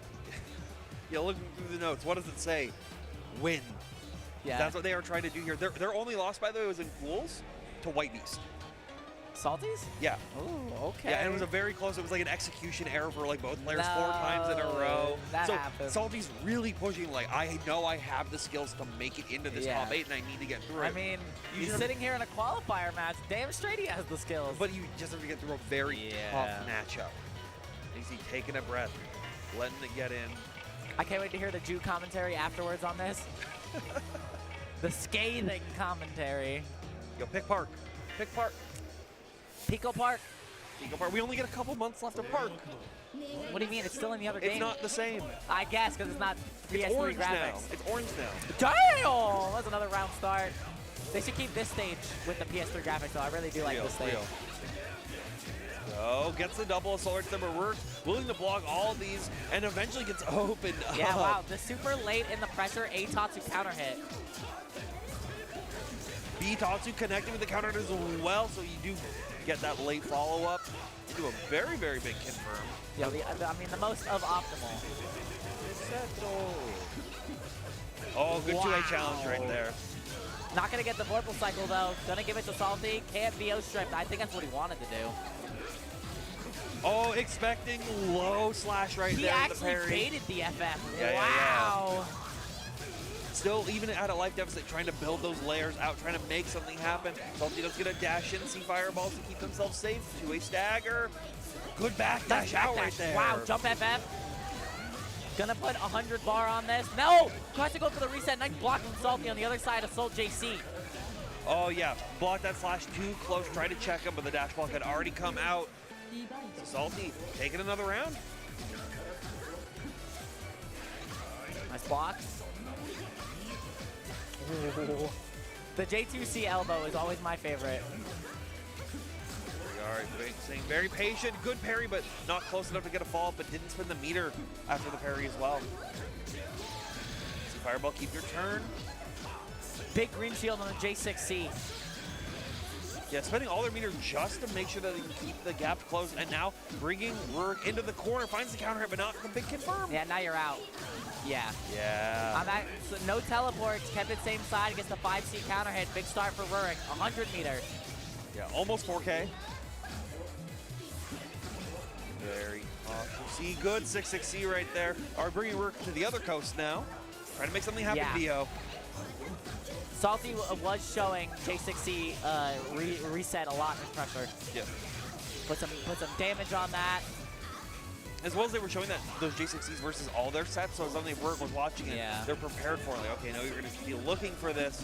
Good shield, but not ready for the re-challenge afterwards. The shield actually pushed them out of 2A range, which is why Rorik tried to punish, but good recognition, Salty, that it pushed too far out to press the 2B afterwards. Oh, VO, you got away with that left. one. Gonna put, just gonna put meter on it. Just gonna keep pressure solid. The one thing he could do is react to slash in this situation with IW, but we're just gonna take these throws right here. Yeah. Just give all the help in the world. I don't think so. I think Salty was like, I should keep the meter because I am in a deficit. Okay. Yeah, you'll just save it for the round start right here. That was crackhead material. What? There, goes for assault JC now, trying to catch him up, bringing back the 6Cs, trying to mix him up, but a great parry right there from Rorik with that 4B. That's it. Okay, Vorpal to Rorik. Oh, catches him with the low right there. Salty getting grid broken. Oh, nice DP, wow. Even cycles, even CS on the flip, so parries it, but followed up on the wrong side. My goat Salty, that too. Yeah, I know, right? He does have Vorpal, is gonna get 100 bar here, so he can make his pressure safe, he can push ahead. Yeah. Yo, Harino. Gonna get Vorpal again, this is really big right now. Yeah, 200 meter on deck, and finds the low. Found the hit. Okay, Can't- pop, pop, can't knocked kill off down. this. He gets 2. What? No way! No way! What? That hit directly above her head, bro. A hit behind her. Yeah, above and behind her. Above and behind her. Bro, can I get a hitbox on that? Can I get a hitbox on that? Someone send that to me. Exclamation mark hitbox. Someone send that to me. What? What? I didn't know it did that. I'm gonna ask Rorik, does it actually hit? Because that's crazy. Yeah, or was that like an extended air hurt box back? I have no idea. I like they both popped off like they knew it was gonna happen, and I'm sitting here confused. No. I want to see the hitbox on that move. That was insane. Oh my goodness. Rorik taking it over Salty Yeah. in an ending I didn't expect. But I wonder if Salty was actually baiting it, because he did full jump assault. I wonder if that was something he was actually prepared for, or maybe like baiting VO. I think he was baiting like some kind of reversal option, but didn't expect Rorik to go for the IW. I don't know. That is big brain, bro. That is big brain. That's why you keep the hat in there. Keeps the brains, keeps them all tight. Yeah, that is ridiculously big brain. I had no idea that hit up and behind her like that. That is cursed Yuzu knowledge. I now know. If he hit someone with it in top 8, I now know. Now you know, and knowing is half the battle. Yeah, knowing is half the battle. But that is the end of our top 32. Our top 8 has now been fulfilled and should be around 4 o'clock, so half an hour. But that is it for our top 32. Tabby, do you have anything to add? I have nothing to add except keep watching Under Night. If you've enjoyed this, keep supporting us. Uni 2's coming soon. Yeah. But Uniclaire, not dead yet. Yeah, and I think top 8 is on Tampa Never Sleeps. I think it's on TNS.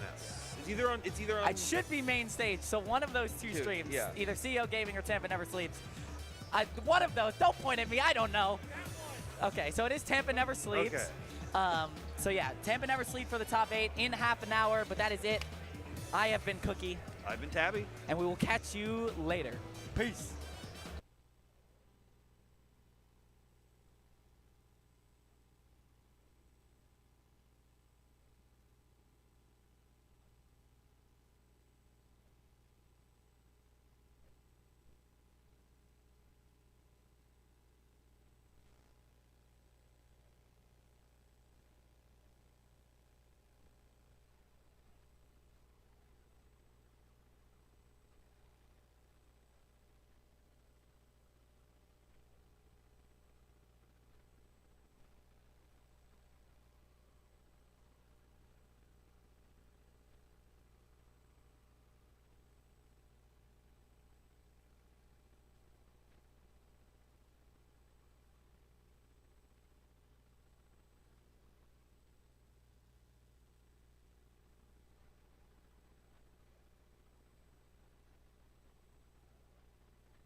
What is good there, gamers? Welcome to Guilty Gear Strive Top 24 over here at CEOtaku 2023 over here in Orlando, Florida. What's good, what's poppin'? It's your boy Jatsu, your favorite voice actor and VTuber enjoyer, and I am here with the legend, Zero. What's good, brother? Wait a minute, you're the voice actor. You're the legend over here. Nah, oh nah. my I'm just goodness. trying to get like you, bro. How you doing on this fine Sunday afternoon? I'm doing great. It's been a spectacular weekend. All sorts of games going on. Plenty of great action.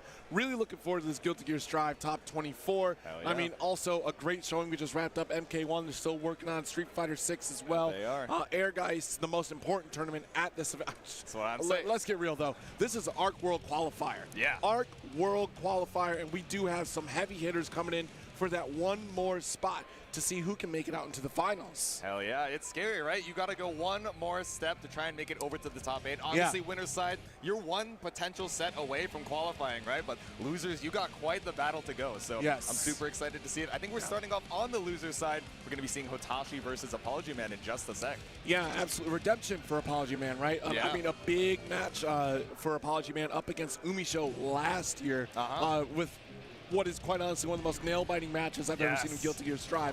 But a spectacular showing, especially now with Faust in Season 3, but also Nagoriyuki in Season 3 with Hotashi.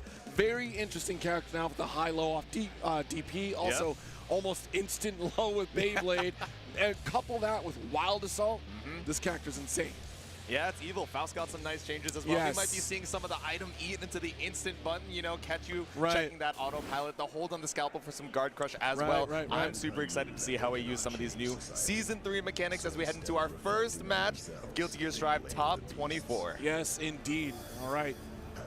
The tale is about to be written here. Color coordination, of course, from Nagoriyuki and Hotashi. Exactly. Hotashi always rocking that teal jacket. We got to make sure you know who's behind the sticks. ApologyMan rocking the red right now. The ketchup and mustard heading into round number 1. Yes, indeed. All right, there's a TP start, and now it's a guessing game, right? Yeah. Not blocked entirely. Ooh. Yeah, nice counter hit, but whiff throw gives an opportunity here for ApologyMan in the corner. All right, gonna pull an item, but it's a trumpet, but it's all good. Lands right on top of you. You got the blue Wild Assault into the Faust Parade to keep the pressure going, but Hotashi holding on strong to the defense. Yeah, I think it was really smart going for that Wild Assault to ensure you got the trumpet, to ensure you got the safety in the corner. Oh, poking on through the 100-ton. Wait, is it gonna combo with the mix? But mix yourself into the corner, but beautiful catch on the back dash. Yeah, absolutely. A frame kill almost on that jump dust. Nice. Got the command grab.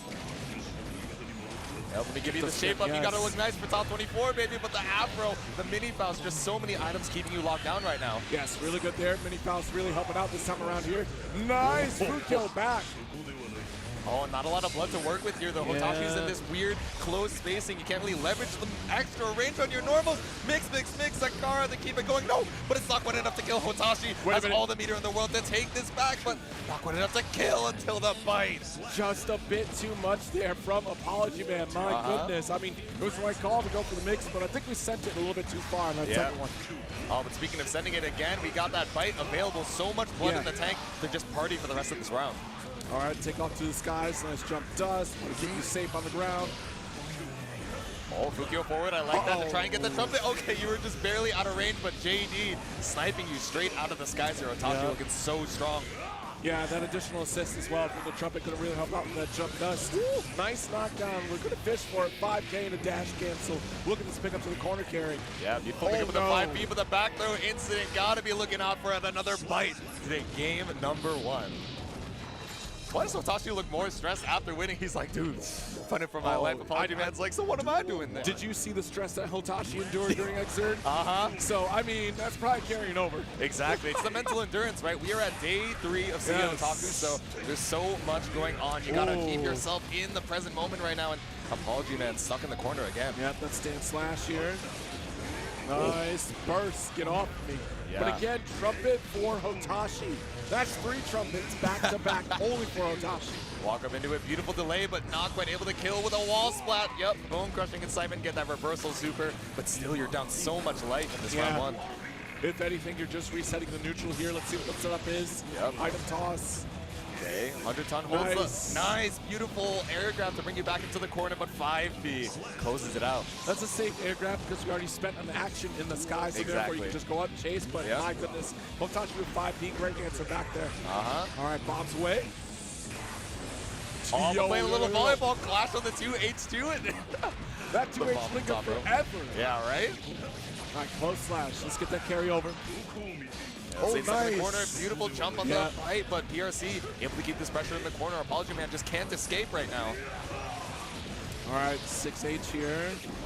Good, mix. Red RC trying to go fast. Wanted one more button there, but didn't come out. Yeah, maybe looking for a 2K there, but maybe just a little early on the input, but it's all good. ApologyMan, no full burst, but you got enough for a wild assault. Are we going to go for the hard knockdown here? Oh, the mix. Yeah, you can't pilot it back in time, so breaks the wall. Oh, PRC interrupt. Nice 5P from ApologyMan. Beautiful check there on the wall break. All right, nice. Fukyo got the regular grab. That's what's so scary about Nagoriyuki in this season especially. Yeah. The matches he already won in round start, he wins way more now because of Wild Assault. Exactly. You get even more conversion ability off of any of these straight hits, or even the big ones as well, but big situation for ApologyMan right now. Hotashi stuck in the corner, almost about to pop. You do not have a lot of options to escape, especially getting opened up with a counter hit too. Ow! The overextension from ApologyMan. This show connected does. That's a bad look right there, but you still have a good chunk of health available. Yep. Still got a decent amount of blood to work with, especially after recovering from that super. Oh, gonna get caught out the RC to confirm no drops from ApologyMan to tie it up 1-1. Yes. Claps from the crowd right now. So for those of you who don't know the commentary setup, we actually get to see the crowd right in front of us. So we're seeing the live reaction from all of these CEOtaku spectators. I see some competitors waiting here as well for the stream matches. I see Barracks. It's like, damn, maybe I gotta steal that one. Well, that's looking pretty clean from Hotashi here as we head into game number 3. All right, nice timing on in, mix. Good respect from ApologyMan, but still the 2K2D ever potent from Nagoriyuki. There we go, close slash to force out the burst. Now ApologyMan has to make his way slowly back to the wall, but Hotashi just walking up slowly says, all right, I dare you to try and swing. Bombs away. Yep, keep it close to it, 100 tons. Ooh, beautiful backdash on the Beyblade. RC to try and get something going here, but how are you going to open up Hotashi? All right, nice mix. Push back to the corner again. That frame kill jump dust is absolutely killer. Yeah, just OSing to catch the backdash. Knows that Hotashi does not want to hold that pressure. The BRC, the fight was a little too early. Now you're down a burst. All right, nice. Hooks away. Yep, meteor shower. The delay on the cross-up Scarecrow. That is so scary right there. Nice mix to interrupt the slash just in the nick of time, but the YRC does give Hotashi this opportunity here. Yeah, the drop on the close slash was huge. We're looking to close out the round here, but ApologyMan still able to close it out with a 5D. There we go. A little walk back crawl action. Just in case, I want the trumpet, but you don't get to move. Yep. Just slap him away real quick. One round for ApologyMan, but Hotashi looking to try and fight his way back here. I thought that was going to cross up, but I think just barely the mix. That pixel right before same side. Hey, I gotta love the momentum from Wild Assault too to continue that pressure. Honestly, it doesn't give Hotashi any room, but a brilliant backdash will give you some room. Yeah, no one's to catch it this time, but JK, you get the fuzzy off the afro because Hotashi is so tall when that afro is applied. Absolutely. All right, PRC, nice backdash to avoid the PSU. Calls out the burst. Yes. That's a round here for ApologyMan and the game. Beautiful confirm with the wild assault. Season 2 might not have been able to kill. Would have had to scramble one more time, but obviously used to this new season, the new changes as we head to game number 4. All right, nice jump in with the jump P. Yep. Tap you on the dome real quick, get the guard crush with a wild assault, but Hotashi holding on strong to the defense again. Keeps getting caught up by these crit check 5Bs. Yeah, that's that hook that you were talking about too that you can delay now. That's a big bet. The rage though is an even worse bet. Oh, but it's all good. We survived the blood rage, but are we going to survive the onslaught now? I don't know. Even if you win this round, you're down the burst. Swipe it up with a positive bonus. It's good. Wait! Oh no! Oh, it's the... He said no! Yeah, it's the rough hit on the pop, right? At certain spacings, you know, you don't get them bouncing up, getting that Oki, so a round down again for Hotashi. ApologyMan at set point, but getting caught up in a counter hit Beyblade. All right, gold burst. Got the mini Faust out there. Nice jump slash. Yep. Mini Faust, please work for me, please. Help, bro, help. He's over on the other side of the screen. Security, He said, get this man. All right, nice wild assault. Steal some burst, but also going to get you that hard knockdown, save the meter.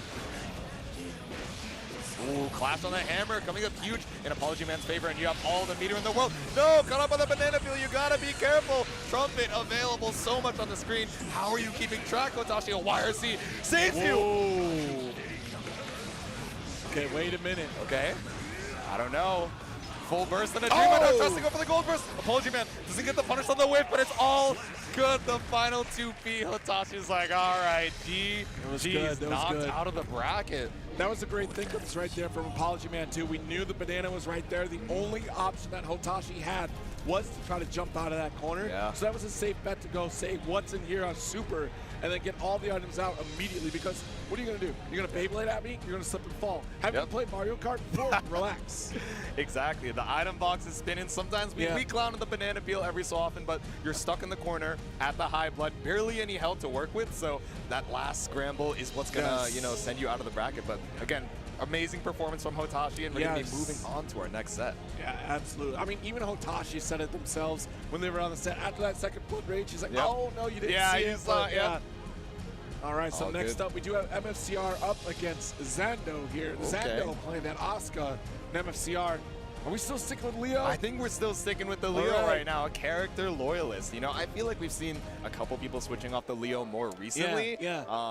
You know, but I feel like the loyalists, they saw the HDP change. They're like, oh, okay, it's all good. You know, I'm still able to get into back turn as needed. I still got the SDP if I need that invul. And man, he's such a cool character. You gotta rep your favorites. I mean, he's so fundamentally sound as a character. Just because you lost that hard knockdown, yes, it's a big part of the game, but also everything else about Leo is still there. The game plan is still there. Maybe you reduced a little bit of damage, but so did everybody else in the cast, right? You can definitely still keep up at the highest tiers of the game. But Zando, you know, like you were mentioning, going over to the Asuka now. Obviously, we know him a lot for, you know, the Realm with All Valentine, the Zando beam. Of course, you guys can picture the GIF in your head just by hearing it, but I don't know, maybe moving from the lasers over to the cubes now, and trying to get that Shadow Wizard money gang to move on to top 8. And just talk with Zando about the switch, just more fun for Zando, honestly. Really? He just like, this is more fun for me. I just would rather play this character than Randall. That's just how it is. I mean, Asuka's pretty sick, right? There's so much to learn. It's kind of that Faust mentality. Oh, I don't know what card I'm going to get, but I have to be able to adapt on the fly and look for those cards that are so crucial to this game plan. Yeah, this matchup alone, I'm very curious to see, because Leo seems like the big no-no character to go up against for Asuka, because if you get one bad draw, Leo will just smother you on top of that. So it's just tough. He's got the step dash. He can gradually make his way in on you, and as soon as you get that knockdown, like you're saying, the back turn, Asuka doesn't really have a lot of great options. You have one DP card out of 26 or like 30 cards, so it's going to be hard to hold on to that for the entirety of the game. But let's see if Zando can get started in this game number 1. Man, look at that cave. He's got the chowder effect on it, just the background trailing. The Galaxy podcaster I see. I don't know how you have signal out there, but love that for you, King. It's magic. It's all exactly, it's all magic, Cell phone towers destroyed. All good. We're hardwired here in game number 1 of Hell's top 24. Wow, that's a good draw to start. Nothing but projectile cubes in this test case. Brilliant stuff. You have the teleport available, plus the multitude now. Yeah, the spells are huge, but that throw is going to lose you that burst. And now Zando, the multi cubes just coming up huge. Mfcr can't find the way to approach. MFCR just needs to go buy a lotto ticket right now. This draw was insane. Exactly, yeah. You spent all your luck for the year, Zando, trying to wait out the burst, but MFCR just holding on to it until later in the combo. Still gets caught up by the blue cube. How? With How do you get this draw? Oh, nice. I love the 5 to clear the cube off the screen, but Zando was ready for it as Scimitar Metron just to blast you off the screen for round number 1. Cheating. He's cheating. There's no way. What do you do, Back to look at this draw again. He set it up, he looked at the replays beforehand, he's like, all right, I'll queue up the best hand possible, but MFCR trying his hand at getting something started here. The HDP going to be blocked, so you have to use the RC to keep yourself safe. Good jump out there. We got this quick fireball going. Little reload. Couple bad cards in this one here, so we'll see what Zando does, of course. Look through the deck. Bad ones. Everybody gets a mulligan. Oh my god, the cubes. Yeah, I love this sap for Zando right now. Got the speed sap again to get the sick combo. Watson dropped it though, that's an early drop. Dude, the velocity sap is so sick. Oh no, but even with the speed, not enough to go through that DP. The invul coming up huge for MFCR. Oh, overhead again. MFCR's big opportunity here. Should be able to close this out. All right, there we go. Yep. Ooh. Did you mash Mr. Mfcr? Not quite, but you get a little bit of mana regen off of the super here. Yes. The teleport, the 2K2D, it's a one-touch situation on both sides. You know what I would have liked to see in this shatter? A wild assault right there. You would have gotten your burst back at this point anyways. Yep. You would have earned that burst opportunity from Zando and still would have won that pressure. But instead, we have a different story with Zando being able to fight back on it. I think wild assault was probably the make or break for you in that interaction. Yeah, exactly. So I feel like a lot of players have gotten used to routing into Wild Assault in their combos to go for the hard knockdown. But specifically using it to strip your opponent's burst in those crucial round end situations is what's really making the difference in Season 3. All right. Guard break, a couple of them here. Yep, all right, switch over to the other test case. We're looking to the Exotic. Oh no! With the DP, but you're all good. Still staying safe. All right. Ooh, caught a little leggy with the Gamma Beam. All right, a couple more there. Yes, gravity well. There we go. He's like, what do? I can't even stand up. No, you can't. I'll get all the draws. Maximum height, caught the underpass. Yep, another mulligan super looking for the perfect cards. Oh, gonna get a big punish here. Beautiful patience from Zando, and you're gonna hold on to the burst here, right? No, what happened? Too far. Yep. All right, Green Cube, mana regen. We're big chilling right now. The auto recycle too in the Exodia state. Whoa. Look at him, bro. Yeah. He's glowing. You look huge. A green cube to stop the approach, and another round for Zando. This is some Asuka mastery for sure right now. Exactly. It helps. Look at these draws that he's getting. The triple flame cube, that's insane. We got the rainbow to try and get some space. Slowly walk up here. Oh, the multi-cube goes straight through the H projectile. That is insane. Mfcr fighting an uphill battle right now against the Asuka onslaught. So this is test case 2, right? Blue is test case 2? Yeah, I believe so. I mean, honestly, this is a great test case against Leo because you do get that 5-cube barrier as well. Yep. Actually, it might be test case 3. I think it's yellow, green, blue, or something like that. Yeah, Jack can correct us, but either way, looking for the mana regen right now. We got the auto refill.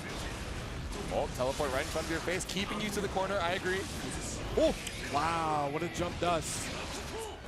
All right, same side. I thought we got mixed. We got mixed on the commentary desk right now, but the throw situation is so scary for Asuka unless you're just eating this HDP, or SDP rather, baited on the YRC, around on the board for Mfcr. Yes, indeed. Finally, tall order here, though. The crowd goes wild. We got the Florida natives cheering him on right now, but the run-up DP a little too saucy with it. You can't do that anymore in MFCR. You just can't do that. You shouldn't have done it in the first place, but... All right, here we go. Oh, pull up with the dust, but it's not going to open up Miguel, but still getting caught up with a slow cube into 2D. How do you even keep track? All the meter in the world to kill him unless you drop the closest. Oh. Jesus, nice throw, nice throw. Mfcr at a loss for options right now. Yeah, we're getting the dash box, slowly making our space over, but there's so much on the mental stack right now. How do I deal with the different cues? What can I check with the 5B? Yeah. And then how do I also react to the teleport when that gets mixed into it as well? So here we go. Right back into it here. All right, green cube's on the board. The triple card refill. I mean, what are you supposed to do with the full screen like that? You beta throw, that's what you do. And nice. Coming up huge here. Really good pickup here. Ooh, the mana bar is blazing right now. Gets caught by that back turn H. No mana available. Yeah, that means Asuka's going to take so much damage. The multiplier, the back turn H to break the wall here. Another round on the board. Can we make it a game, though? That's such a turnaround here for MFCR. Yep. Ooh, caught up with a round start 2D. Yeah, this is scary. Zando has the full screen situation here. So much time to set up and already down 50% HP. All right, hard knockdown. Great setup here, but we need a refill on cards, which is probably what we're going to do immediately. There we go. Exactly. Just like you said, go for the flame cube, catch the approach, but MFCR knew he was ready for it. That was such a quick reaction from Zando to know to set up that fireball. Exactly. All right, 2 teleports on deck, though. All right, teleport to get yourself out of dodge. I agree, but still, MFCR running it down right now. A couple more teleports available in the bank, but it's not going to get you out of the corner. All right, nice block on the other side. Instant blocking the throw. Yeah, Ivy with the block. There we go. This is good. This is really good for MFCR. The multi-cubes, but didn't even need to use it. Had the backup plan available, and we're on set point for Zando. This could be the last round for MFCR here. If you lose, you get knocked out of the tournament, but beautiful confirmation to the back turn. Oh, backdash will get caught by this overhead. Maybe looking to dodge that one, but a little too early on it. Now look, the dash gets us so much corner carry. Beat out the burst as well. Oh, but not going to go into the wild assault. Just wants to hold on to the burst. Okay. Still I don't get a think positive bonus, MFCR though. is used to that. Like, Yeah, that's got to he's be not. it, because that's twice now where you would have really benefited by doing that. I know, but still able to make it either way. Are we going to see it used here? Are we just going to go for the kill with the... Okay, There it is. There we go. He heard us. He's like, I got it. I got it. I read the patch notes, too. And a new update to the score. We're 1-2 MFCR. Zendo's like, damn, I could have closed it out there. But MFCR activating the clutch factor. Yeah, and that is true. Every single time we see Zando going for test case 3, I just double check. That is test case 3 that we immediately go into. Oh, just like we did there. You want to get the mana regen, you want to get the auto card refill, so that you're just tossing spells across the screen. Yeah, Leo can make his way in, but when you're constantly being held down, this chip damage takes so much tension. You don't have to think about constantly reloading your cards, especially under pressure against Leo. Exactly. You get to keep so much tempo once you have that installed, but teleport to confirm off the flame cube. Yeah, force out the burst. All right, there we go. All right, refilling, auto refilling, but still you got to make sure you keep the mana off back dash into the 2K2D. Shut down both cards in one shot with this overdrive from Leo. And a hard knockdown as well. This is scary for Zando, right? You're waiting for that mana to come back up, but if you get broken, it's a one-touch situation for MFCR. HTP reach? No, but the trade is so rough. Yep, got the gravity well again. No, can't do that. Nice chase down here from MFCR. Yeah, beautiful use of the super right now, just catching Zando out when he thinks he's safe with these spells. Yes. Oh. Yeah, nothing that you can bait the burst with, but you still have positive bonus. Have to hold on and jet the ship. No! Tried to go for the dash block, but you were a little too close. Yeah. Oh, man. Set point once again for Zando. No burst available, though. Nice block. Test case 3, looking for the install. Once again, the gold cube says, get off me, unhand me. All right, really good TP opportunity here from Zando if you get the chance. Ooh. Oh, yeah, beautiful use of that tipper spacing of the DP. Not something we say too often, right? But catching Zando out where he thinks he's safe. Hard. Almost said hard knockdown. Wait a minute. Oh, but a hard counter hit coming out here with the charge on the 5H. Jeez, close slash, chasing him down once more. Yeah, get him with a headbang. We're at the metal concert right now, Zando. What down another round. Yeah. Crowd going wild right now. They do not want to see MFCR drop out of the bracket right here. All right, a couple more shots.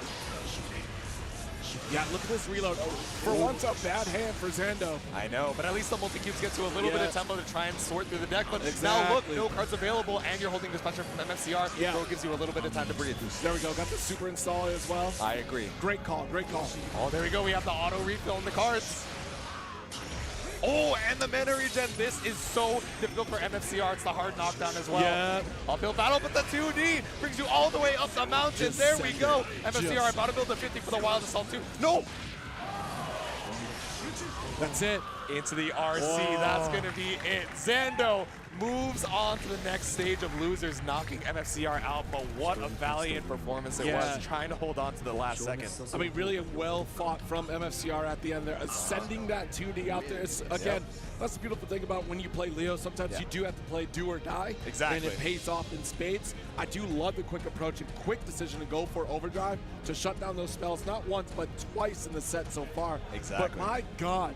Test case 3 is such a good, like, what a showcase of being able to utilize that test case, especially against a character like Leo, with who's going to be smothering you, guaranteed. So reloading. Running in on you, trying to step dash, get in your face, so it's so scary. Yeah, so great showcase of how potent Oscar can be in that set. Yeah. But yeah, it's going to be quite, I would have liked to see more wild assault usage out of MFCR. There were a couple of those opportunities just to get a couple more hard knockdowns, really secure the round there where, you know, it was looking a little shaky towards the end. Exactly. Even if you're able to seal it out, maybe that's a little extra mental stack, like, oh, I was fighting for my life that last round. Gotta maintain composition here. But I mean, it's day 3, top 24. You've been through so many matches so far. You've been practicing to try and warm up. It is hard to keep up, but keeping on up with the bracket. We're going to be heading onto the winner's side, I believe. Is this Luke versus Tempest? I see up on the stands. All right.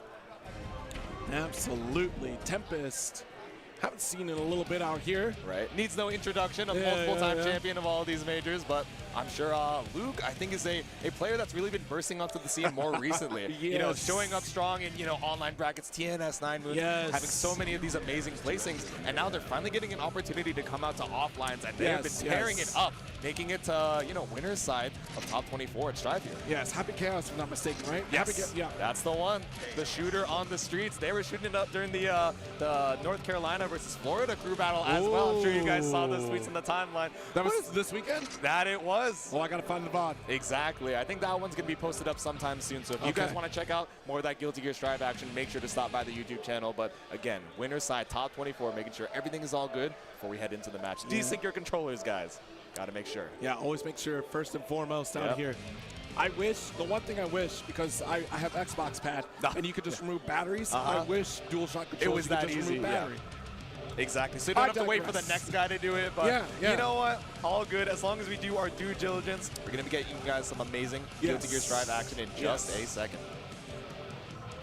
Yeah, because we do have that junk food, you know, leverless controller. They've been trying to sell those, especially too with the artwork that has CEOtaku artwork on it. Exactly. We got controller chaos right across from us. So if you guys haven't had a chance to stop by that booth, dude, they have some amazing designs over there. The CEOtaku official one not being the least of them. So make sure to stop on by after we're done here. I think they even have some prior year CEOtaku and just CEO proper controllers still left over on their online store. So if you're watching from home, if you want to even create your own controller, you could do that as well. Yeah. All right, like you said, Happy Chaos versus the Leo White Fang coming up here. We saw the step dash coming up huge in that previous set, but I wonder how Luke is going to be trying to deal with Tempest offense here. Yeah, you know, obviously, I'm a big fan of this matchup if you're Leo, right? Because honestly, that unique dash that Leo has is great against a character like Happy Chaos. A little more consistent in dash blocking against his character. You're really grounded, you close the gap, but 4 shots off the rip. Jesus. Yeah, the immediate whip punish there. Tempest trying to go for the micro dash 2K, but getting caught out by 2S. Still burst available on both sides, but the knockdown gets you some time to get a bullet in the chamber. Yes, indeed. Oh, getting caught up with a 5K once again. Tempest forces use the burst already. 50% on both sides. Clone PRC, but doesn't get you too much. Gets you the curse though. Yeah, trying to go for the instant overhead off that PRC right there, but a bit too far. Oh yeah, go for the safe jump setup off the Goomba stomp. Oh, but not gonna work this time. All right, waiting for the cross-up, not coming. Nice 2S. Yeah. We blasted. Nice round from Luke. Exactly. Broofy sweeping the floor right now. It's catching Tempest's approach a lot. I wonder how they're going to adapt. But just go for the same option again. There's no way you 2S round start, right? Call you out on it. All right, stank applied. Real close. Nice roll through. No one's blocking it. That's what I'm saying. No Old Spice for this fella, but it's all good. We cleared out the curse. Jump back to try and get some whip punish going. But idea of the 6K, yeah, you got to be looking out for it. Great defense from Luke here. Cloned up, Red RC shuts it down, nice 5K. Oh, moving on in with the Wild Assault. Wild Assault is so strong, lets you keep up the pressure, and a combo confirm as well. I think it's a great call because then you get closer and closer to the corner where Leo wants to be. Wild Assault pick up again. You may as well spend it because you got the meter. Yep, break the glass, send the swords on over. No, not quite. Not able to get the OTG either. Back throw incident. Luke, I don't think you're going to be able to kill with Leo's defense, but you're going to be at a pixel health situation. Hard knockdown. It is so rough. All right, but Tempest with meter. Oh, caught out of the dash block, and the crowd is going wild right now. Luke, a fan favorite, clearly. Yeah, he comes to the home state. It might be a problem. Yeah, right? It's the underdog story too. Of course, Tempest, we know how impressive they are at Guilty Gear Strive. So many results, but I don't know. Luke, South Florida, trying to put a name for themselves. Trying to remember the performance Tempest had last year at CEOtaku. Right. Because I think no, it wasn't. It was Bean, right? I believe so. Hard to remember. You guys let us know in the chat, but back on into the game. Yeah, that Wild Assault, like you mentioned, coming up so huge to bring us all the way over to the corner. Get this wall break. God. And Luke falling down in a quick round 1. Wasn't ready for the kill there. Yeah, my goodness. Right? Alrighty, another round start. Tempest really has been leaning into this micro dash 2K, just big chillin', a quick poke to try and take some space, and it's coming up huge once again. Alright, spot on the wall, go for the super. We've been getting hard knockdowns every time. Tempest, beautiful resource management. Alright, pull for the step dash. Positive bonus applied. About to get another 50 on the board.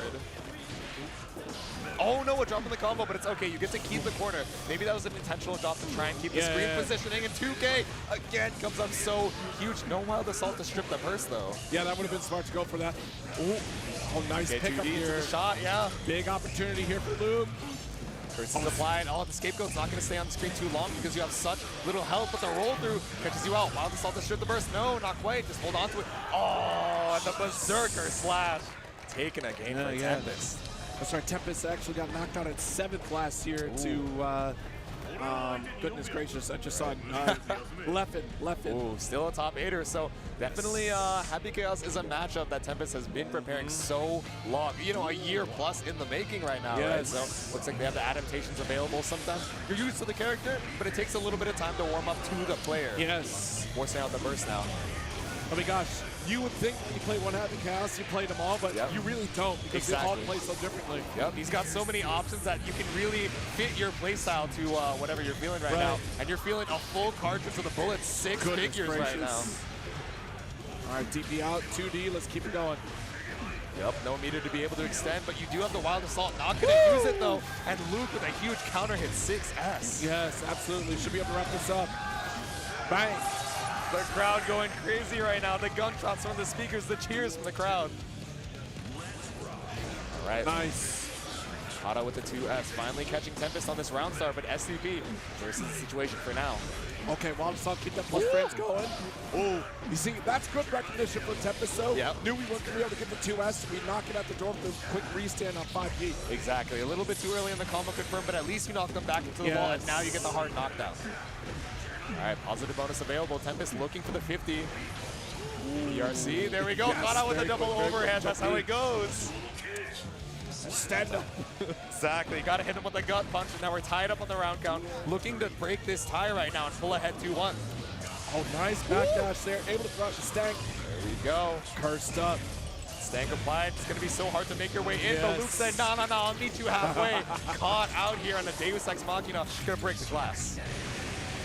So I started blasting.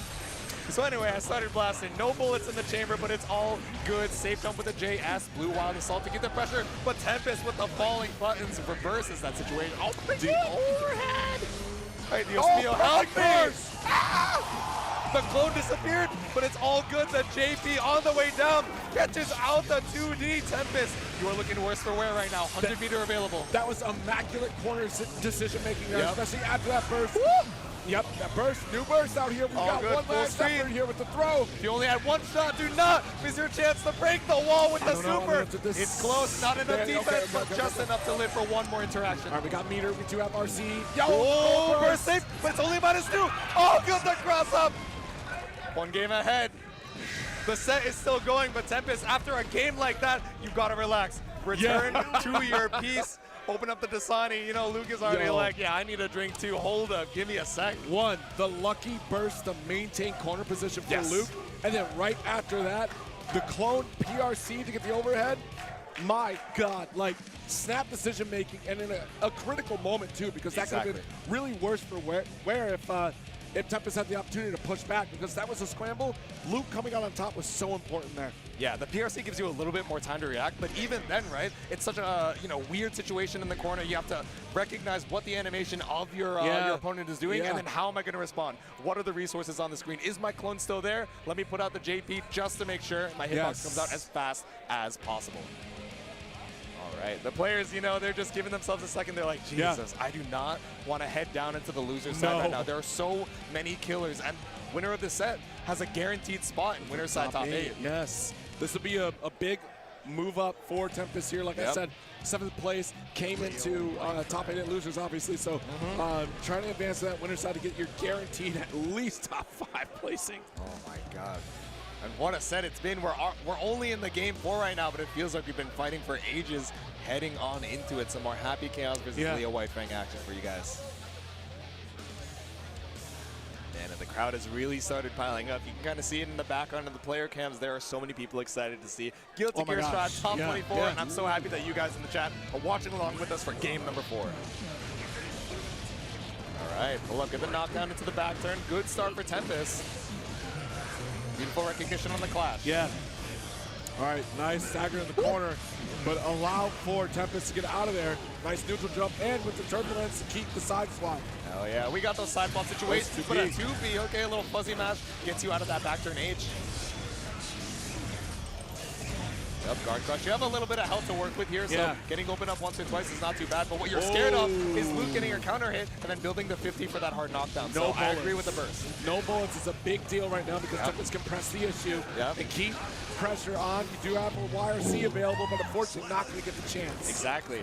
And I love that you mentioned the no bullets, right? Even if Luke was able to get a mash out, you can't get corner carry. You have to confirm 2K2D and maybe get some resources. Yeah. Oh, but a big throw if you're... All right, good 50% chunk. Yeah, look at how big that red bar is and that green bar coming up due to the positive bonus. About to build another 50 with a whip. The 5H ends your turn. Watch out for long. Yeah, watch out for this wild assault available as well now too. Tempest closing that gap. Nice backdash. Little mini shimmy, I get you. There you go. Deus Ex Machina. Get the bullets back in the tank. This does not break the wall just yet.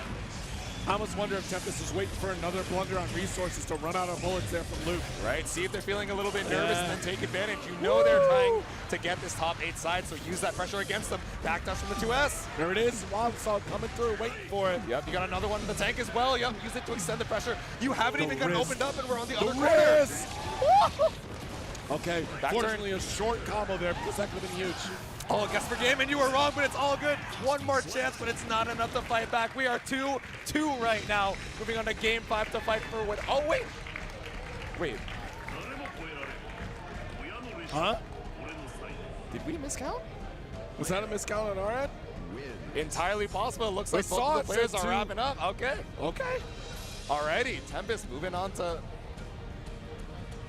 Oh, the scores were all switched. good. You know what? We got mixed on the commentary desk, but it's all good. Tempest is going to be moving on to winner's side top 8. Thanks for bearing with us, chat. We're going to have another amazing stream match for you guys in just a Yes, sec. absolutely. Just taking a look at the loser side here just to get a little quick catch-up if you've been following at home. Nitro went 3-1 over Beefy Manatee. Ooh. We're still waiting on results between Jonathan Tene and Lord Knight. Okay. Kaios went up 3-1 over One True Snorlax. Ooh, Kaios will be going up against ApologyMan, which we saw earlier. Marvello took Adventure down 3-1. Yeah, And two then, fan favorites. It's heartbreaking. Yeah, and then we already saw Zando, so Zando will be going up against Marvello. That he will. And then AJ took out Creator. Insane for that one there. Okay. We're still waiting on results from Aaron Damac and Super Noon out in the losers half of this top 24. Yeah, lots of amazing matches for you guys over here in top 24. We had some amazing sets already, and we got more Guilty Gear action in just a second as our players get set up here.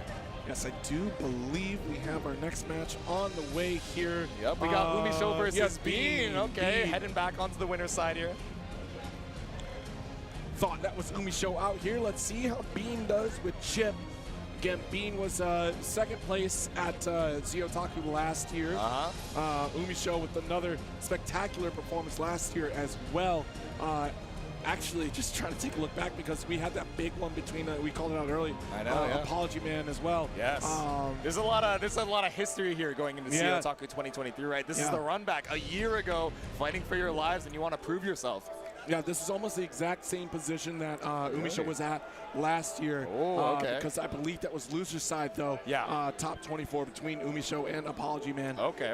Or no, it was winners. It was winners. My fault. So you got a little bit of room to breathe here. Even if you get knocked down, it's all good. But again, you don't want to face these demons in the loser's side. You have to play so many more matches to be able to get onto even loser's side top 8. And you don't want to leave that to chance here. You want to move on winner's side. Yes.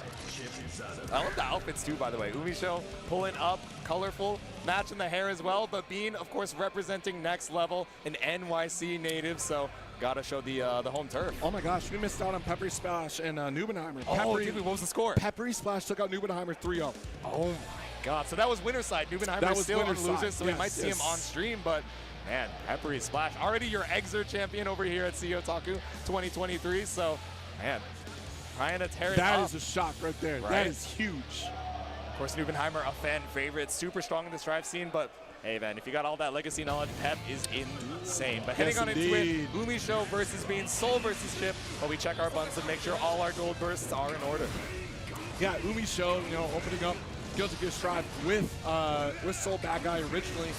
She's now come back to Soul Bad Guy as well after some full circle. I mean, honestly, she's been killing it. I've been stealing some tech with the Soul Bad Guy, honestly. This has been insane. But Bean, of course, quick decision making. Very big proponent of whip punishing with Chip, all on top of mix. Like I feel like all the Chip players started to culminate their strategies together at some point because it used to be Marvello was very mix heavy. Yeah. Bean was whip punish. Exactly. And then they started blending together. I know it's the Gogeta of Chip right now. Seeing you in that winner's side, top 24, and let's see if that's going to be able to bring down the wild flame of corruption UmiShow. I mean, two-touch game here, honestly. That's what I'm saying. Chip able to keep the pressure on, but I don't know. He does not have a lot of health, and Soul, no stranger to big damage combos, especially for UmiShow, right? Optimized on every situation, getting the most out of it. All right, 5K interrupt. Here we go. Already the first hard knockdown. Nice throw on the DP. Yep. Catches out here, keeps the corner situation. Full burst available on both sides, but Bean's got 50 meter to try and look for a whiff punish into it. RC, there we go. Kara Rekka, new in Season 3, right? He canceled the startup of that first one and immediately go into the high-low. There's the wild. Yes, I love the wild assault to strip the burst. Yep. Don't have to worry about it for a little bit. Now you have positive bonus to get your own burst back up. Yeah, positive bonus Chip was already scary Season 2, but now nightmare here. Even more resources available to take a quick round one. Man, being massive the download, right? Yeah, I feel like it doesn't even take a full round or a full game to be able to get in your head. Yeah, and honestly, you brought up a good point. Chip was already terrifying with positive bonus. Yep. Amplify that with wild assault to get the hard knockdown and rebuild burst, and you're already in the corner again. Good luck getting out. I know, it's so scary. Up, reset with the Gamma Blade.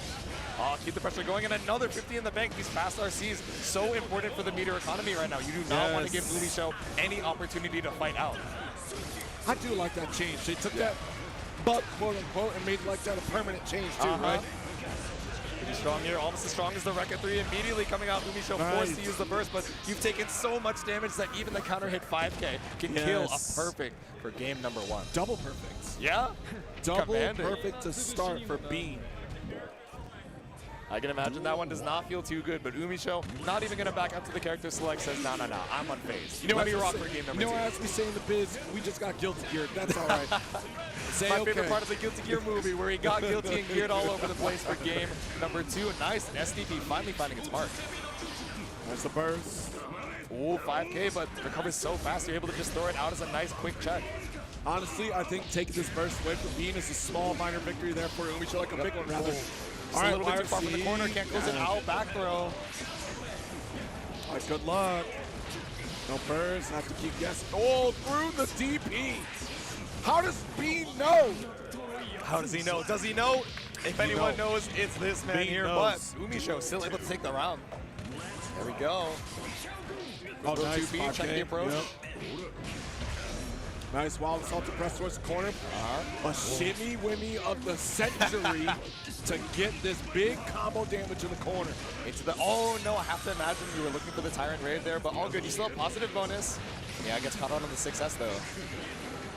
Oh, yo, good backdash. Yep. I wonder to be able to fight out, but yeah, probably gonna hold on to DB. Knows Bean has been throwing quite a bit. Nice wild assault right there too to get this. I wonder if Bean, or not Bean, UmiShow wanted the wild assault rather than tap dust. I feel like that was just there.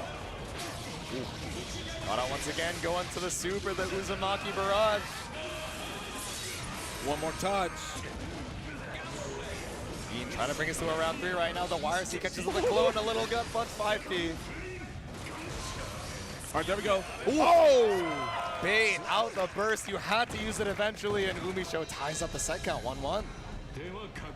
Nice little wake-up call there. Yep, signs of life and then some. She's looking strong going into game number 3. Nice far slash here. Wild assault all you want. I got 5K to interrupt, baby. Yeah, check on the leaf grab there. Look at how much damage that clean hit HTP does. This will hurt. Oh, but not quite enough to kill. I'm not sure if the RC might have been able to close it out, but all good. We got BRC into the 2K there. 5 frames now this season. Very fast. I think we risked going for RC there. Burst was still available, so it could have been immediate burst. Exactly. So just send it anyway. Yep. Might as well. And using that burst to keep the corner here. I agree with a huge counter hit into baiting the burst as well. UmiShow cashing out. Anytime you hear that Dolby Atmos and someone's got burst, they burst it. You hear it through the speakers, through the headset, the whole venue shaking with the counter hit. Gonna burst. Yep. I know it. I see the future right now. The future looking bright for Bean, getting the knockdown. Okay. Oh, look at the corner carry on this, right? Our mid-screen into getting the meter knockdown. All right, nice positive bonus to catch up in the resource game. Gonna need this burst on the next interaction. Yep, trying to call it out. 5K couldn't quite get the pickup. Boom. Oh, gonna hold on to the burst, full committing. Knows you're looking to bait it, said, no, I'm not gonna get caught out again. So I know that you know, and I ain't doing it. I'm brave. Oh, no, but SDP knows to look for the gap here, pulling ahead 2-1. That is so important because it's such a tight window on that record to find that DP opportunity. Exactly. Like, frame perfect. The moment the hand touches the ground, that is your call. Yep. There's a gap there, but there's not a lot of buffer to try and execute it, especially in the heat of the moment there. But UmiShow looks like she's really warmed up. Back-to-back Wild Assault to strip that burst opportunity. Yep, It's Bean's not got to coming wait back. on it. Double overhead, not going to open you up. Good 50 knock. meter available. About to get some more here. I don't think you build up enough for 50, but it's all good. You kill up the wall anyway. Jump Dust is my favorite button from Soul. It's my so favorite sick. button across all fighting games. The Dust Loop originator. Good character design is when you can tell it by the silhouette, and UmiShow showing us that JD. All right, set point for Umi here, but Bean mounting the offense, trying to fight back. All right, solid shatter here. Great start for Bean, but a little bit more work to do. Good, good, good. Yeah, confirm it to the super. Just do it one more time. Uzi Monkey Barrage. We And live the guts crush. Ah, yeah, No just way. enough with the wall break. I was scared that scaling was looking pretty rough towards the end there, but Bean, I don't know, it's still scary. One round away from potentially being knocked into losers. All right, nice stagger into the 2D. Wild Assault close enough to keep this pressure going. Damn, the frame kill there with the whip close slash. I would have mashed there too. I thought it was a drop on the combo, but UmiShow catching you lacking right now. You have the full burst available, but you know she's looking for it. Her routing is just so immaculate. Off of any stray hit, she will find a way to pick it up for big damage. That she will, but can Bean bring this back? They're so down bad on the resources right now. Even with positive bonus, you still have to wait for them to come back up. 50%. Oh! BRC! Yes. No, but it doesn't link into the Bandit Revolver. 50 meters still available. That 5B into the SDP. UmiShow moves on the winner's side, top 8. And already improving upon her previous performance from last year, but with sole bad guy to do it this time. Yep. Absolutely cooking. You saw the flames? That was UmiShow cooking. The flame Also of corruption Fafnir, coming you know, up strong right now, yeah. Just needed a little bit of time to warm up and just zooming through those last 3 games. Oh my God, because that round open from Bean was terrifying. The Just- double perfect. Being able to recompose your mental after that kind of game, that is incredible, right? That's a skill you only see at the top echelon. Being able to go, oh, it's so over, and bringing it to we're so back. Some folks would be like, oh, that's such a daunting task. But of course, when you're at this level of play, you're literally just like, this is Guilty Gear. This happens. I just got to keep cool. I just got to do me. I know who I am. And we're heading on into our next set. I know who we got up next. We got Barracks coming in from overseas, the EU representative. Yes. And we got Cherio, a fan favorite, upsetting over ApologyMan to make it to winner's top 24 side. So fighting for winner's side top 8. He's got the whole state cheering him on right now. Yeah, I mean, honestly, of course, it's no surprise to see Barracks here. This is one of the last few stops for Arc World. Yep. I think we got like a couple more to go. I after believe this, so, yeah.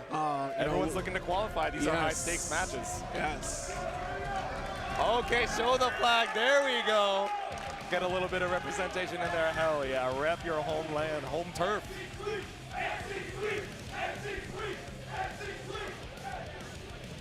Okay. I thought they said NC Queen. I was like, yes, bestie. I realized they said NC Sweet. NC Sweet. I thought it was NC Sleep. I'm like, what is happening? I was like, yeah, you're going to hold the flag and be disrespectful with it? That's crazy. But they're cheering on their homie Cherio right now. I get it. Imagine bringing the flag to be toxic about it. No. It's all love here over here at CEOtaku 2023. And that's what I'm really loving about this venue, right? Yeah. There's something about the energy over here at CEOtaku. Everyone is, coming out, pulling up to support their homies and give them all the support that they need. They can hear it through the headphones, all the noise isolation in the world. Can't keep out your homies cheering you on. I mean, what does it say on your lanyard? Compete, learn, have fun. That it does. Yeah, CEOtaku 7 has been a spectacular event. Definitely come out and enjoy yourselves here. I mean, we had a Beyblade tournament. Come on. It was so sick. If you guys haven't seen it, make sure to check out the VOD. I think we had Salty Boy and Rome on commentary for it, right? It was a good block. I won't spoil what happened. Honestly, you guys just got to check it out do yourself. yourselves a favor and check out some Beyblade videos. Like, these kids are passionate, just like the passion that we see here in Guilty Gear Strive. I mean, honestly, I'm really excited for this one because it's rare for Barracks to come out to an event. It's rare for anyone to come out across overseas to really come visit us. It's a big commitment. Yeah, exactly. So these qualifiers are a great incentive for those players to come out, especially since so many of them are here in the States. Exactly, but like you're saying, right, the overseas potential debuff, I don't know if there are a lot of Gold Lewis's that Barracks has experience with for this matchup. I know Cherio was talking to him a little bit before the bracket. He said, I'm running into Barracks. He's super strong as a player, but I feel really strong in my Gold Lewis versus Nago matchup experience. So let's see, Clash of the Titans right now as we head back into the first game. Looks like button check's all good. Yep. There we go. He's not even putting on the headphones. He's like, let me just hear my homies real energy. quick. Exactly. Send me your energy. The Cherio Spirit Bomb right now. Yes, trying to face Barracks. Yeah, you know, the changes to Season 3 for Nagoriyuki are what's going to scare me the most here because, like I said at the top, round start just got all the more potent for Nagoriyuki here. That one-shot character. But at the same time, that Wild Assault from Gold Lewis, though, also the evens White the Wild playing Assault. field. Yeah. So both of these characters have the White Wild Assault, the frame 9 invul, but charging on through this loading screen. The Eagle leading us into a very exciting winner's top 24. Y'all can probably hear that crowd. Of course, round start DP guessing game because it might be low. Yeah, you gotta hold down. Gotta hold that down back. Some people like to say the Nago round start is an OP situation. Jump right over the White Wild Assault. Okay. Nice. Oh, beautiful trade in your favor. Yo, just strip the knockdown on the burst side with of that. Cherio. Yeah. Let's go. Down with the system. Oh. Smart. So smart to completely nullify that super. Yeah, beautiful delay on the Fukio, just barely dodging that Behemoth Typhoon, finding the needle in the haystack there, but all right, Cherio looking worse for wear right now. I love, look, we're still only level 1. Like, oh my goodness. Yep. Not too afraid of using the specials. You want to have the spacing against Gold Lewis in the corner, the level 2 blood to keep him zoned out. Beautiful use of the White Wild Assault. Yes, indeed. All right, back into level 2 territory. When you get some blood back here, this is a problem. Yeah, get the knockdown. You have the meter to keep the pressure up. Barracks, what are you going to do? Beautiful block on the overhead, but the JD from the top rope takes round number 1. All right, strong start. Wild Assault round start, because what is Nago going to do? You have no resources. Exactly, you got to represent it. Trying to look for the DP, and oh my god, look at all the damage. Nago is a big body character. You got a lot of health to work. No! Oh, whip on the super here, but it's all good. You have 50 meter going into the next one. Yes. Let's be so careful. All right, 6H for the guard crush. Can't special cancel it anymore. Has to use the burst. Beautiful whip punish on the 6P. Nice. Swiping, sweeping. Yeah, really good control on the air movement, but the back throw for the finish. Cherio, game 1. Look at Cherio, stone cold right now. The whole squad is popping off for him. He's like, my Kirby? I'm sorry, but how is my man Kirby wearing a Nagoriyuki shirt and cheering against Nagoriyuki? I don't know, man. I'm just saying, I don't know where the loyalty lies, but maybe you just want to cheer on the winner, right? Heading off into game 2 here. Barracks off to a strong start. Says, no, I'm trying to get some of these cheers for me. This is game number 2. All right, got our drone. Smart, so smart. No, that was Cherio that took the first one there with the throw. Yep, Cherio 1-0 right now and looking to make it 2-0. Ooh, JH into the whiff, but trying to wait out a reversal option. Barracks just going for the back throw. All right, nice. Good throw. Surprise no BSU, right? Like, yeah. No bite, so you're going to be stuck at this level 2 blood for quite a while. Walk back. Oh, I don't know if you have enough for the Fukio, but immediate Fukio this time. Still going to be able to avoid it. First, keep the corner. You want to get this round with a 5D. 2 Fukios and still was able to sneak in the throw without getting caught. So, look, you thought there was character unfamiliarity? Clearly, Barracks did their homework. Exactly.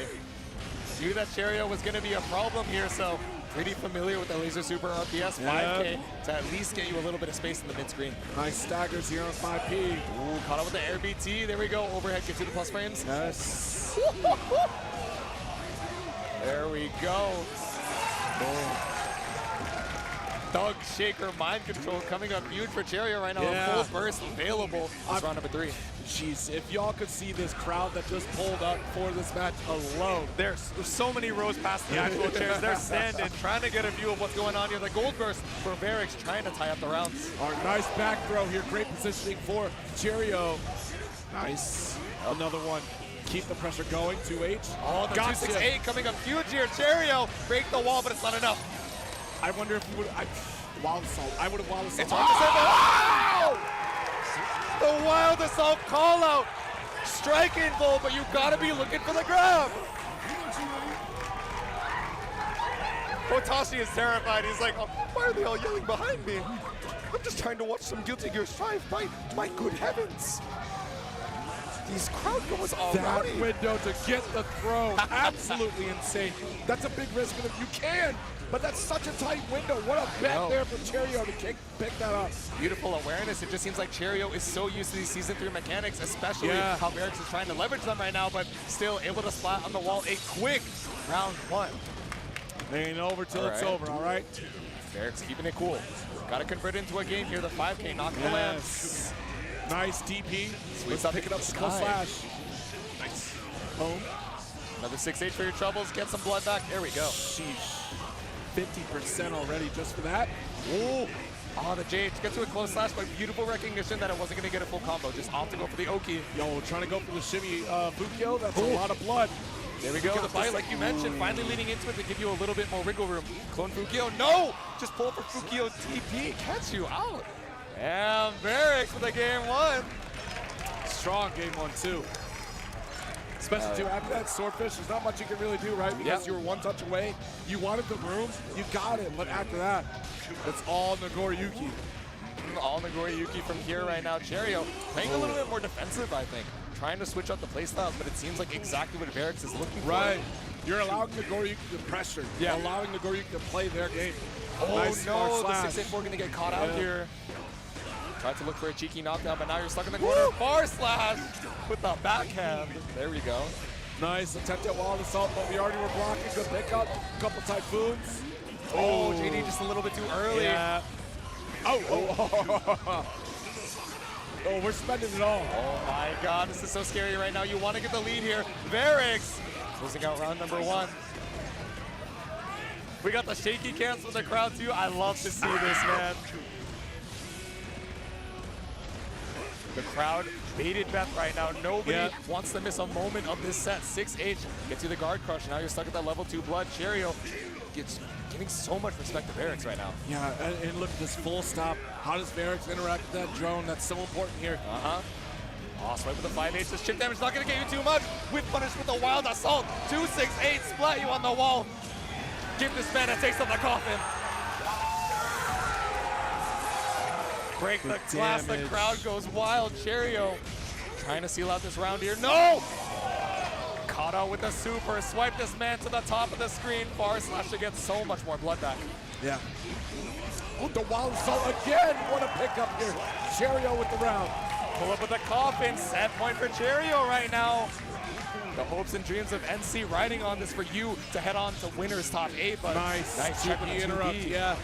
All right, well, so good. Behemoth Typhoon there. Gonna get the wild break, another one. Ooh, low. Watch the legs.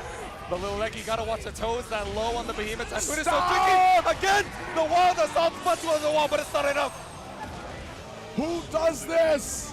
One more hit. Barracks doesn't have a lot of blood to work with. Walk it back. Thumb shaker, mind control. Catch you with the laser. What's good? What's poppin'? Look at this. Fukyo forward. The bite gets caught by the laser. And Cheerio moves on to winner's side. No, Top Barracks 8. is right there, y'all. Barracks is still right there. My God.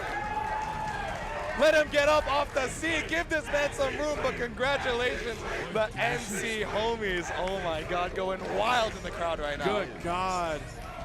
Tears are a-flowing. That's a top 8 position for Cheerio. Jeez Louise. Oh my God, what a set. We were just seeing so many options. Barracks trying to look for the counterplay against the Gold Lewis pressure, but Cheerio knew he was one layer ahead every single time.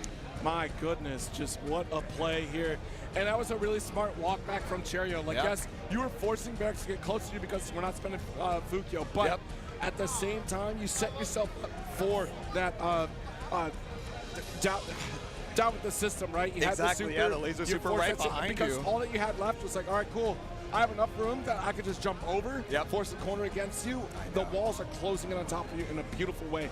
So that was a smart call back there from Cheerio to set that game-winning situation up. Regardless of you Fukyo, you have no room to Fukyo forward and be able to start the throw. What else were you going to do except for get caught by that beautiful play from Cheerio? So scary. So emotional from the North Carolina crowd right now. I mean, they were cheering on their boy for so long. Even all last night, they were trying to hype him up in the ballrooms. They're like, this song, this karaoke is for my boy Cheerio to move on to winner's top 8. And clearly, the hopes and dreams coming up huge here. But Barracks is down in the losers bracket, but not out. Still going to be fighting for their way in losers top 8. Yes, absolutely. I'm taking a quick gander here back at that bracket because let me tell you, there's still plenty of action to go. We're waiting on, let's see, Lord Knight took Jonathan Tene out 3-1. So that does mean Lord Knight will be going up against Nitro. Okay. Still waiting on results from ApologyMan and Chaos, AJ and Aaron DeMac as well, because Aaron DeMac took down Super Noon 3-1 in the first wave of loser side here. So we still have plenty of matches on the way. Like I said, actually, Zando took down Marvello 3-1. I think we might have covered that, but either way, Luke versus Zando on loser's side to see who qualifies to losers top 24. And we still have Nubenheimer waiting in the works as well. Yeah. Man, this top 24 has been absolutely insane. We were talking about it before, right? There are so many Titans pulling up here in top 24. We're used to seeing them at the later phases of these brackets. These newer players exploding onto the scene, getting so much practice week after week, day after day in these online tournaments. I know a lot of people are like, online, it's whatever, man. It's not real, but clearly the practice coming up so huge, under pressure, whether you're remote or in person, it's coming up huge. Yeah, I feel like that narrative has completely changed, like post-pandemic. Honestly, at the launch of Guilty Gear Strive alone, because look, the results speak for themselves time and time again. And I mean, it's been storied as well, even through other times like Street Fighter 5 as well. Like that has been one that has also shown that. No doubt in my mind that if a player has been competing online in Guilty Gear Strive, thanks to their great netcode implementation from the get-go, no doubt that they're going to be a killer. And we see that time and time again because Nubenheimer, online exclusive until last year. Exactly. So there you have it. The proof is in the pudding. But yeah, once you get down to, honestly, top 96 of Guilty Gear Strive competition, nothing but killers. You're not going to get out of it. It is a bloodbath. That's how the caliber of player is. And honestly, it's to the, to the benefit of that net play being so excellent because information gets passed so much faster than it ever has in the history of fighting games, in the history of Guilty Gear alone. Exactly. Your skill not determined by what region you happen to be in, how your local scene is. You're able to get so much focused practice. You're one Discord ping, one Discord message away. Hey, I know I need to prep for this matchup. This person is in my path, and they're an incredible opponent. I need the best of the best to try and train me up. So it's super sick to see the results of all of that hard work. But next up, I thought we saw, I believe it's going to be Nitro heading up to the stand. Yeah, we might have Nitro up here. Just waiting for our next match. Yeah, we're still catching up on the loser side of things here. Of course, everything stopped for a moment here for this matchup alone. Give us all a little bit of time to breathe right after that set. Honestly, but everyone who's tuned in, thank you so very much. We greatly appreciate it. Continue to support all the streams throughout CEOtaku 7.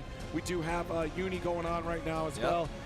Did Urguys finish? I don't know. Urguys still I don't know. Going on. Someone was saying top 8 was still going on, but yeah, so we're about to get in Lord Knight as well. So it's going to be a Lord Knight match against this is going to be the East Coast team kill, I feel like, right? Lord New York Knight versus New Jersey? Yes, so I'm excited to see it. Yeah, we had the East Coast team kill just before this, like you were saying, Lord Knight and Jonathan Tene knocked them out of the bracket. I wanted to see a little bit more Asuka, but we still have Zando in the bracket as well. So they make their way back up to the screen. You know, we might be seeing some more cube action in a little bit. Yeah. I mean, I'm surprised here at this point. We've not seen any Sin. That's been a talk of the town lately. That Sin has really climbed up the ranks and truly has as a character this season.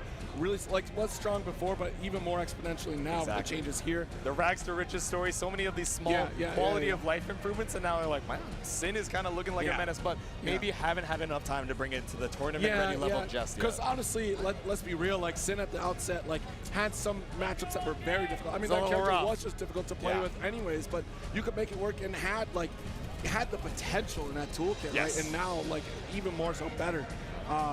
But yeah, so Lord Knight coming up against Nitro, of course, here on this top 24 loser side. This isn't even a qualifier yet, so. Yeah, this loser side is full of sharks. He's still got one more round to go to get to the qualifiers as far as Lord Knight and Nitro are concerned. So the qualifier for the qualifier, the announcement of the announcement. It's all smiles from them, right? They're like, man, it's like we're back at NLBC. It's like we're back at Super TSB. New York is popping off over here, too. They outside, y'all, with the Bev, bacon, egg, and cheese. Bacon, egg, and cheese, bacon, egg, and cheese. The Bev.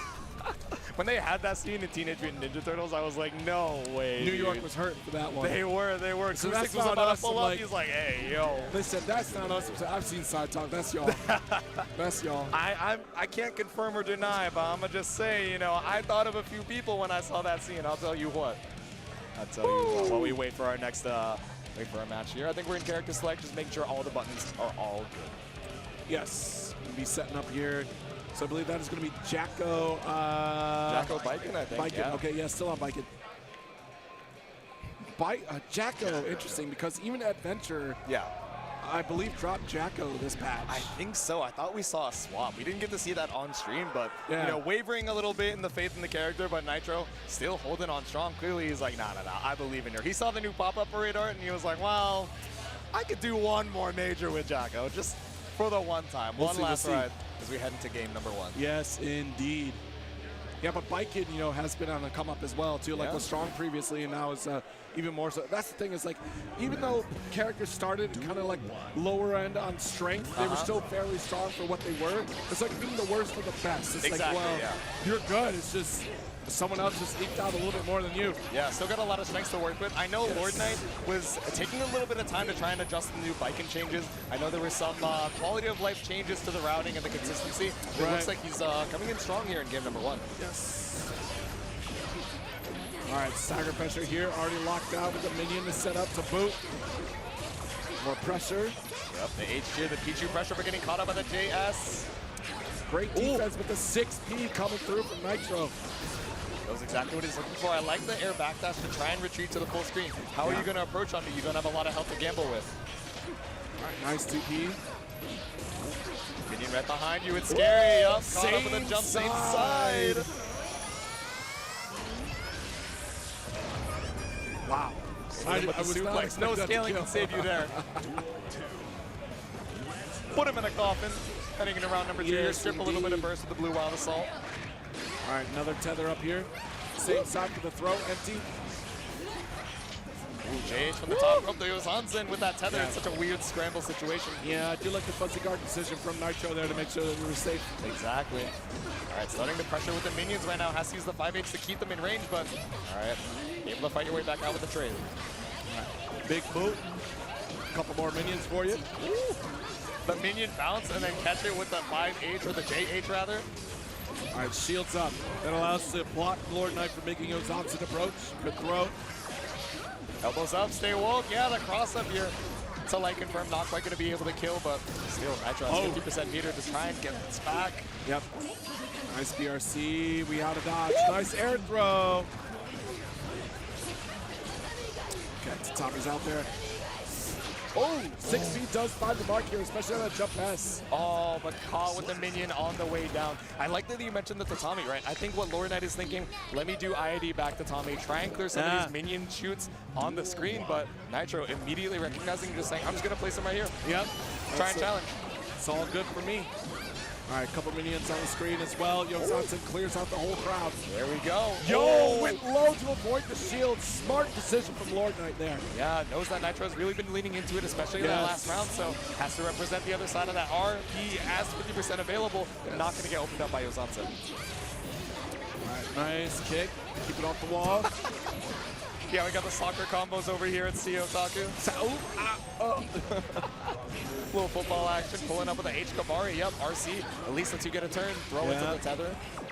Oh, that's safe. We're safe. Yep. It's a strike. Don't jump. There you go. Okay. I hate that. My muscle memory is now stuck on that. I know. I'm looking for the jump to try and punish, and then it catches me on the setup. I'm like, what? It's like, you got me. All good. No knowledge check is going to take down Lord Knight yet. Round on the board. All right, full screen situation here once again. Tries to go for down air, not gonna work. Ooh, I like the dash blocks here, trying to catch out a poke from Nitro, but actually just getting so much space in the screen. Tether keeps you in that perfect range. Whoa. Tries to go for deflect shield. Yeah. Not quite though, that cross up. It's gonna put you in the corner now, and especially off in the screen. The damage. Damahe. Look, there's 4 characters on the screen against 1. Of course it's big damage. I mean, yeah. What else are they supposed to do? Not crank out the damage output right now? No, but a 6H gonna whiff and give Lord Knight all the time in the world to start the pressure. All right, still got the tatami. Stay right in place. YRC and Lord Knight with the patience. You still set it up for just a moment, though. 2K2D gonna trade here. IMD back gets caught up in the BRC. Yep. Earn the burst. Jeez, wall tap on the head with the BRC back. All right. No burst on either side here. Lord Knight feels like they can take this. Okay, just fine. No confirm. But the Ozanse, one more touch is all that Lord Knight needs. Oh, JD to try and catch a jump out, but Nitro staying grounded. Just defense here from Nitro is immaculate, but the throw, nice and sneaky. 1-all here for Lord Knight.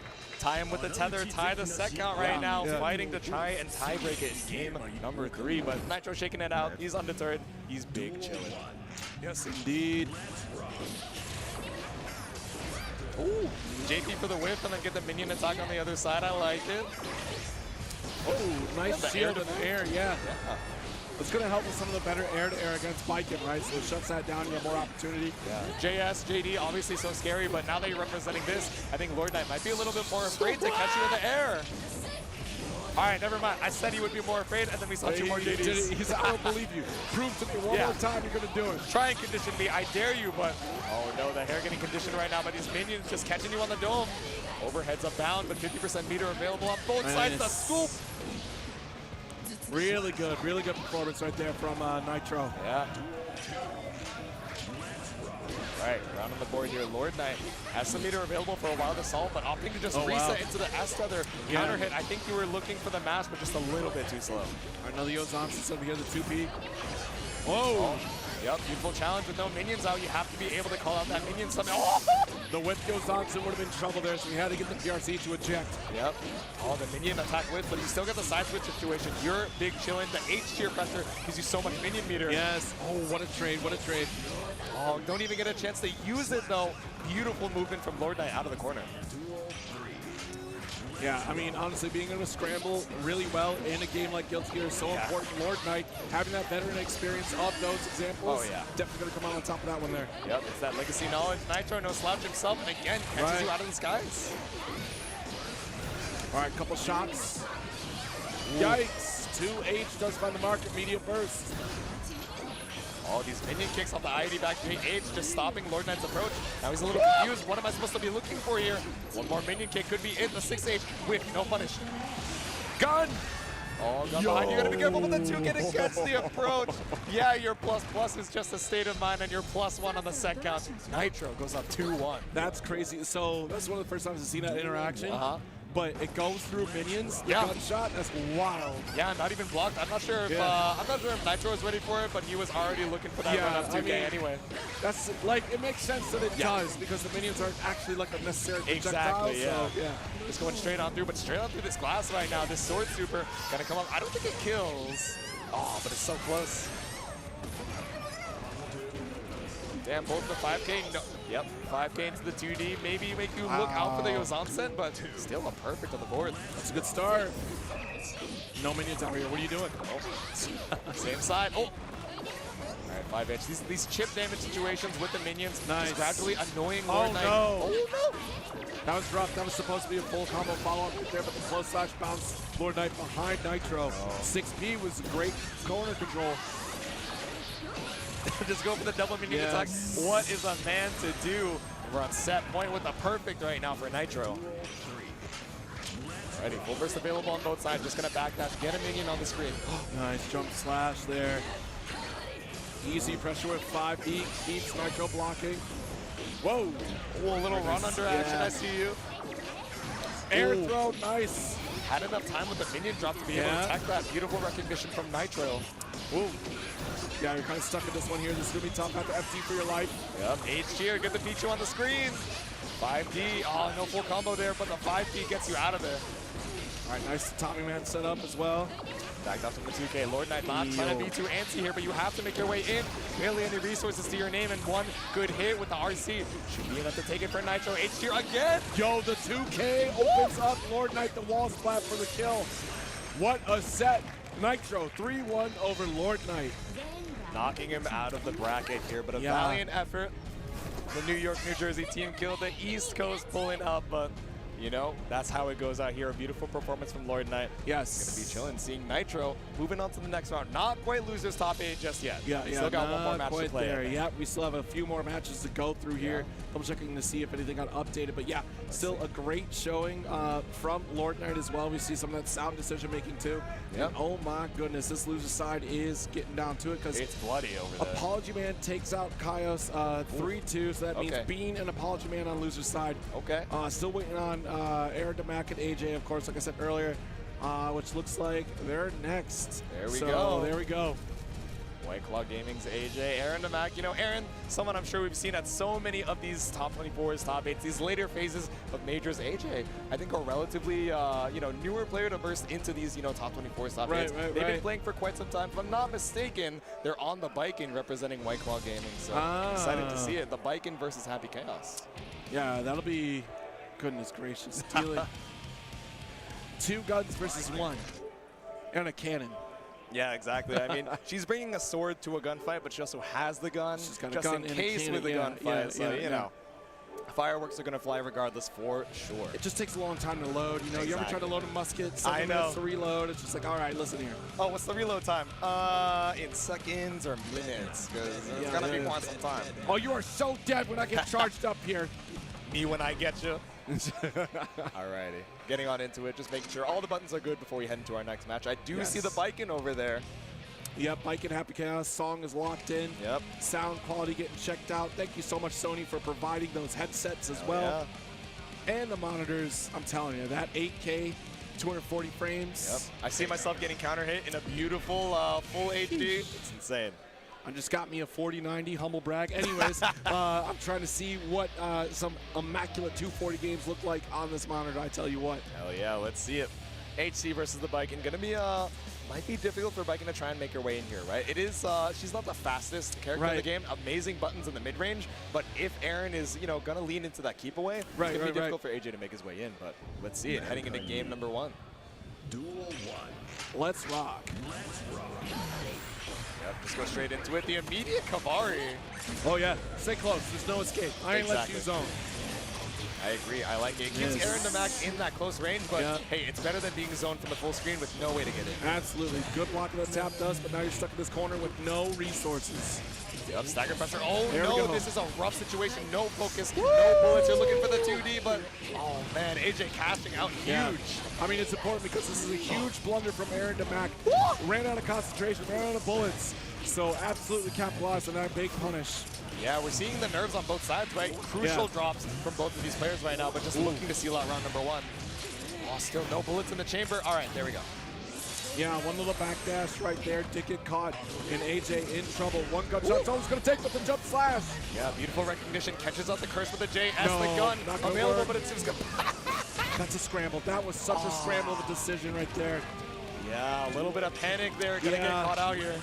I mean, you're coming into this next round, no burst. You got to get a positive bonus for yourself. Yeah, didn't even have time after that gold burst to get a little bit of that burst back, right? Yeah. So AJ on the back foot right now, but Aaron looking for a chance to reload these bullets, and Deus Ex Machina gets all of it in the chamber.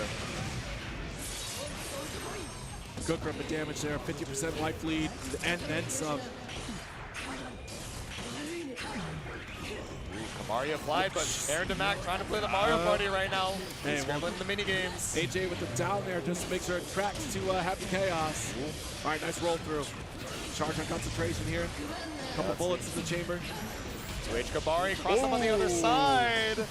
Not ready for that one. I don't know if it's going to work more than once though. I think that's a safe jump setup, but AJ just a little bit too antsy to try and get that pressure going, and now stuck on the wall. Going to be moving on to game number 2. Aaron takes the first match. All right.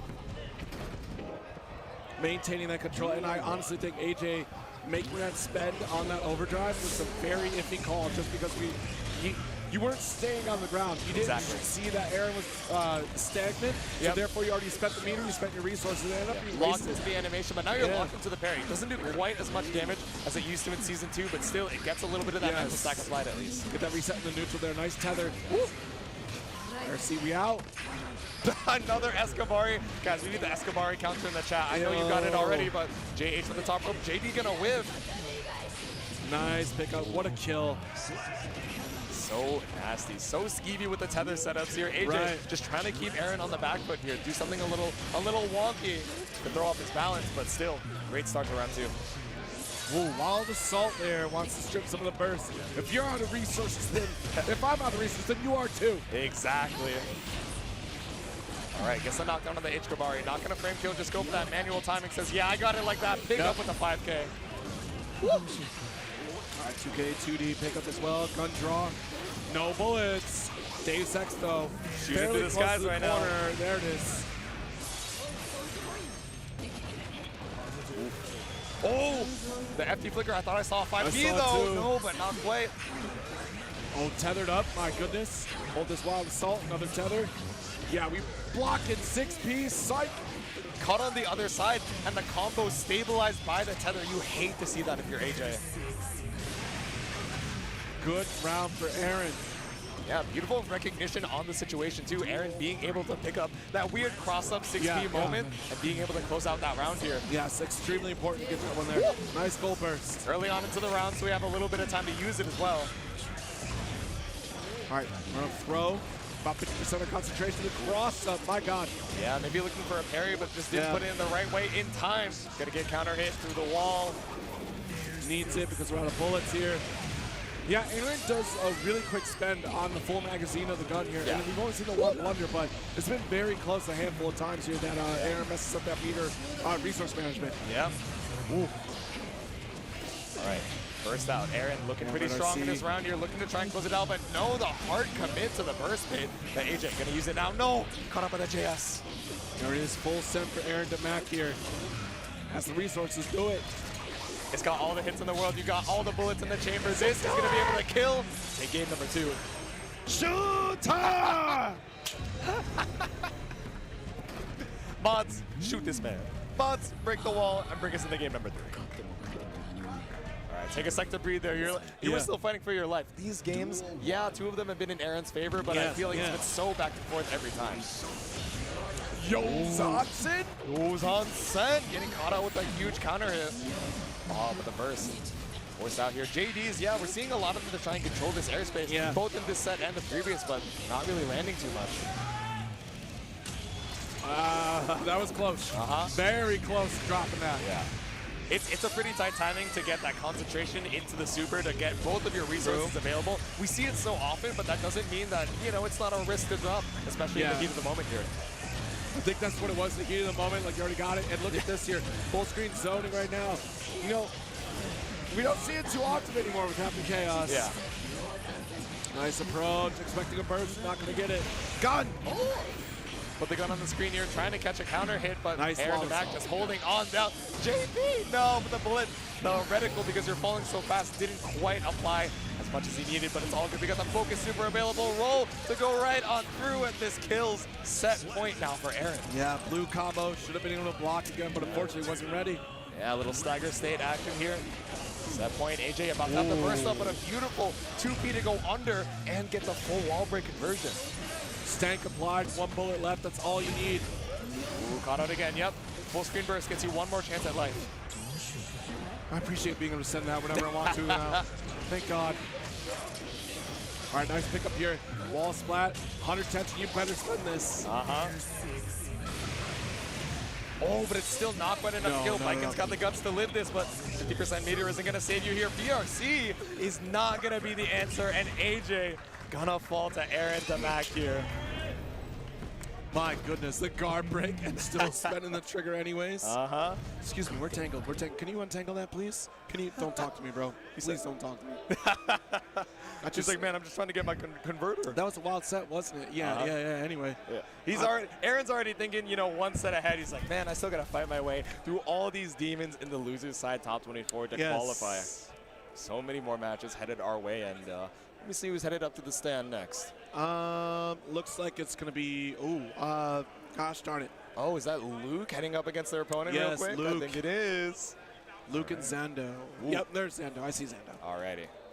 This is the loser's side. I'm not sure if it's top Not sure if it's a top 8 qualifier just yet. Check. It is a top 8 qualifier. Oh, okay, Yes. winner of this moves on. Loser obviously out of the bracket at 9th place, which would be a heartbreaker after making it this far, but only one of them can move on.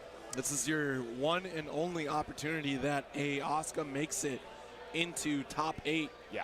So I know y'all in the chat are asking for it. Every week, y'all keep asking, where's Asuka? Who's playing Asuka? Where's Asuka? Where's the Shadow Wizard Money Gang? Asuka? All right, Asuka's right here. Relax. When's Asuka? Asuka is right now in this loser side top 8 qualifier. I mean, has the best kicks in the game. Yep. Arc System Works, please, can you sell the sneakers? I don't know who you got to partner with. I gotta say. I need the sneakers. If you could get us that Galaxy Cloak too, you know, make a miracle happen with the tech wear. I'll just take the sneakers. In fact, you don't even have to make a bunch of them. Make me those sneakers. Yeah, just for 0. I mean, he's already dripped out with the kicks right now, but you know, what's one more for the collection? Just that one. Just those in particular. Limited edition 1 out of 1. Limited edition zeros. Never open.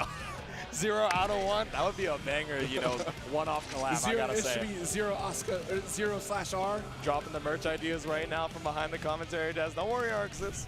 We won't tell anyone. Appreciate it. All right, set the buttons real quick.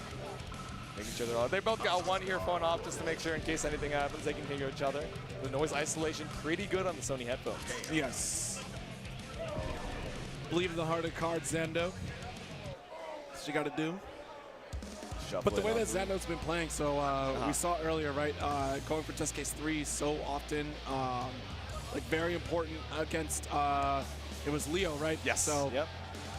Really important against the set dash. So now I wonder, going into the Happy Chaos, obviously you're really strong in a lot of positions on the screen. How is Asuka going to deal with the steady aim, with staying a little bit more grounded? Or is Luke just going to try and pull up and interrupt these spells?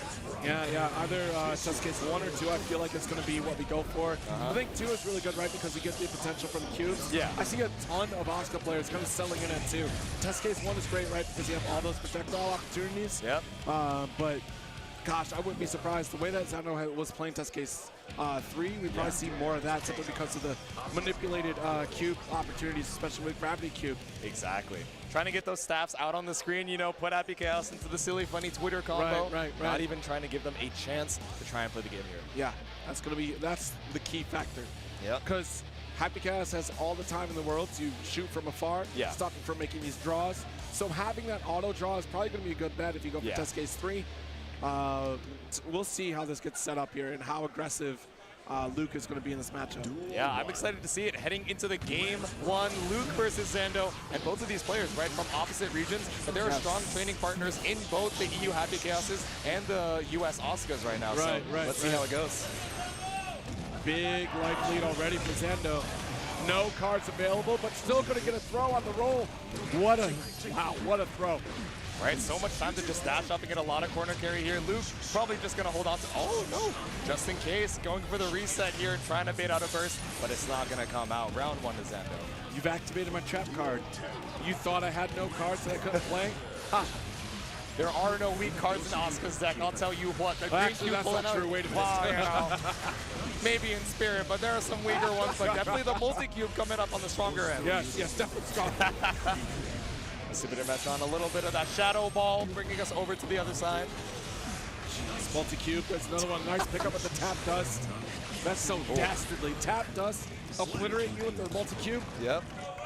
A clean sweep for game number 1 here on Zando. I'm not sure if Luke is, you know, super solid on their game plan against the Symphony Cubes. Man, I didn't know we were playing against Xehanort right now. Jeez Louise. Multiple health bars, Zando's like, wait. This is Xehanort. I mean, he has the mana shield, right? So he almost does have the multiple health bars. This is the boss battle energy right now. And especially when you have that Exodia, the auto refill on the cards. This is absolutely 358 over 2 days, Xehanort right now. That's for sure. Oh, but fighting back on the boss battle, yeah, you lost the first attempt, but just go right back into it. Skip the cutscene for the Deus Ex Machina. Yeah, you can check this dream drop distance out in the next stage. Yep. All right, just go for the steady aim. See if Zando is going to try and scramble out here. Not a lot of great spells to fight back here, right? You have the TP and the auto card refill, but you got to get something offensive here to try and get the plus frames. All right, let's see. Yo, that was a good hand. You tossed it? Okay. But I like this one too. The auto draw, I think that's what we're fishing for. Yeah. But only 3 cards left in this deck. I know. Maybe his favorite cards have already been used, so he's just trying to go for the refresh. Yeah. All right, go for the Shadow Ball, gets the plus range, try and call out the steady aim, but forces Luke to use the PRC. All right, nice. Hold on to this. Even more pressure. Nice With throw throw on the throw. Yep. Mana Shield wouldn't be enough to save you there. Just go for the card refill. Multi-lava cubes. The slow cube into the 5D. Able to get a confirm off of the RC, and Zando takes another round. Oscar's a beast. Yeah, he is. All right, immediate round start. Already have the wing cubes. 2 close-range fireballs as well now with an uppercut. Oh my god, the double flame cube. That is so scary. About to be a triple there, but finally getting caught out by Luca. Great match. Yeah, unfortunately, he has the slowdown staff, so he's probably going to burn that in a minute here. Yep. Trying to get the setup, the Exodia, but now you don't even have any mana to manipulate any of those cards. You're going to have to be waiting quite some time. Yeah. You're going to be taking so much damage while you wait. That damage multiplier when you go down the mana field is so rough, especially with this chip damage from the RC to keep it burst safe as well. I didn't realize that the slowdown staff was going to be the game-winning decision right there. Jeez. Holding on to it, still stuck in the test case 1 right now. It's gone. Screw, I don't need this card. Yep. Oh, just whipping on the cards. Yep. Whipping on the shots. Nice. Oh, we're actually staying in the test case 1. I think Zando is trying to take the fight to Luke right now and play a little bit more aggressive. I will play this projectile war, swap to 3 now already. I feel a little bit better. You have the life lead, so now we can try and look through these cards, get the Exodia install, but Luke not trying to let you get that far. Nice. Almost Keep the corner, I agree. Yeah, that's really good. Wanted the reload as well, didn't have the resources, but now we got the concentration, plus Deus Ex, full reload. There we go, no mana available for Zando, so even a Lycanthrope might be able to kill here. Yeah, this is a really good victory right here for Luke right now. Oh, does this consume the clone? It goes straight on through. Luke got too much faith in the scapegoat, but all good. 2 beans of the shot, forces on the burst. Zando falling, and we tie up the second 1-1. It was a very interesting burst call. I mean, you had to at that point, so we'll see how this proceeds. Duel 1. All right, Duel 1, game number 3 here. Who's going to break the tie? We've been seeing so many back and forth sets, but I feel like every time we break this tie, they just run away with the momentum. So I wonder if that's going to be the same story here. Whip on the 5D, but it's okay. We got the shot to keep us safe. Yeah, gunshot interrupting was a big call right there. Yeah. Oh, walk back up just gives you a little bit of time to get the mana regen. Yo, I love that Luke was staying right on top of the clone. That's so important because it would absorb the hit before Happy Chaos caught. The flame explosion is so wonky, dude. It just takes up so much space on the screen. And now the acceleration on the rainbow cube. Luke was not ready for that one. Luke just did 6P to shut it down. Said, I don't care. Hit it with a headbang real quick. I'm a problem solver. I use my noggin. Exactly. All right, getting hit with a headshot right now. That noggin not looking too rough for Zando. Still has the mana shield available, but nice roll through. Caught out here. About to get the 50 for Luke. Yeah. Super, but now you don't have meter to, go for a bigger confirm. All good though, because Zando's on a 1-touch. Working out the steady aim. Can't block. Tap dust. This is for the mark with the gold burst here. Zando wants to take the lead. He does succeed with the tap dust. Not even gonna risk it to try and stall out for positive bonus burst. Just trying to close it out with the dust. Oh, the triple black hole. I don't know if that's the hand you want to start out with, but at least you got a cube in the bank. Oh! What happened? No, just a little bit too late on the wild assault. This hand is insane. That thing I said about it not being a good hand, never mind, I take it back. The triple flame cube coming up huge here, but Luke trying to fight back. Nice reload. That's a really good hit. Dude, he saw us. Actually, yes. The million cubes coming up so huge for Zando. Look at all the corner carry we got just on the block. Yo, deal with this. I dare you. Oh, Exodia State, this is so rough. This is all it was. Machine gun cube. Nice lightning cube, little fast projectile as well. But the big jump back from Luke. Big opportunity here. Can't finish. Oh, no. Oh, because he didn't have any bullets for the steady aim. This is going to drop. Zando should be able to kill here if you get the punish. No, but no RC to continue. Wait a minute. All right, couple slow cubes. 1 touch away is all that Luke needs. Ooh. Beautiful. Any JP could take it. Has to use the mana regen HP, but the steady aim shot. That is so over for Zando. All right, still tied up in the set here. Yep. That shut down gunshot. We started and couldn't even fire. Loading up the musket. There was a misfire. All good, but we got the fire spear. Trying to take a turn here, but Luke, beautiful mash out to try and fight back towards the mid screen. Yeah, go back roll. Nice throw. All right, good call out on the burst. 16, not going to get punished. Yep, so Meaty, you're able to block after. No, the J2K going to whiff. This hand is great. Oh, the hand's looking empty. All good. We got the Mulligan Super. Let me look through the deck and see what I want. Oh, wait, you're not invul off this though. Does it trade? No! Clear the cube off the screen immediately, but now you have no mana. Yeah. That's tough because Zando clearly looks for the refill card to get the auto reload and was not able to implement that. Yeah, if you can't even claim the card, it's not going to do much in the grave. No. Your graveyard being sent to it, Zando. Falls another game, and Luke just needs one more to move on to loser's top 8. That was very close because it ran out of bullets, ran out of concentration, and unfortunately the jump back heavy was going to call it out here for Zando. Yeah, that jump back muscle fire doesn't need a bullet. The J, as always, keeping us safe, but Water Cube is getting so much space, but Fire cleared it out with a Gold Burst. All right, one more blast. Good throw. Nice reaction to the roll. I don't think Zando really falls for that at all. That's 2 times now backstep and gotten those. He's too woke for it. Mulligan Super trying to get a multi-cube on the screen. There we go. TP available as well. And the auto card draw. Yeah, that's the speed staff there, and these cubes are going to come racing. Ooh, the mana shield's down. Yeah, you got the cards you were looking for, but if you don't have the mana to be able to use them, it's a rough situation. Tries to go for the shimmy with the backdash. Nice block on the tap dust. Neutral jump. Has to hold this because of the PRC. Ooh, swipe on through. The gun whip keeps the corner situation, but we're so rough on the resources. I like the wild assault, the neutral jump again. Zando does get out here. Side flop with the teleport. This is big. Keep the away. Rainbow Cube reading Rainbow here, reading the future, and it's going to be a round for Zando. Wow, the pressure, insane. The cubes just keep on coming. Luke has a full burst available. Are we going to wild assault to try and get this hard knockdown? All right, here we go. Wild assault. Yep. Don't go for the charge. You just got to make sure you get the hard knockdown. Confirm it. Tournament combos. Oh, too far for tap dust. Too far for a gunshot here. Able to recover. Ooh, just waiting up for it. The Deus Ex Machina gets all the bullets back in the bank, and you still have so much meter available for that focus super too. Absolutely. Yep, a Brain Blast here gets all the resources that you need, but Luke gradually running out of the bullets. Don't even need it. Go into the super low off the ground. Shoot this man through the wall, and we're on set point for Luke. All right. It's a good answer back here from Luke.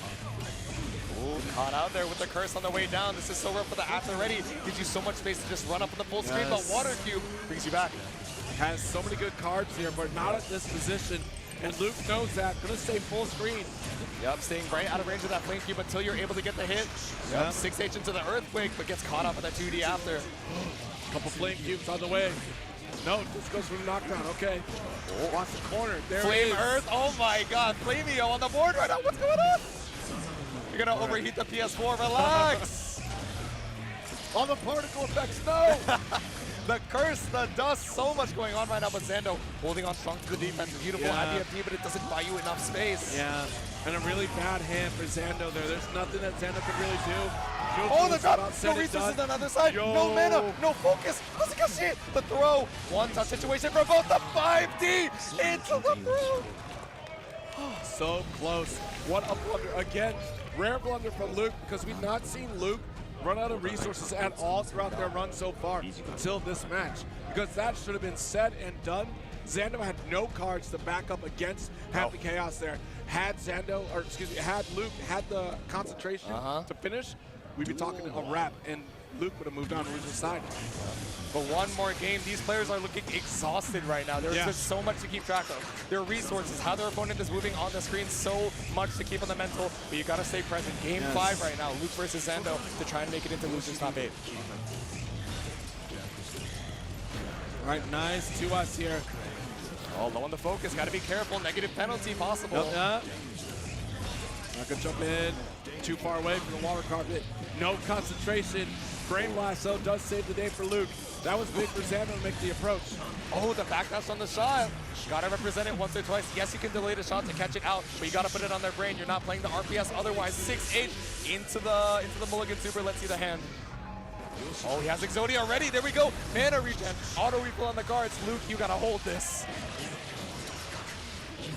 Yeah, that's a wrap. That is absolutely a wrap. That fella is dead. The 6H to bring Zando now to set point. Oh, whip on the close slash. Ooh. Whip throws, not a good look. Yeah, you got some mana behind you, but it's not going to be able to get you out of the corner. No TP, but all good. The back throw. All right, gets you into test case 3. Let's see it. I see the auto refill on the cards. Ooh. Yes. So rare counter hit. I feel like we never see the 6H counter hit from Asuka, but just go for the 6P. Or the 5P rather. Make sure you break the wall. All right, blasted. No out of the curse. Okay, one more chance at life here for Squidge Luke, but no resources available. Slash forces up the burst. Zando, you have to close it out here. Yeah, I mean, it's such a strong lead. Has 50%. Absolutely spent, but that wasn't the stank. You weren't blocking, so you're trying to get that hit out of the air. Oh, this is so scary. The Rainbow Cube just stays so many hits and gets caught out. Luke gonna be knocked out at 9th place, but an amazing set from both of these players. Zando moving on to losers top 8. That means you do finally have an Asuka in a top 8 for CEOtaku. That we do. Got the cube, Shadow Wizard Money Gang. We saw those cosplayers earlier, but this dude repping the character himself, Zando. Congratulations on your top 8 spot. Absolutely, and honestly, 2 characters that have so much focus on their resources. Like, if you make one blunder, it could cost you an entire match.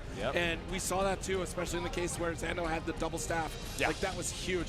And not a fault of his own. It's literally just, that was what the do luck you do of with the that draw. hand? You know, and the moment that Luke recognized that, they continued to pressure, but unfortunately, no concentration. Happens on both sides, baby. Happens on both sides. So we still have a few more loose side matches here. That we do. It is Bean up against ApologyMan here, trying to break into this top 8. Again, just, it's a whole new era of Guilty Gear Strive, that's for sure. Absolutely. The new blood crashing with the old heads. It is amazing to see these titans of their respective eras constantly clashing, and we haven't even made it to the top 8 yet. Yeah, not yet. Still in the works. We have, again, Barracks up against Nitro, Nubenheimer and Aaron DeMack. I believe Nubenheimer is in top 24 Street Fighter still. Yeah. So it's probably why we've kind of been waiting a little bit, because holy smokes. I see. Nubenheimer has been killing it in Street Fighter this weekend. Yeah, That's been he made it to time. top 24 winner's side on both games, Strive and Street Fighter 6. If I'm not mistaken, I thought I also saw him getting top 8 winners in Street Fighter 6, so I don't know, man. He's tearing it up, but still fighting his way out of the loser's side in Strive here. All right. And Hotashi eating that chipotle. He's not sponsored. He's just looking a little hungry right now. The rice and beans, it's healing him, bro. He's like, hell yeah. This is my Exodia. Really I'm powering back this up. It's delicious. Y'all see this? This is good. The product placement, I see you. But of course, Red Bull's ApologyMan going up against New York's finest, Bean right now. Wow, last year's Bean's performance was spectacular, but so was ApologyMan. Again, the highlight of the night had to have been that ApologyMan match against UmiShow, but even still, the performance from Bean alone to make that run through winner's side, that 3-1, actually the last time they fought last year, Bean went 3-1 over ApologyMan. So nice little CEOtaku run back, but not in the top 8. I mean, Faust has got a couple new tools to try and duke it out against Chip, but of course, Chip, everybody gets the wild assault, which means you have even more access to the hard knockdown, positive bonus Chip that has been a nightmare for so many of these players for so long. Checking these buttons here real quick. A moment of pause to make sure we're absolutely ready for this do or die situation to make this top 8 spot. Let's see it. Another losers top 8 qualifier, ApologyMan versus Bean. We saw the fist bump. We're going to be going straight into the action here. Is that a mini Faust? There's a mini Faust in the crowd here. Mini Faust in the crowd. When he's off screen, that's where he is. He's actually cheering you on. Bro, what are you doing? You're supposed to be here helping me? Oh, my bad. I didn't get the memo. Oh, sorry. I didn't get my pass. I didn't see the They email. didn't let me in. Security kicked me out, but I'm still cheering you on. You got it, buddy. Heading into game number 1. Nice burst. Ate the hammer. Not dealing with it until now. Yep, chomp, chomp, chomp. 6B going straight on through here. The Afro right behind you. Mini Faust waiting to try and make his move, but I don't think he's going to get a chance. Yeah, he's gone. Ceases to exist. Exactly. Save the cameos for Mortal Kombat and Bean keeping this corner situation. Rekon number 3. Here we go. No meter for Wild Assault either, so that's just no strip there. All right. Red RC, mix carry. Oh, the side swaps. I can barely even tell what side ApologyMan is on in the middle of his combo, but backdash into the trumpet. Hate to see it. Not like this. The last time we saw ApologyMan, it was trumpet against him, so hopefully that doesn't continue here. Yeah, let's see how the luck is looking. The 2P into the 2H, just trying to hold on to that space. Super PRC gets a back throw. I think you kill off the OTG. That you do. Good stuff from ApologyMan. Real nail biter in the first round already, but now you're up a full burst gauge. 6 speed does find the mark here. We chase down in the corner. Good call for Bean. Yup, and the pressure in the Rekka. Perfect spacing to try and bait on that 2K. Ooh, mini pass behind you. He's watching the haircut. He says, yeah, it looks good on my end. Jump does. Nice mini fouls doing the job. Yes. Bro, the Afro is as big as Chip. He's twice as tall going on right now, but still keeping the pressure going on. It's still there. Why is it still there? There we go. Felt like it stayed for so long. That RC slowdown really tripping us up here, but Bean catching you out, catching you down backing right now. No Sukiyaki here. It's not an all-you-can-eat, but ApologyMan eating this damage and heading into round number 3. Duel 3. Let's rock. Caught up with the 2P. That's a classic round start that we see from a lot of Faust. A very quick poke to try and stop any approaches. That's indeed. This song is a bop. That is. It's such a good song. Hey, Cokes, we got the top tier OSTs for you guys, but the sound of damage, the sound of the wall break coming up huge here for Bean. All right, nice movement there. Actually, ApologyMan getting that 5K interrupt, trumpets around. Oh, I love the air dash over, trying to avoid the betrayal of the Faust trumpet real quick. Has to use the burst. Oh, 2B after the scalpel. I like that choice to try and stop the approach. Hammer from the top rope. You got to be careful. Good throw, good throw. Oh, Carp at 3. Got to be careful. Caught out on the dome, and Bean is going to take the first game. Hard fought for that victory. Last hit. I don't know if the rest of these games are going to be this close. I wouldn't be surprised to see a game number 5. Right. Duel 1. Let's rock. Oh, going for the 2K now. Yeah. Catch you with the low. That catches the dash up. Yeah, this time around, ApologyMan getting the trumpet for themselves. Yep. Keep the pressure on. Knows the fans are where they're supposed to be. In the right seating arrangements this time, but Bean trying to get something started. Actually catches you on the dome. I don't know if you want that side swap though after the red RC. Probably want to continue to that corner. Yeah, have to make your way over just to keep that side, but now you're down a little bit of meter, that tension penalty. Reaction. Yeah, late reaction, but still avoiding damage is Bean. Yep. Oh, swipe with a far slash, no whiff punish. Yep. Right. Scarecrow PRC, it's so evil that immediate side swap into the low.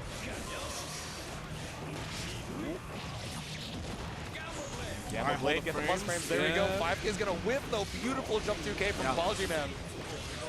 Woo! All right, another round. Wipe off the sweat. He's like, every single round you're fighting for your life here just to get a single lead. Get the towel out like, geez, Luis. We got the sauna on the side, but I mean with the pressure mounting here, might as well be the same situation. 2K, 2D. Yes. Break the wall with the Rekka. I try to go for sit. Stop it. Unhand me. Stay over there, ApologyMan. We're going to break the wall one more time. That's the new word, capitulate. The Merriam-Webster sponsor. I see you. Wait for the 50, the 5K. Such a fast move. You like twist his whole body into it, bro. Yeah. As one should. When you're throwing a kick, that's probably the best way to do it. That's what I'm saying. You got to give 100% the whole chussy, but Mini Faust landing on the ground here. Yes. Couple 5Ks for you. Oh, good. Oh, the 2K's going to whip on the wake up. Oh, wow. Empty jump. Nice gold burst up. Or actually, just regular burst. My bad. All good, all good. Pulling up here. Positive bonus available. And going to refresh it here after the wall break. What a difference that makes off a gold burst now, just being positive bonus instead of instant resources. Yes, exactly. Not able to gamble quite as much, but it means that you get to continue that pressure for longer than you might have used to. Oh, deflection not going to find its mark, though. ApologyMan doesn't build up 50. Yes, he does. My fault. No. Had to show a little bit of style there. Even Pep in the crowd is like, what are you doing, Vinny? Look at Vinny's eyes after that. Oh, my God. I can't believe I did that. He's like, I'm going to pretend that was intentional as a frame kill. But you should know I'm sweating for my life. Dear God. All right, game number 3 here. Tied up on the set count. All right, there we go. Strip the burst. Yep, jumping on over. Same side here. I would have blocked the other way and gotten hit, but ApologyMan still holding on strong in his corner. Ooh, trying to get the 6P and a great call for 2S from ApologyMan. Oh, bomb behind you. Got to be careful. Yep, put it towards the corner so you don't even have to worry about it. Running this fresh super jump, triple jump into the alpha blade from the top rope. Yes. Oh, No shot. no shot! Milord, I can't believe it. 9 damage is immense. Able to break the wall here. Yeah, I'm shook too, Zero. I'll tell you what. What? You sniped the hell out of that. That's what I'm saying. Caught you lagging. Another round on the board for Bean. Forces up the burst. This is looking so strong in this round number 2. Mix in place. Getting caught up with a 5P. All right, there we go. Nice. Get the plus frames. Yep. All right, JH on the skies, keeping this pressure up. ApologyMan doesn't really have any resources to try and fight back, but the close slash gonna get TP'd. Good little pickup here. Yep. Gamma Blade for the plus face. Keeps you right out of range for the YRC. 2-1 for Bean right now. Yes. Unfortunate for ApologyMan. He's got that smile on his face. It's like, okay, yeah, I got lucky once. Fighting for his life. He's like, I gotta keep my house on the prize. Losers, stop me, please. When is an ApologyMan fighting for his That's life? what I'm saying every time. The pixel held situation, but it wasn't quite enough. J2K here. Ooh. Nice block on the burst. Bean is too woke with it, feeling himself right now after that previous round. Assault. Good call, hard knockdown. Continue that pressure with positive bonus because we want that burst back. Yep, go for the empty low, the fuzzy block timing. Yes. Impeccable on ApologyMan, and the YRC finds its mark. Good command grab. Oh, there we go. The walk up slowly, menacingly with the command grab. Finally ignite the afro. Good stuff, good stuff. Yeah, YRC doesn't clear it though, gets caught up by the explosion. Woo. Nice 2P. We 2P right back. All light strikes to close out the round. Match point here for Bean. There we go, that final leg confirmed. This could be the last round for ApologyMan here at CEOtaku. Oh, no, but the Rook is going to whip. It's all good. We call it a frame kill. No nerves here. Bean still got 50% available. Yes. No, but it's stripped by the Wild Assault. Nice little pickup here. Oh, a little bit too far on the cross-up. Ooh, Ivy to try and keep some space up Yeah. here. Mitigate a little bit of that chip damage. But ApologyMan, no, tries to work on him with the Wild Assault. Going to get caught out here. Bean, all the quarter carry in the world, builds up the meter. And with the wall break, Alpha Blade takes it. ApologyMan's like, damn, dude. That is how it goes. And Bean makes it to loser side, top 8. That's that golden smile, man. How does he do it? It's an Nothing ApologyMan special, unfortunately, at this point. It just, shucks, man. He's seen it before. Out at 9th place, just barely outside of the top 8, but still an amazing performance. Yes. Able to represent the Fast Bros super well in this top 24. I feel like every competitor has that smile. Yeah, Like, everyone who has ever played a competitive game has that smile of like, you know. We Yeah, did our, you did it's the good. we did our best You smile. did good. Yeah, you. I really like you. Proud of you. And on over into our, it might be our last match, I believe, if I'm not mistaken. It'll probably be our last match here. Barracks up against Nitro to finish this out here. Oh, two more. Never mind, we got double the action. There we go. Back. Yes, okay, cool. So we got some final losers top 8 qualifiers for you guys. Heading up to the stands here, we're going to be seeing Nitro versus Barracks. Yeah, that'll be the first one here. So Jacko up against Nagoriyuki. Yeah, so Nagoriyuki, despite how he might seem with the big body, you're thinking, oh, he's slow, he has to commit so hard to the sword normals. I don't know, 5B, 5K, I think are going to be huge buttons to try and check the minion summons in the neutral. Exactly, that's always been the point too, plus slash. Yeah. Just slash alone is such a button against all the minions. Plus, we think about, again, as always, round start for Nagoriyuki is definitely, like, again, has won so many round starts and wins even more now thanks to Wild Assault. Yes. So it's going to be a guessing game for Nitro. I think it's going to. But also earlier today, and not today, but earlier this weekend, I saw Nitro playing around with Giovanna. Oh, so I wonder if either that's just for funsies or do was we it have for the casuals or is this like counter pick? There's definitely, yeah, exactly, yeah. So time will tell. Here we do have this loading up. Yep. Whether it's a button check, well, time will tell. Haven't seen the fist bump just yet, but I don't know. Barracks has that resting focus face. You know what I'm saying? Yeah. On his grind at all times, he's got one thing on the mind, and it's losers top 8. I wonder, Ramlethal? Ramlethal is still pretty solid, very consistent. One new move that helps her offense be even more aggressive as well. Talking about that rock pull-in as well. We'll see. Yes, but is it just a button check? Yeah, immediate gold burst. That's the tell. Always tell. Gold burst didn't work. sure all the buttons work. Sometimes that's what you got to do, right? Get in their brain. Maybe Barracks in the back, the very, very back of his mind is like, am I seriously getting counterpicked the damn right now? Surely there's no way, right? No way. No. You were right, the counterpick to the Giovanna for the game 1, doing a little bit of scouting before the bracket. Okay. I knew it. No Jacko into the Nago, says no. The Suns can stay at home. They're chilling at daycare, and we got Giovanna versus Nagoriyuki for another top 8 qualifier. So me personally, I'm not a fan of this matchup as a Giovanna player. I do not like this matchup at all. Because round start is the worst. Yeah. But also, most recently, lost all her hard knockdowns, right? Has to work off a command dash specialist. That's so important to her game plan. So we'll see how this changes now with Season 3. Yep, the immediate super jump back. Like we were saying, you know, Nago round start can be an OP situation. It's so scary. So many options Even to try and represent. even jump back is a terrifying option now. Before, that was the go-to dash back. This time, we'll see. Yeah, reaching towards the skies to try and bring you down, but caught in the corner here, Nitro, trying to find their way back out with the Sepultura. Yeah. When you already spent a wall assault here, that's why we saw a little bit from Nitro missing on burst. The shimmy-wimmy with the bar slash, baby. I mean, maybe this is exactly why we're seeing the Geo counterpick, right? You want to be able to maneuver around Barracks, catch him lacking on the throw tech attempt. It's hard to do. It's so hard to do because Giovanna gets hit twice by Nago, and it's a nightmare to get back out because if you don't have burst, it's hard. Now you're really in trouble. This is a wrap. That is so unfortunate. Even the drop off of the far slash series wasn't enough to stop Barracks there. No.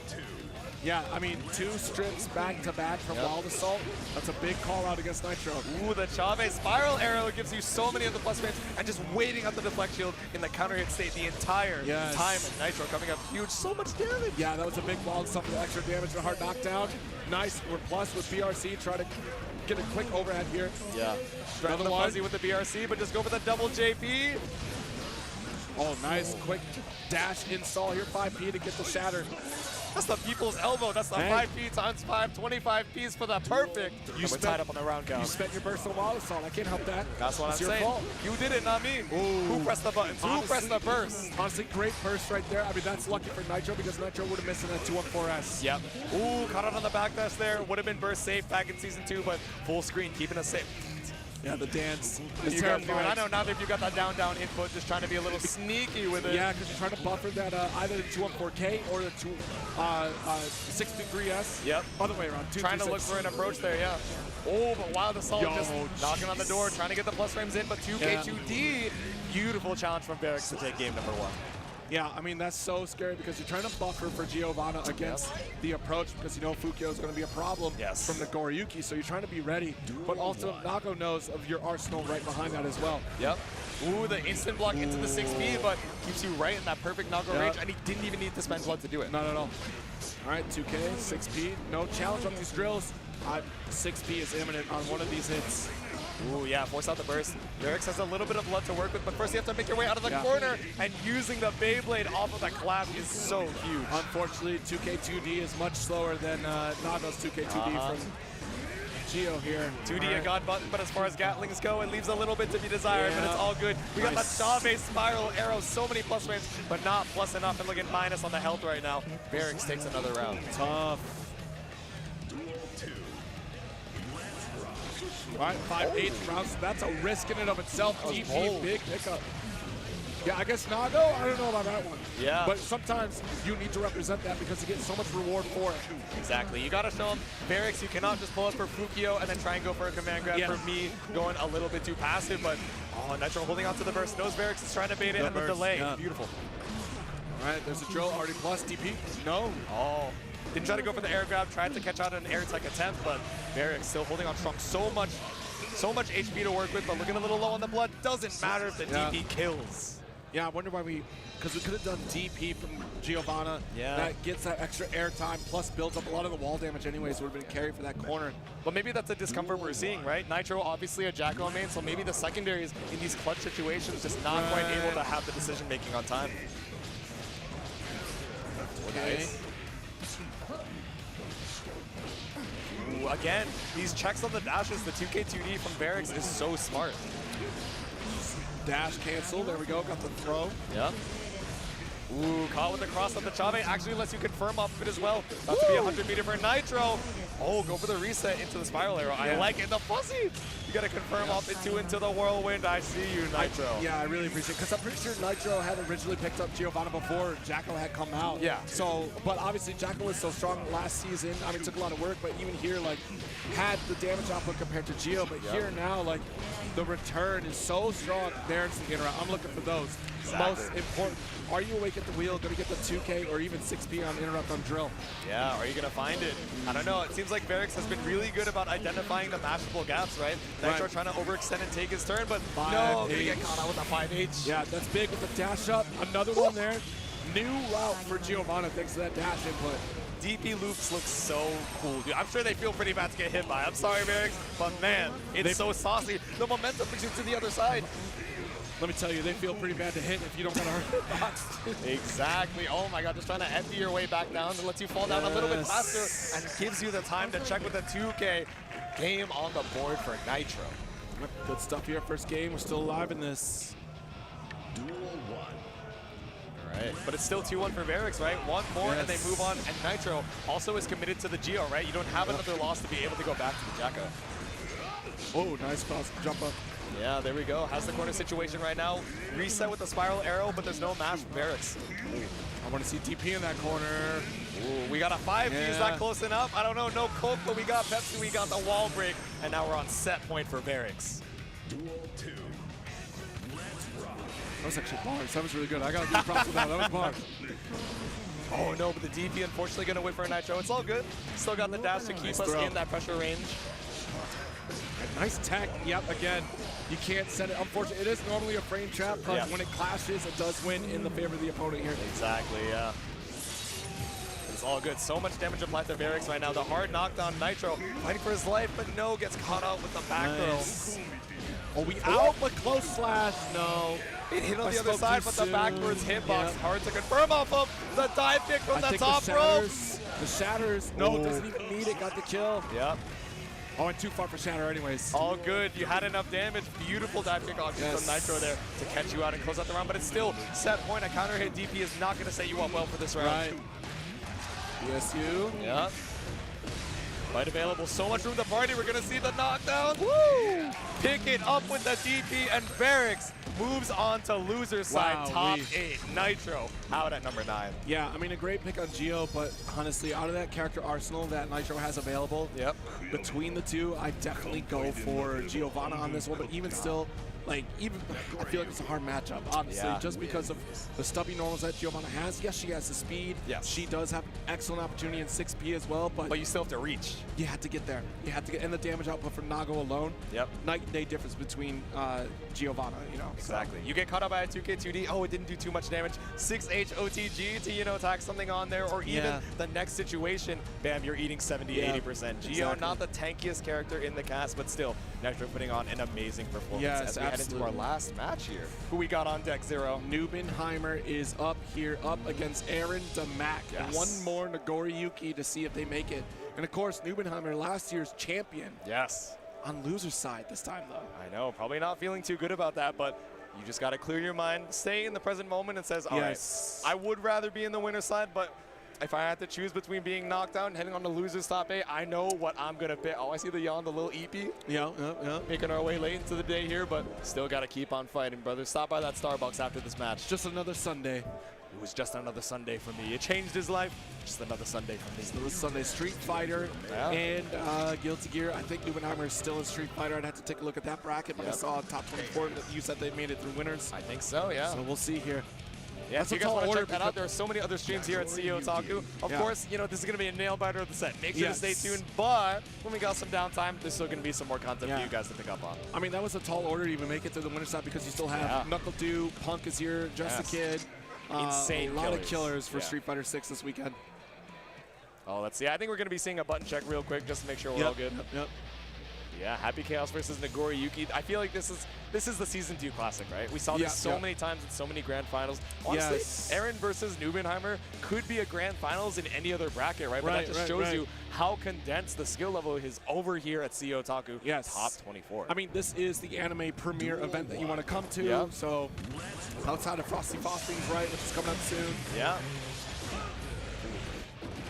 Alrighty, make sure the DP works, make sure the PS4 is not overheating with that counter hit, because I'm sure we're going to be seeing quite a bit of it. Quite a bit, absolutely. Alright, Aaron's looking good, Nubenheimer wiping the hands.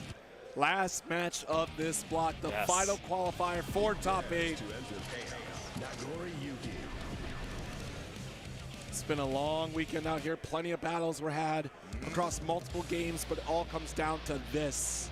This final match here in Losers, top 24, to see who moves on to the top 8 side. Oh, man. What an amazing round of sets that we've had this entire top 24. Thank you guys for tuning in. We got one more for you, but hey, when we have a little bit of downtime on the intro, make sure to hit Funky Pee with the following us into game number 1. Yeah, I mean, a great showcasing of how Season 3 works out across the board. Walked down with the gun, pulled out. Ooh, gun whip gets you a couple of plus fans, but Nubenheimer just going to match the 2K. Nope. Yeah. Running out of the resources here, I think. I don't know, end of the day. Player's looking a little shaky, but it's all good. Got all the meter in the bank. Oh, no, it's still good. We still got a slump. Yeah. Yeah, honestly, I think we take that concentration burn because the round start was so huge in and of itself. Exactly. Nubenheimer just struggling to find an opportunity to fight back. Yeah, another Deus Ex Machina here. Another Sunday for me, but you still got enough health in the bank to believe one more opportunity. What are we going to see? And that's just Guilty Gear. We got the blood, but the blood is running dry right now. Look at all the chip damage we're taking. You have to sacrifice your 10 for it. BRC Beyblade is just not enough.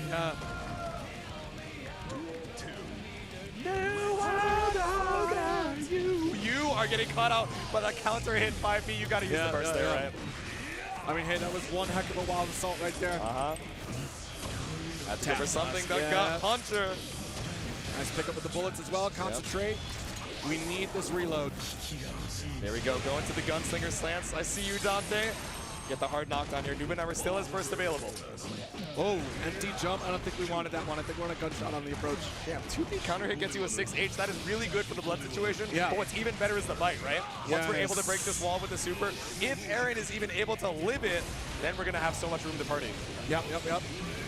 Full meter, full burst. Lots of options here. We'll see. Yep, knocked on straight to the wall here. Yep. Good here for the... Oh, and just enough time with the PRC to block the gold burst. Not going to be able to punish, but off of the after ready. Yeah.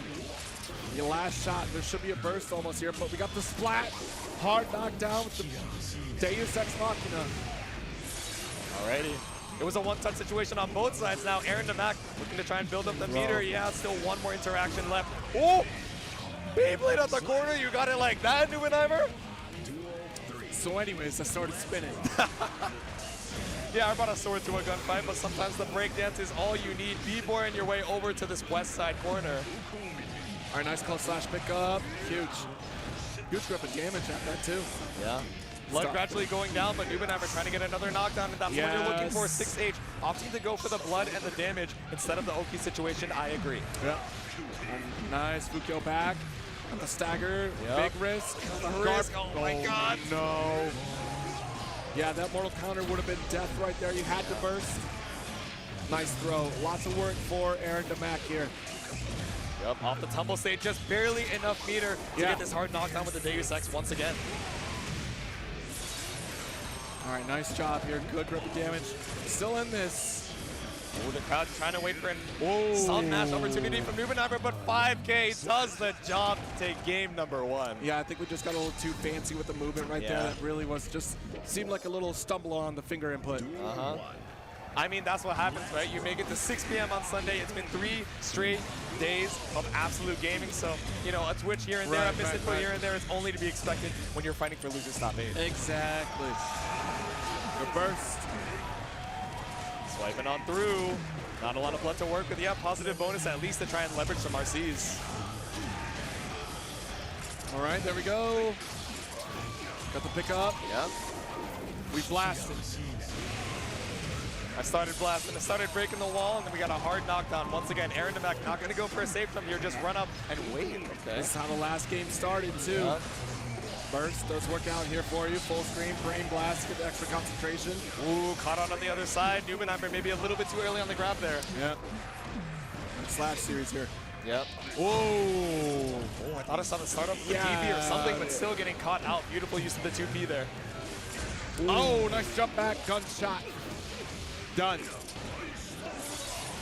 Put this man in a coffin. Taking a round for Aaron Demac here. Yes, indeed.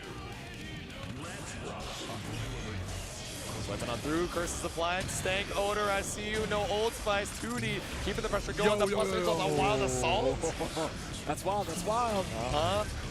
Nubenheimer, 50% burst available, now it's 100, but that's because you got the wall splat. Deus Ex Machina going to take a chunk out of your life bar. Yeah, and a blue beat combo there, so something drops. It's so big, so purple, half the screen. In case you didn't notice, that was a blue beat combo. I don't know if you saw. Yeah, man, you're supposed to interrupt the combo, don't get hit, and then hit your opponent. It's that easy, but pulling up here with the at-the-ready shot. Blue RC doesn't continue the combo, but 2K2D off the reset ties up the set, 1-1. There we go, good answer back from Aaron Demac here. Yep. Take a sip, stretch out the hands. This is high octane stuff. Got to make sure you're in top condition. Alrighty, back into it. Game number 3. Ooh. Okay, going for a 6K there. Maybe trying to low crush a 2S, but Aaron Demac not going to bite. Against Nagoriyuki, you're braver than me. That's what I'm saying, bro. Sometimes you got to leverage the buttons, but that burst brings you to the full screen just barely. Not going to bump. Insane. Oh, missed the extension. Should have gotten the wall splat right there, but opted for reload. Ooh, YRC gets the situation back for you, but the throw up, the run up for the throw, unfortunately gonna whiff. All right, there we go. Beyblade, let it rip. Should kill. There we go. Even off the sour spot, should be able to do more than enough damage with the far slash. No, just going to 6H and do it one more time. I was scared it was going to drop. I know. Did you see how little damage you got off the negative edge? Exactly, yeah. I was like, jeez Louise. I don't know. That sword is pretty sharp, but sharp scaling could be the end of it, but all good. Nice. Round on the board for Nubenheimer, forces out the burst. On the 2K slash pickup as well. Yep. Got you standing. Opened up more possibilities in the combo route. Nice TP. Caught up at the skies with the DP. There we go. 50% meter available. Overhead. Nubenheimer. Yeah, the 5K pickup should get the shattering kill. Good stuff. The blood situation was looking a little bit scary there, but if you're able to close the round out in time, it doesn't matter. Pulls ahead, one game. Yes. All right, last opportunity here for Aaron Demac. It has to clear 2 more games if you want to make it into the top 8. Jump P, quarter carry is a great start. Yeah. Burst. Catch you in the skies. Pretty hard read there. I feel like Nagoriyuki normally you're looking for the DP. You're looking for the DPO backflip. Taking to the skies there, definitely a wolf response. Oh, all right, slash. Get away from me for a second. Nice jump in. Oh my God, Nubenheimer. BSU with the red RC shatter. Break the glass, one-touch situation. Knock with a hard knockdown, but gets caught on the run-up. It's that low. Coming in with a real fast low for you. Match point. 1 round away from the loser's top 8. Aaron Demac, you gotta hold on here. Gets caught on the other side with the close slash. Another close slash here, trying to hold this corner position. One more time here, 2S. No escape quite yet. Oh, BRC with the shimmy, walk back, walk forward, bite. Do it one more time. Yeah. No. Roll through. This is a big chance here. Aaron has a lot of work. Wild Assault? Are you sure about that? I don't know. Are you sure about that? Let's see. Nubenheimer, are you going to look for the mask? No, throw attack. Okay. Still got a lot of health to work with here, but the hard knockdown makes it even harder. All right, so let's pass the bonus to build up this burst. Are you sure about that? 100%. No Wild Assault available. Well, now you get it again with a positive bonus. All right. No burst available from Nubenheimer. You have all the blood in the back. The DP takes it. Nubenheimer moves on to losers top 8. Tough. Really tough. I don't know about that Wild Assault call. You had the meter.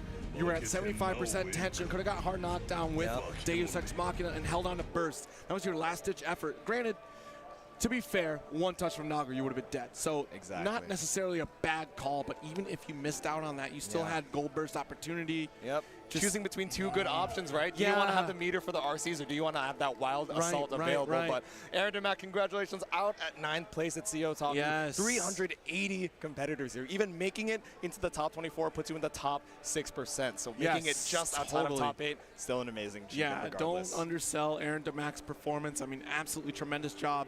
But Neubenheimer also making it into the top 8 loser side here, which we should be getting underway pretty soon. We do have top 8 coming up next on the mainstream. That'll be on Tampa Never Sleeps. But yeah, just as a quick reminder for this top 8 winner side, you are looking at UmiShow, Cheerio, PepperySplash, Tempest, NYC. And then on the loser side, you have Barracks, Bean, Zando, and now Neubenheimer making a return in this top 8. But from the loser side this time, last year's champion has a bit of work to do. An uphill battle for sure. But it has been an amazing journey with you guys. That's going to be the end of top 24. Again, make sure to stop by twitch.tv/Tampa Never Sleeps for that top 8 action. We will see you guys in just a little bit. Later days, everybody. And thank you again so much, Jade-Su, for hanging out with us. It's been a great time with you. An absolute joy hanging out with you guys. So we'll see you over there. Yes. Peace.